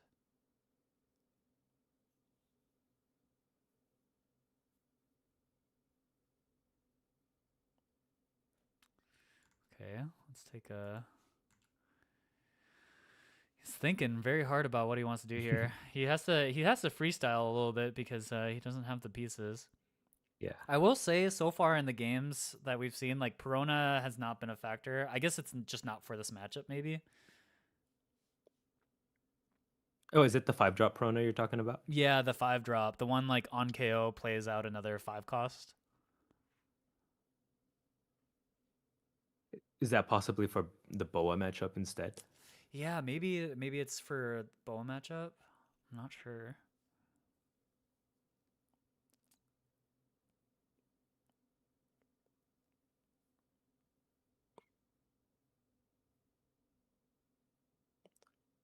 Oh, he's swinging. Searcher on searcher violence. Then you have to swing with the law, right? Or else it just gets rested by the Shanks anyway. Or else, like, why protect it last turn? That's true, yeah. Does it make his Dawn awkward? I guess he'll always have Dawn to swing with it. So yeah, he'll probably poke again. So my guess is that he will probably end up playing the Perona that was in his hand just to stun the Tashigi. And then, yeah, here we go. It's another 6-set lead.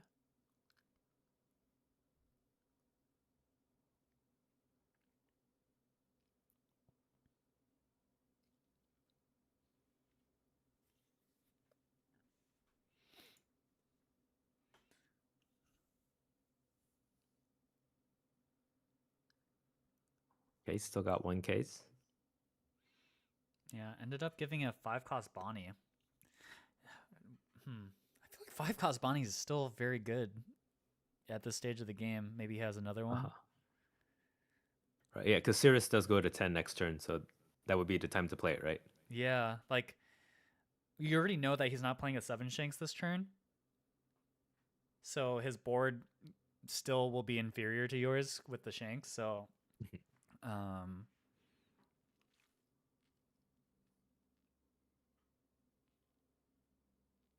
let's see here. This is also one of the things I love watching good players do is like play just Bonnie. Stun the Shanks.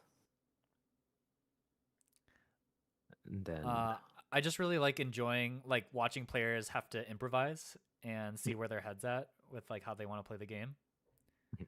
Oh, he's going all in. Oh yeah, he's just putting on the pressure. Okay. I like this because he can't play. Cirrus just had like a huge pained moment. What was that?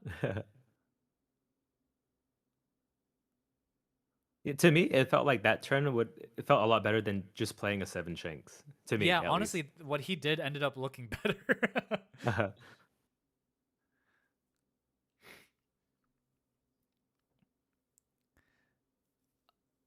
6K counter with 5 cost Bonnie? No, in the Mihawk mirror, they're both 6Ks. That's why there's a dice helmet. But interestingly enough, like this small ball style of Mihawk is like kind of a menace because like Koi can't play Blob Beppo. Unless if he has another Shanks in hand, it's hard for him to like stop the flooding attacks that are coming in. So I think ideally he sees another Shanks here. Can he do it for the sixth time in a row?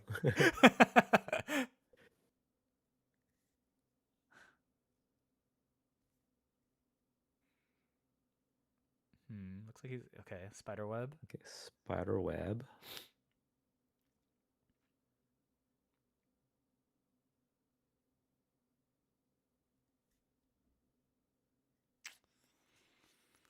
What does he do? What does he do? Does he have like his build also doesn't run as many of like the 9 costs and stuff. So he just has less options. I don't know. I don't know if it mattered too much, but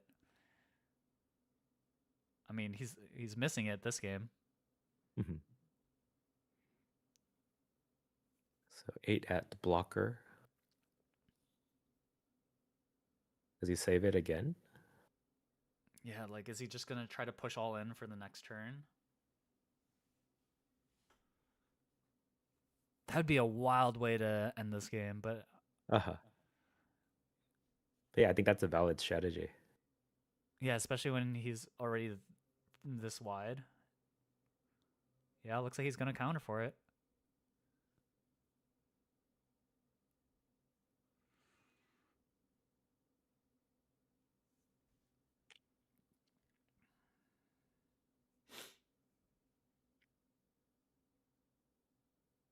It's a 4K counter. Yeah. Oh, you know what? I wonder if he swung at the searchers. Oh, he does have the 7 Shanks. He is the goat. He did it again. He can't keep getting away with this. What the heck? Wait, he's just better. He's just better, man. I don't know what to say. What? So this does now make the whiteboard a lot weaker of a strategy. Worse. Oh my god, he actually sees it every time. He searched the spiderweb just to mix us up.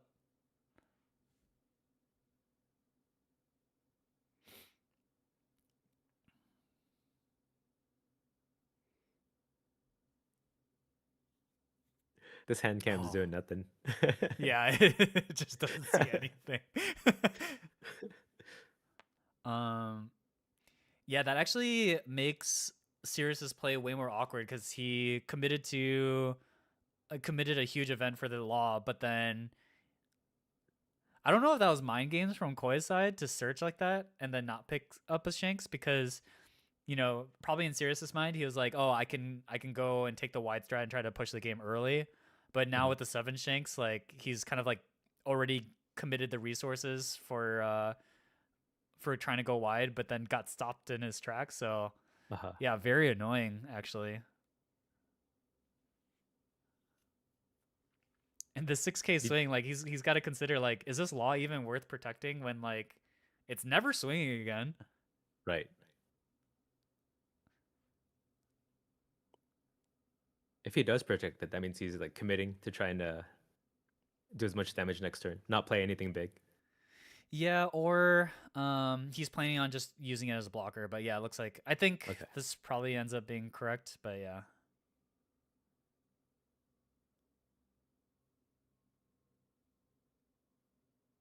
Oh, and that's the stun event.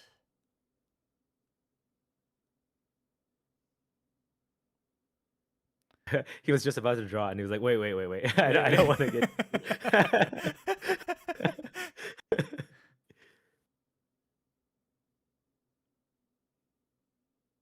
Oh, the judges are enforcing them to do it properly.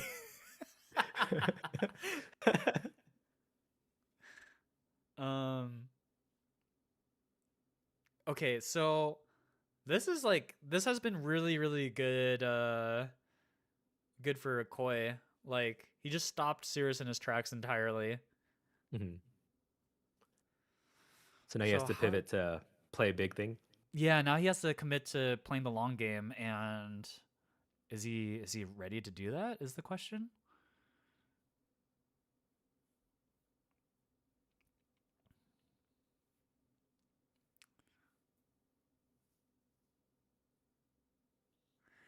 Like if he wants to continue down the small ball train, like he could stun a Dawn, and then play his own freeze event, and then just kind of uh just try to establish like smaller bodies. But I think it's like I think it's losing anyways because the double shanks are just going to be there forever. So yeah, I think this is just better. He just like Hmm.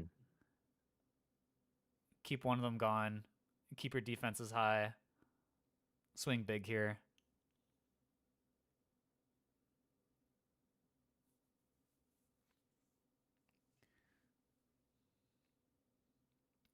Is it just one big attack from the leader? Yeah, Try to I get him to assume 0. this is just like gonna be yeah, I think 9 makes sense, or he can go 10. Hmm. And he'll have just 2 Oh, down he's up. just going Oh, jam. Okay. 11.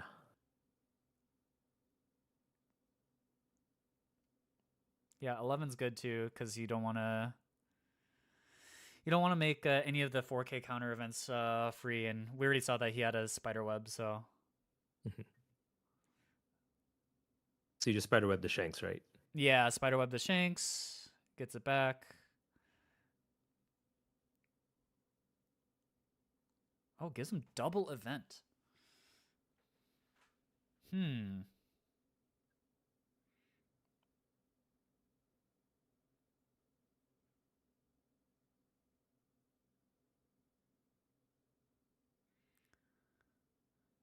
Then coffin boat, yeah.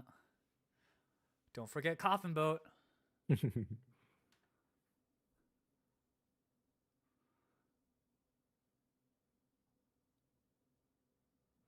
And then it's going to be a Law and Beppo in response. They're making sure he's drawn correctly. he needs to ask permission every time he draws. Can I draw? Teacher, can I draw?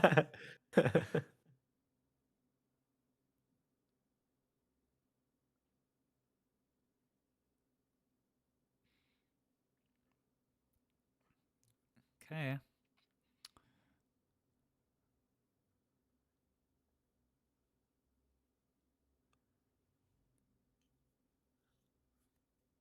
Oh my god, so many cards in hand. Honestly, this is like so fundamentals oriented, right? You're just like the game plan is so fluid, and both players are just like eking out small resources against each other, and then just trying to like navigate plays that like swing the game. Mhm. It's very interesting. Oh, did he go lead with this? 9 lead? Oh, he wants to see how many 2Ks you got.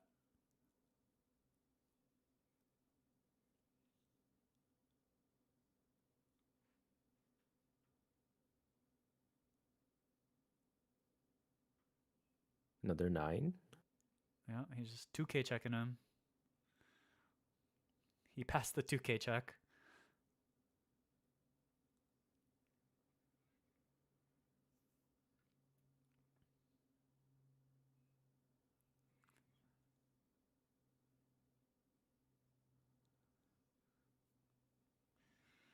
It's interesting to see the layers of mind games here too, because I think because had Cirrus not had 2Ks and like is forced to use an event to keep his life high at that moment, um, then he's allowed to play Law and Beppo early because now he doesn't have to play around Paradise Waterfall. So it's kind of interesting, like the sequences that they choose to play in to like maximize like the potential value that they can get.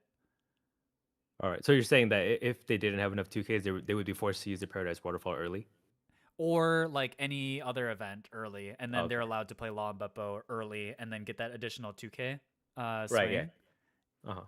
Yeah, so I think it's really interesting.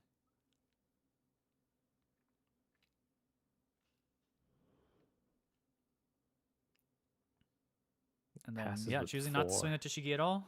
Don't expose Uh-huh. an easy target.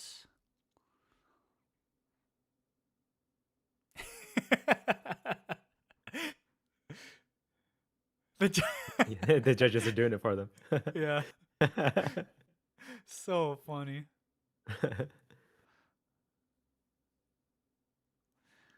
Yeah, I mean, for the judges, like it's not a good look to have what had happened happen. So, Uh-huh.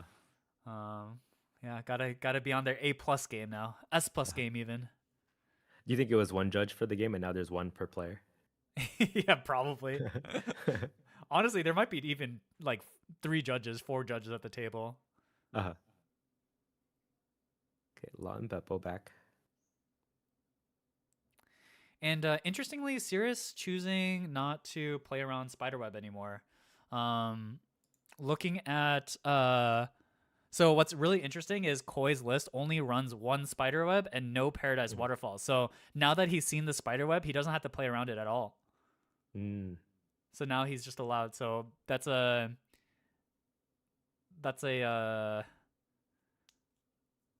like really like heads up play from Cirrus and just like knowing his opponent's deck list. Double the judges and replay one more time, and then if there's another mistake, you double the judges again, and you just keep going until we have every judge in the entire continent of Australia. Or maybe they don't even play the cards themselves. They tell the judge what they mean to do for the turn, Yeah. and then the judges play it out for them. It's an interpretive song and dance now to play the game.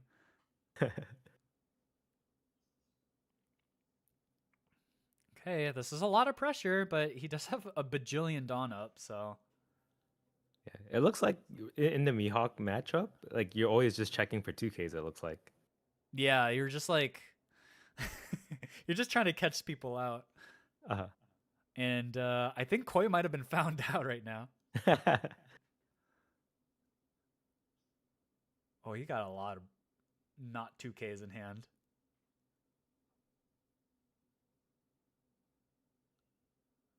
I think it's a bunch of events and 1Ks. Actually, he doesn't even Mhm. have that many events. Oh, does he die here? 2 1Ks. Four Uh-oh. cards. New knowledge attained.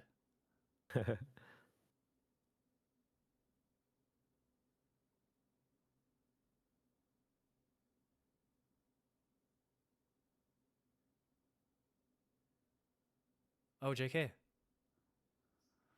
What Dude, the Koi was for sure sweating there. heck? He's helping him on tap. He didn't ask permission to draw. Oh, he did. Okay. Okay, whew.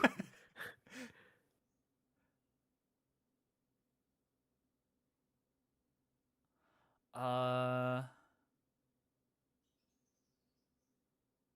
So did he buff the Tashigi just because Shanks can rest it anyway, and he doesn't want it to die as easily? yeah, he needs it for the following turns. Okay.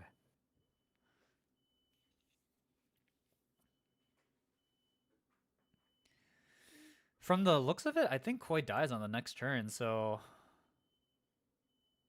he's probably weighing like can he go for it? Hmm. Which is hard because yeah, AK base leader right now. Yeah. Uh-oh.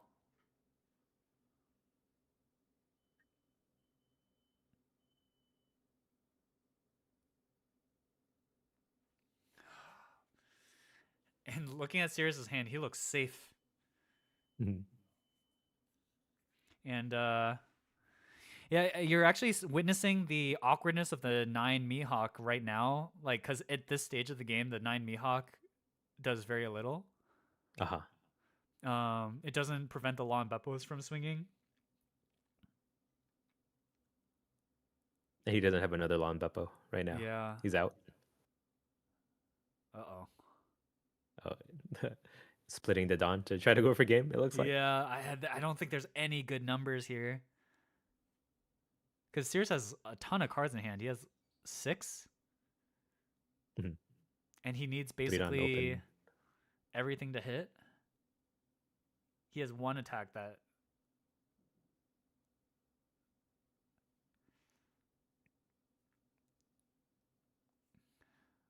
Eight at 8. Oh, Oh. so bad, man. It's so bad. There's just no good number. Like, you ideally you'd swing 11s here, but like, how much Dawn can you really work with here?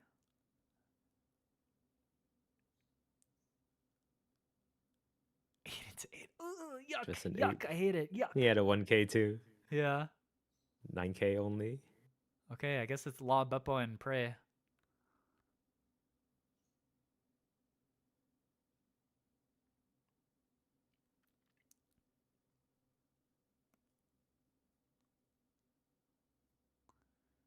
Takes it.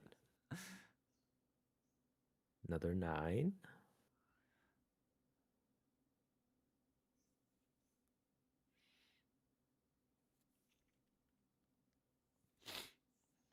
I mean, he's so safe here. He can do whatever. Do you know what event that is on the very far left of Sirius's hand? Far Is it left. DMG? But the next time he brings it up. Let's see. There's 2 copies of it. This one, right? Yeah. I think that's the manga version. Of DMG? Yeah. Okay. I've as a pleb, I've never held one, but he's got 2. uh-huh. Dude, I got like 1 box of OP14. That's all I could get. Yeah. Okay, so we do see the Law Beppo.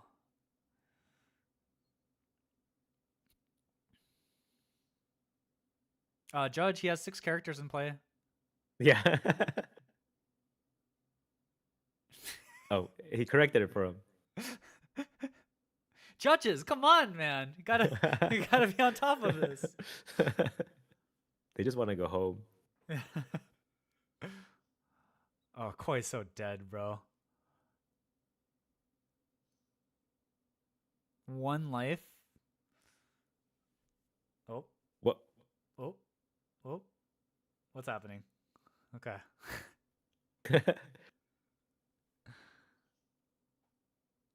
So you think he splits here between leader and Beppo?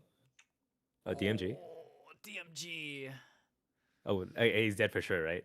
Yeah, yeah. 1 Dawn Double only. DMG for sure now kills him.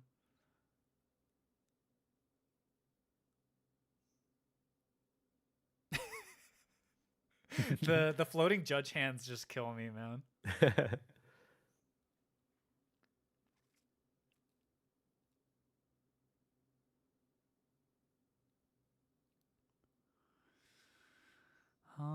Yeah, 11's good. There's no way 11. he's got counter for that. Bunch of dead cards. Double DMG for game. That's insane. Yeah. Oh, and GG. jeez. Dang. What a series. Dude, Sirius Hey. looks, he doesn't even look happy. He's just like, another, for you, this might be a regional win. For me, this is just Tuesday, brother. Okay. Oh, he's stone cold, man. I wonder how Koi felt, right? Because if he didn't misdraw, he would have won that game regardless, right? Yeah, I think he would have won regardless. So he essentially just threw away like a game that he had won dead to rights. Uh-huh. What's the rest of the video? Damn. Okay, so that was like basically all of Top Cut. Man, that was awesome. Honestly, I feel Yeah. like I learned a lot. Especially just how to play Mihawk. Yeah, like how to play Mihawk, dude. But also Jimmy with the emu also came in, learned how to play that. I think the main thing I learned though is just always have 2 shanks in hand. You know. I Yeah. think, A lot of your problems are a lot less scary with 2 shanks. yeah, if you have 2 shanks in hand, like you're chilling. Wow. Okay. Yeah, that was awesome. And yeah, don't draw twice. Always do all your stuff carefully. Don't mix things up, you know. But yeah, wow, what a series, what a set of games. All right, yeah, that's gonna be it. I think. Like, I don't know. What was your thoughts on the matchups? Yeah, a lot of things I learned today. These were a lot of decks that I don't personally play, so learning how they operate will help me play against them. I feel seeing them Yeah. at the top level like this.